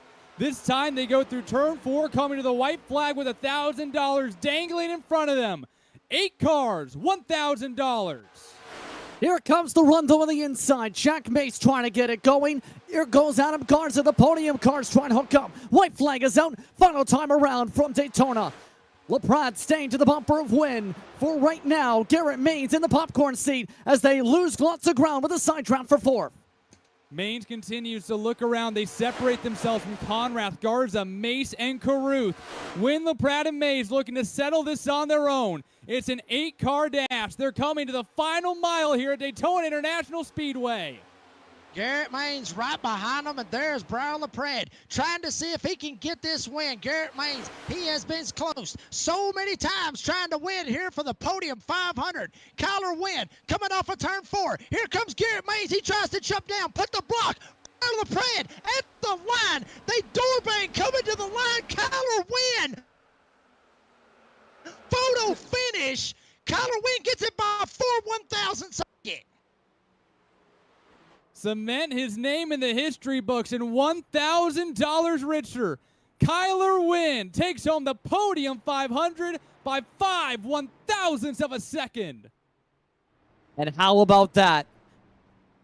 Many called a shot coming in. Kyler Wynn has his biggest win of his iRacing career. How about that? Boy, I'll take that car right there all day long right there. The whole front bumper kicked off of it. Now that car can be total, Devin. Kyler Wynn, fantastic finish at the line with Brian LaPrade. Fantastic run right there by Kyler Wynn. LaPrade all over the rear bumper of Wynn. They got loose coming off of turn number 4. LaPrade made the move. Wynn stuck in the gas. They melded together at the door, and Kyler Wynn takes home a Podium 500 championship, and he takes home today's Martin Sports winning moment. Founded by Scott Martin nearly 10 years ago in the frozen region of Michigan's Upper Peninsula, Martin Sports strives for the best custom apparel for your needs. Whether you need shirts for your office, jerseys for a local sports team, or specially designed apparel for your sim racing group, Martin Sports has you covered. Along with shirts and other team wear, they also offer gloves, specialty crafted sim racing, that are lightweight, breathable, and complete with padded leather palms. Use code PODIUM to receive 15% off anything they sell at martinsports906.com. Find them at facebook.com/martinsports as well. Thanks to Martin Sports for their support of this year's Podium 500 and for making our champion their custom banner. Also going to have some custom banners as well for the former champions. But for now, the 6th champion, 6-year champion of the Podium 500, Kyler Wynn. $1,000 Richard holding off the pros here at Daytona International Speedway. We'll step aside and take a break. When we come back, we will go all the way down through your winning order. But first, guys, we'll take one last look at how it happened and Kyler Wynn taking home the victory.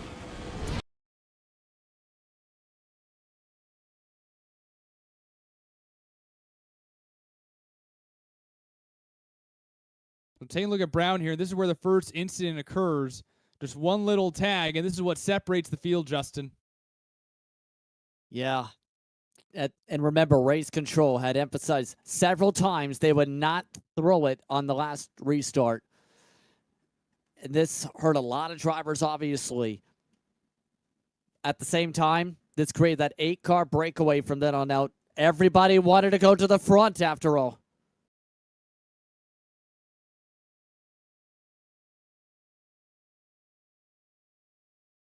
All right, we'll take a break, bring you back, full running order, and an interview with our top 3 drivers up next. This is the Podium 500, live on Podium Esports.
264 drivers entered with a shot at $1,000.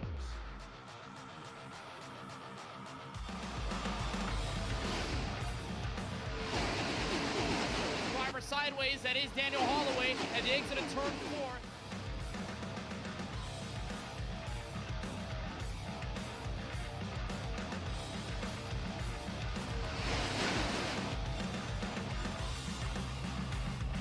Cards in the wall, it's checkers or records. No caution flags allowed as they wreck towards the back of the pack. Mr. McQueen, Casey Kerwin to the line. He wins the Podium 500.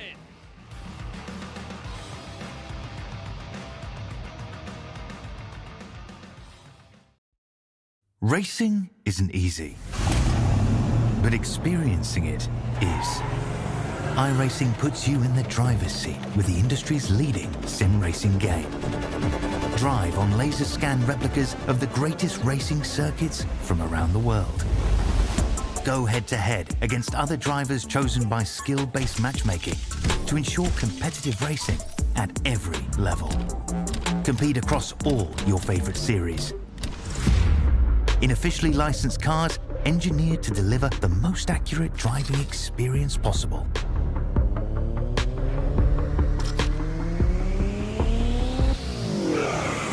Join a race or host your own with players from across the globe. Race against the computer or in a league with friends. Feel the thrill behind the wheel. Visit iRacing.com.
$264 drivers entered with a shot at $1,000.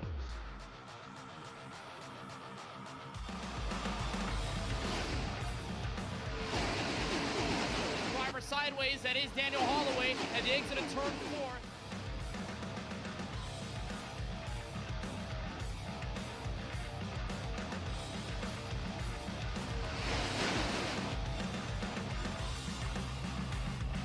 Cards in the wall, it's checkers or records. No caution flags allowed as they wreck towards the back of the pack.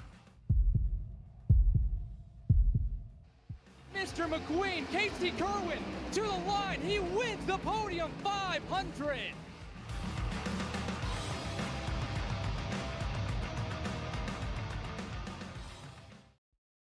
Racing isn't easy, but experiencing it is.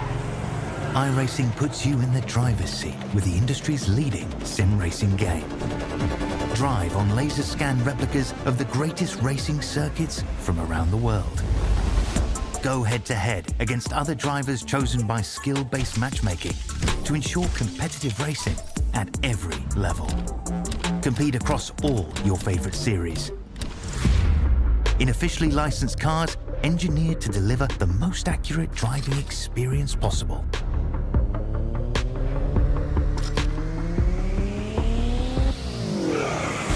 Join a race or host your own with players from across the globe. Race against the computer or in a league with friends.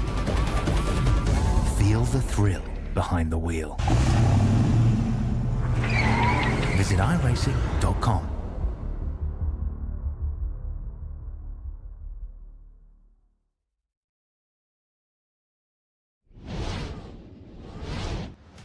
Okay, so the only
Glad to have you here for the 6th annual running of the Podium 500 live here on Podium Esports.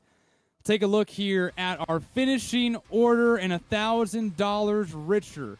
Kyler Wynn holds off Briar LaPrade at the line for the victory here in the Podium 500. Garrett Conrath comes home in the 3rd position, and all of those drivers getting a mighty fine share of the winnings. $1,000 for Wynn, $500 for LaPrade, and Conrath takes home a cool $450. Every position in the top 10 after that is just $50 less than the person above them. Spencer Burns nearly brought home the victory, had a good showing all night long. In 4th, Raja Karuth was a part of that incident at lap 32, overcame all the damage, all the obstacles. He comes home in 5th. The Podium house cars finished back-to-back. Adam Garza and Jack Mace in 6th and 7th. Garrett Maines had a beautiful night all race long, but will have to settle for 8th. Lawson Peel started on the front row, has to come home in 9th. And how about J.R. Miller? We did not talk much about J.R. all night long, but he will bring home a top 10 finish in the 2024 Podium 500. 11th spot going the way of Conklin in this one. He finished with a front nose, mind you. It's part of those in that stack up towards the end of the race. York finished in 12th with Topley in 13th.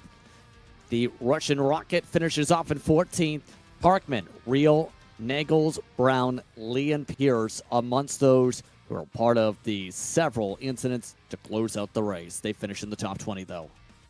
Michael Meredith, he's going to finish in the 21st spot right behind them. Matthew Dula is going to finish in the 22nd spot. Dustin Shepard will get 23rd.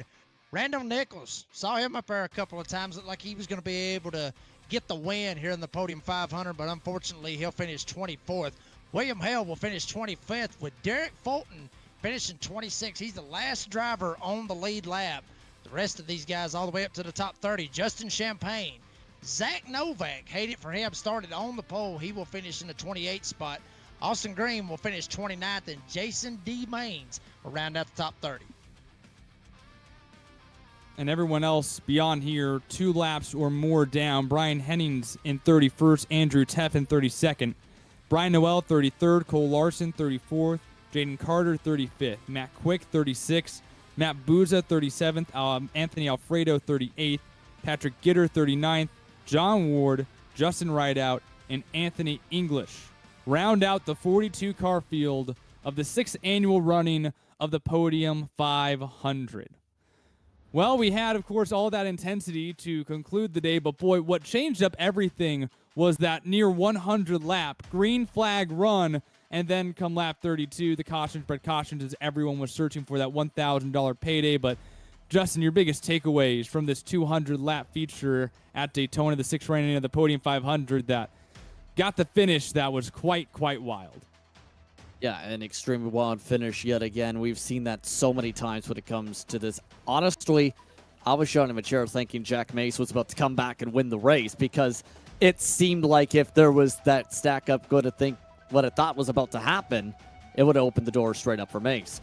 But I will say, Kyra Wynn did a really solid jump once he got to that front of the field. He was amongst those that was a catalyst to try and get that second pack to finally start working together. He's amongst those that has a lot of respect when it comes to whether it's Mooncar, whether it's in various official races, whether it's with the teams he's worked with, like Kevin King's organization. For Kyra Wynn, he's built up a lot coming into today. And I think having the way it went today, or rather I should rather say, being in the position to be able to be up front was not just about happenstance. That was about everything that's led up to the talent he's built up and the reputation he's built on the sim the past 3-4 years.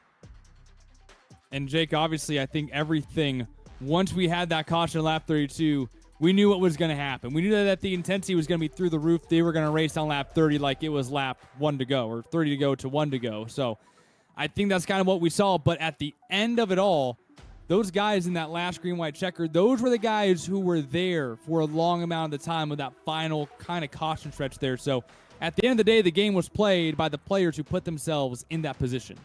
Yeah, I mean, the top dogs, honestly, Briar LaPrade. Awesome to see him be able to battle back. I mean, hell, he started in the 26th position, ends up finishing second. But you got to give it to Kyler Wynn. And folks, I've drove against Kyler Wynn on these super speedways. I'm going to tell you right now, I mean, I'm no slouch. I mean, but compared to him, he's one of the best. He is literally one of the best to be able to pull it off here on the super speedways. Talladega, Daytona, you name it, he knows how to get it done. So congratulations to him. But I mean, going back to what you was saying, Devin, I mean, yeah, it was basically everybody spread out there for that some 100 laps. And like you said, 32 laps to go. Everybody, I mean, there was no friends. Nobody was friends at that point. Everybody was just trying to get themselves to the front and try to get the win here in the Podium 500. And our drivers on the podium of the Podium 500 began to join us. We're going to start actually with you, Jacob. You're going to catch up with our third place finisher, Garrett Conrath. Yep, we're going to have Garrett Conrath up here in the booth. And Garrett, I'm telling you, brother, I mean, 32nd up to third. How about that? I mean, tell us about your day, buddy, because obviously had to start at the back. You had to go through a lot of chaos out here on this racetrack. Yeah, I was all over the place today from front to the back. I made it to the front, got in a wreck, had 5 minutes of damage, and had to run around to the back. Almost got lapped early on. Got that fixed and just kind of slowly made my way back towards the front. Had my steering wheel bent a little bit at the end there because of some damage, but still kept going. Wow, I'm telling you, I mean, look at that car right there, folks. It is absolutely beat up right there, honestly, from, what happened after the finish. But, I mean, Garrett, I mean, you come home third. Obviously, you wanted to be in the spot that Kyler Wynn was in. But, I mean, to come home third, and like I was saying, the Great American Sim Race, or the Catalina Wine Mixer Sim Racing, however you want to put it, it's still got to be big to be able to get third. I mean, like I said, you wanted to win, but you'll take a third place any day, right? Oh, definitely. After where I was probably like lap 140, 150, I thought I was going to finish 30th place or something, but to come out third, I'll definitely take that every day. Well, Garrett Conrath and the number 9 out here started 32nd all the way up to third. And Garrett, before we let you go, have you got anybody that you want to thank that made this podium finish possible here in the Podium 500? I thank my Nexus Esports for the help and support and all the good times. So Garrett Conrath ended up finishing third. Garrett, congratulations on it, and we'll see you down the road, brother. Thank you. Garrett Conrath, second place or third place position rather, and he will take home with him $450 for his finish here in the Podium 500.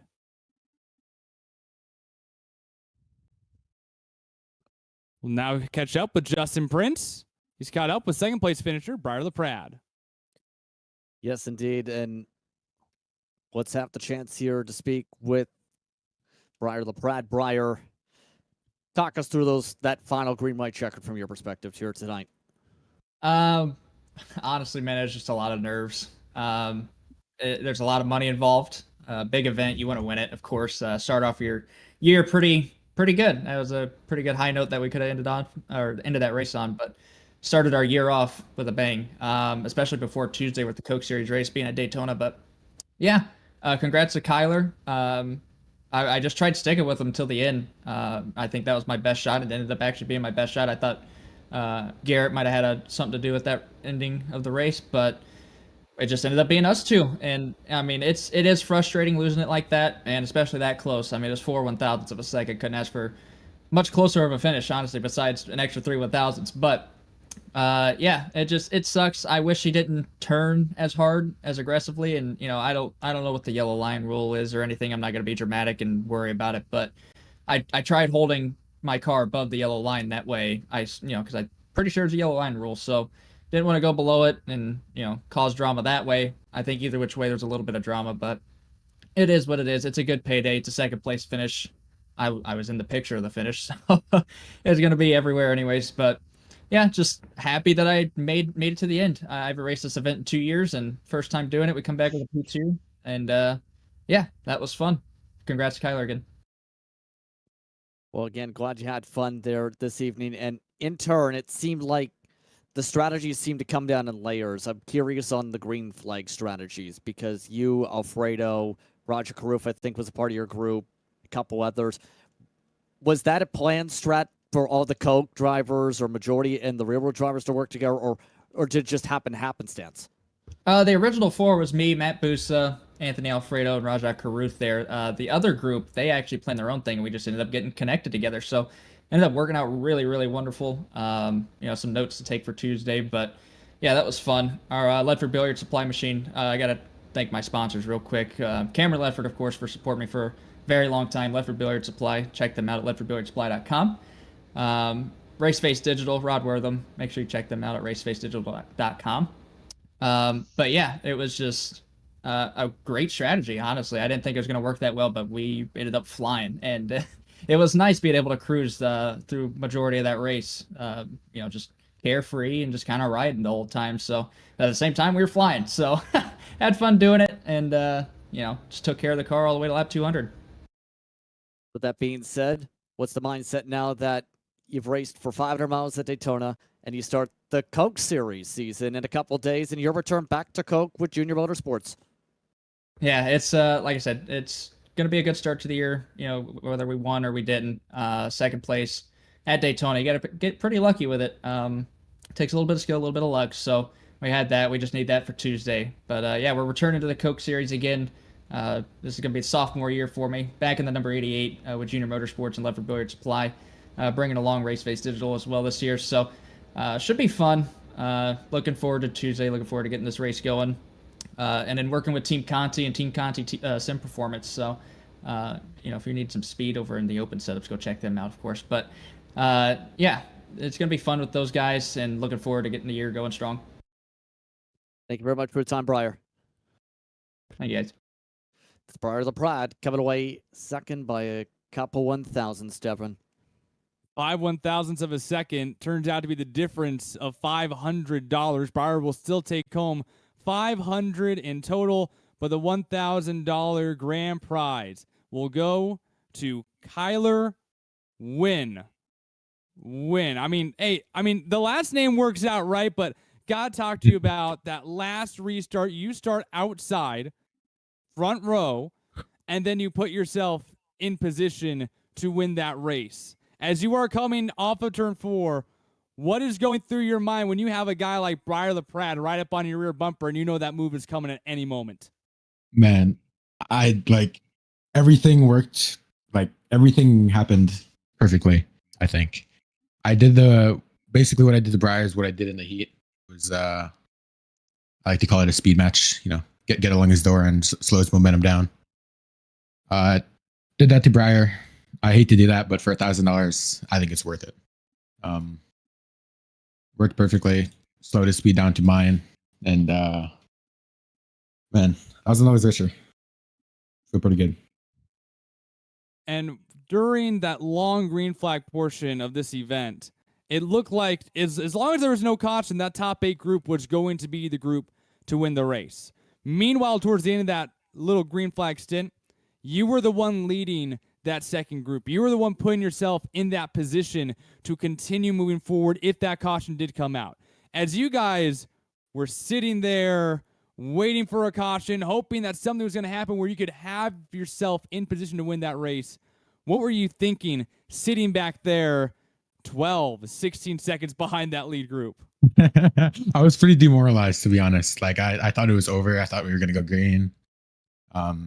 We started catching them. Like that kind of gave me confidence. Like last 20 laps of that green flag run, we were drilling them a lot, and then they wrecked, and I got a little bit of nose damage. So I got 30 seconds of damage from that wreck because I don't even know what happened, but I got it all fixed. Started 20 or 25th in that pack when they went green, and just tried my best to move forward. Made aggressive moves. I think I got into somebody, so apologies to whoever that was. But yeah, I think I did everything perfectly, to be honest. And that comes with a $1,000 payday here in the Podium 500, and you add your name to a list that includes DeMerchant, Ottinger, Kerwin, and Pedersen. What does this win mean to you? It's huge, man. Like I consider myself one of the best super speed racers on the service, but never really gotten a win like this to solidify that. And this is huge. So thank you to everybody who supports me, factory steps on the car, the team for all the setup support. Was in Discord with a few friends there. They helped keep me calm and let me know that they kept reassuring me that I had it, and thank you to them. Kyler Wynn, $1,000 richer, the winner of the 6th annual Podium 500. Kyler, congratulations. Don't spend it wisely. Thank you, man. Kyler Wynn, your winner of the 6th annual Podium 500. Guys, that race had a little bit of everything. It had the drama at the end. It had the intensity at the start. It had the giant green flag run in the middle with drama also in that green flag run in the middle. We'll take a look at the replay of that finish coming off of turn number 4, but Jake Briar's in the right spot, makes the right move coming out of 4, gets him loose, and then they are melding doors to the finish door to door. Yeah, I mean, it was just straight up door banging, like I, usually say on my podcast on Spotify. I mean, they were straight up door banging, not giving each other an inch. I mean, Devin, I mean, it's for $1,000. It's the Podium 500. It is the best sim race ever. So, I mean, that's what it is, bud. I mean, they were going for it, and I mean, it was a hell of a finish all the way down to the end. Had that crash coming on that white flag, and then it ends up with only 8 drivers with a shot to win. So, Jacob, take us through this replay and what we see here going door to door, 5/1000ths of a second at the line. I'm telling you, there you see back there in the back, Garrett Maines. Hate to see it for him. He goes spinning down into the grass. And then, I mean, this right here, folks, this is just hard racing right here. Both of these guys doing what they need to do to get themselves there. Briar, I mean, look, he is there. He's got the nose right there from what it looks like.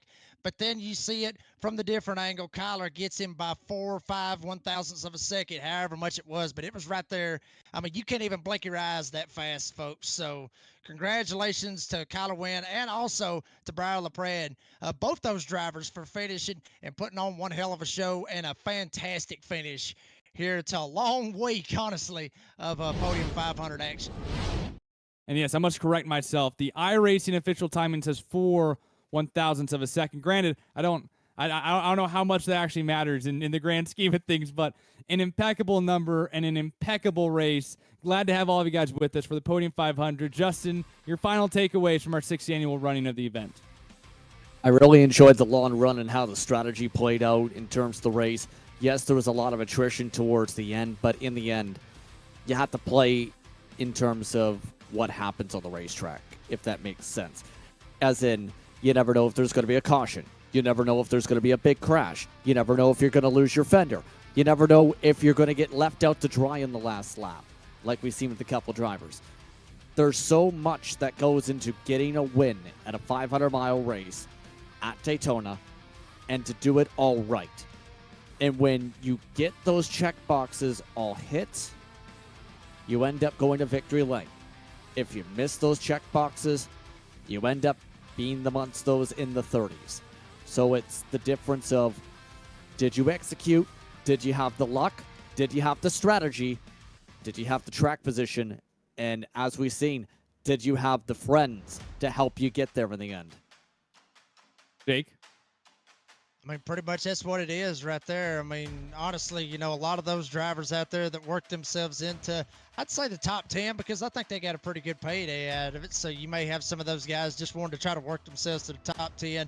Those beer buddies that I was talking about, they'll probably have them a couple of cold ones. Probably not too much, because everybody's got to work tomorrow if you're working a 40-hour week. So, but I mean, in turn, I mean, it was all about survival. It was all about luck. It was all about, like Justin said, be in the right place at the right time.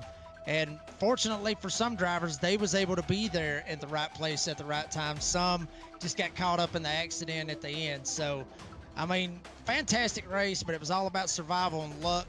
But luck always don't pay off. You got to have a little bit of skill, and that's what Kyler Wynn ended up having tonight.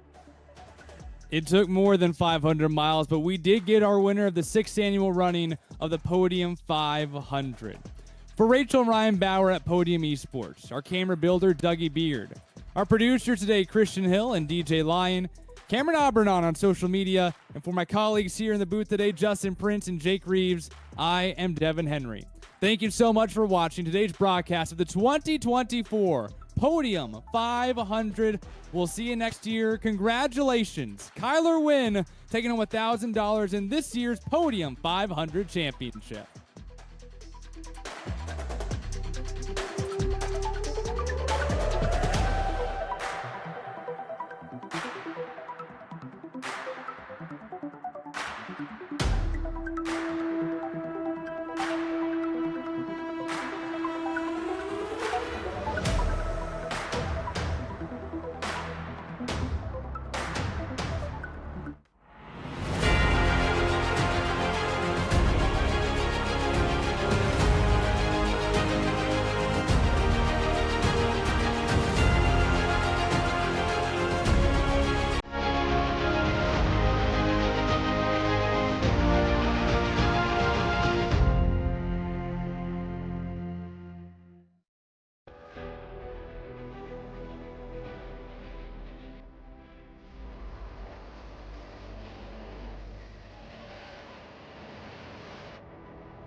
$264 drivers entered with a shot at $1,000.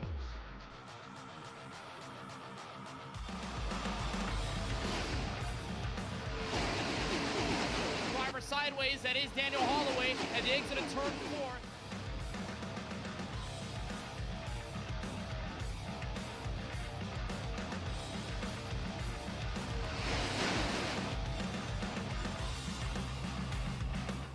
in the wall. It's checkers or records. No caution flags allowed as they wreck towards the back of the pack.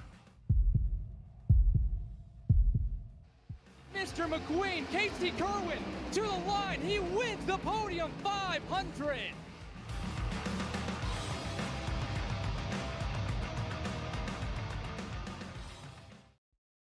Racing isn't easy, but experiencing it is. iRacing puts you in the driver's seat with the industry's leading sim racing game. Drive on laser scan replicas of the greatest racing circuits from around the world. Go head-to-head against other drivers chosen by skill-based matchmaking to ensure competitive racing at every level. Compete across all your favorite series. In officially licensed cars, engineered to deliver the most accurate driving experience possible.